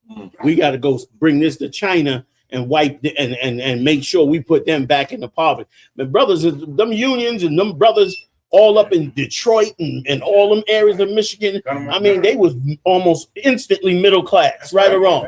You got hired by GM, you was middle class. That's right. You was, you know what I'm saying? There you bought a house, you had a car, you was living. But they knew, no, we can't do this. Like they didn't have to move Detroit. How are you going to move car factories that make the best cars America has? They moved the whole damn factories to Japan. For what? America was making the money and we were getting substandard wages. Remember, that was right after civil rights, and it wasn't no equal rights in the factory. I got $10, the white man got 20. You know what I mean? So they could have kept it right there. We would have been rich slaves under them. We would have had the leadership that cared about us because they couldn't have been a part of them. Instead, these Uncle Toms turned around and joined us to them and let them wipe us all out. And they sold all our stuff off the China. And that's why they would tell you when you got hired on a job that you could not discuss your salary with anyone else, because we would be going on a job and we would be working the exact same job that the so-called white man was working. But when you looked at what the white man had that was working at the same exact job, he would own a home, brand new cars and everything. And if you discussed your salary, they terminated you immediately because you was getting paid $10 an hour for the same job that he was getting paid $20, $35 an hour for. And we never looked at that whole situation, man, which is jacked up. That's prolific. You know, they got a whole thing where they, they discussing it now, but they call it silent weapons for quiet wars. Is what you just describe how they crack bombs. You understand the homosexuality that they push on us, all of that stuff or what have you. It's social engineering tool, a clandestine document that purports to outline a top secret manual for global social engineering, economic manipulation, and mass population control, which they tested on us first all the time. Right. Like the black and Latino community is fake. Like our whole culture is fake. Ain't none of it real. Right. It's something they created in a lab somewhere and put on us, and now we walking around following. It's crazy the way the life that we live in. But this is it's going to end now. Now that this war is breaking out and it's escalating, and they cutting that diesel fuel off. Oh, I cannot wait. I cannot wait. I can't wait to see the first person in the gas station go. I cannot wait. Because the pundit on Fox News had the nerve, the so-called black pundit, that one that looked like a grizzly bear, that they got on Fox News, saying he black. Who knows what he is? But anyway, he turned around and said, I hate to say this, but black people are the most racist people in America. That's why what you brought out in class today was so right. How could we be racist? He said we need most racist people in America. Imagine that in the era of Donald Trump. Don't tell me that ain't paid propaganda. Somebody said. Oh, sorry. Somebody said that it was more acceptable to be with Donald Trump than it was to be with Obama. They said that today. That it's more, no social miscue or anything to be for Donald Trump than to be with Obama. You understand? So, that's what time it is for sure. Mm-hmm. Like the Lord loved to take a proud man and break his pride. Right. I mean, like he broke Pharaoh's pride. He said, I'm gonna break his staff. And that's exactly what you about to see in this empire. Like now, all this hate. Now, remember all this down. Don't forget it. Because in 2 seconds, you're gonna see the most humanitarian white people you have ever seen in your entire life. You're gonna see the whole, we should all be together, white people that's coming together real fast after all of this is over. You know what I mean? So, General, thanks for letting us cut all in your class, man. You know what I'm saying? You're so inspiring, man, in the work of the Most High. I think that was up for our videos. We good to go here? That was it anyway, sir. SHALAM. No, sir. Whatever we'd like to do from here is good to go. I like to not hold everybody no longer than another man. Okay. I march him. Barack. Yeah. Yahanna.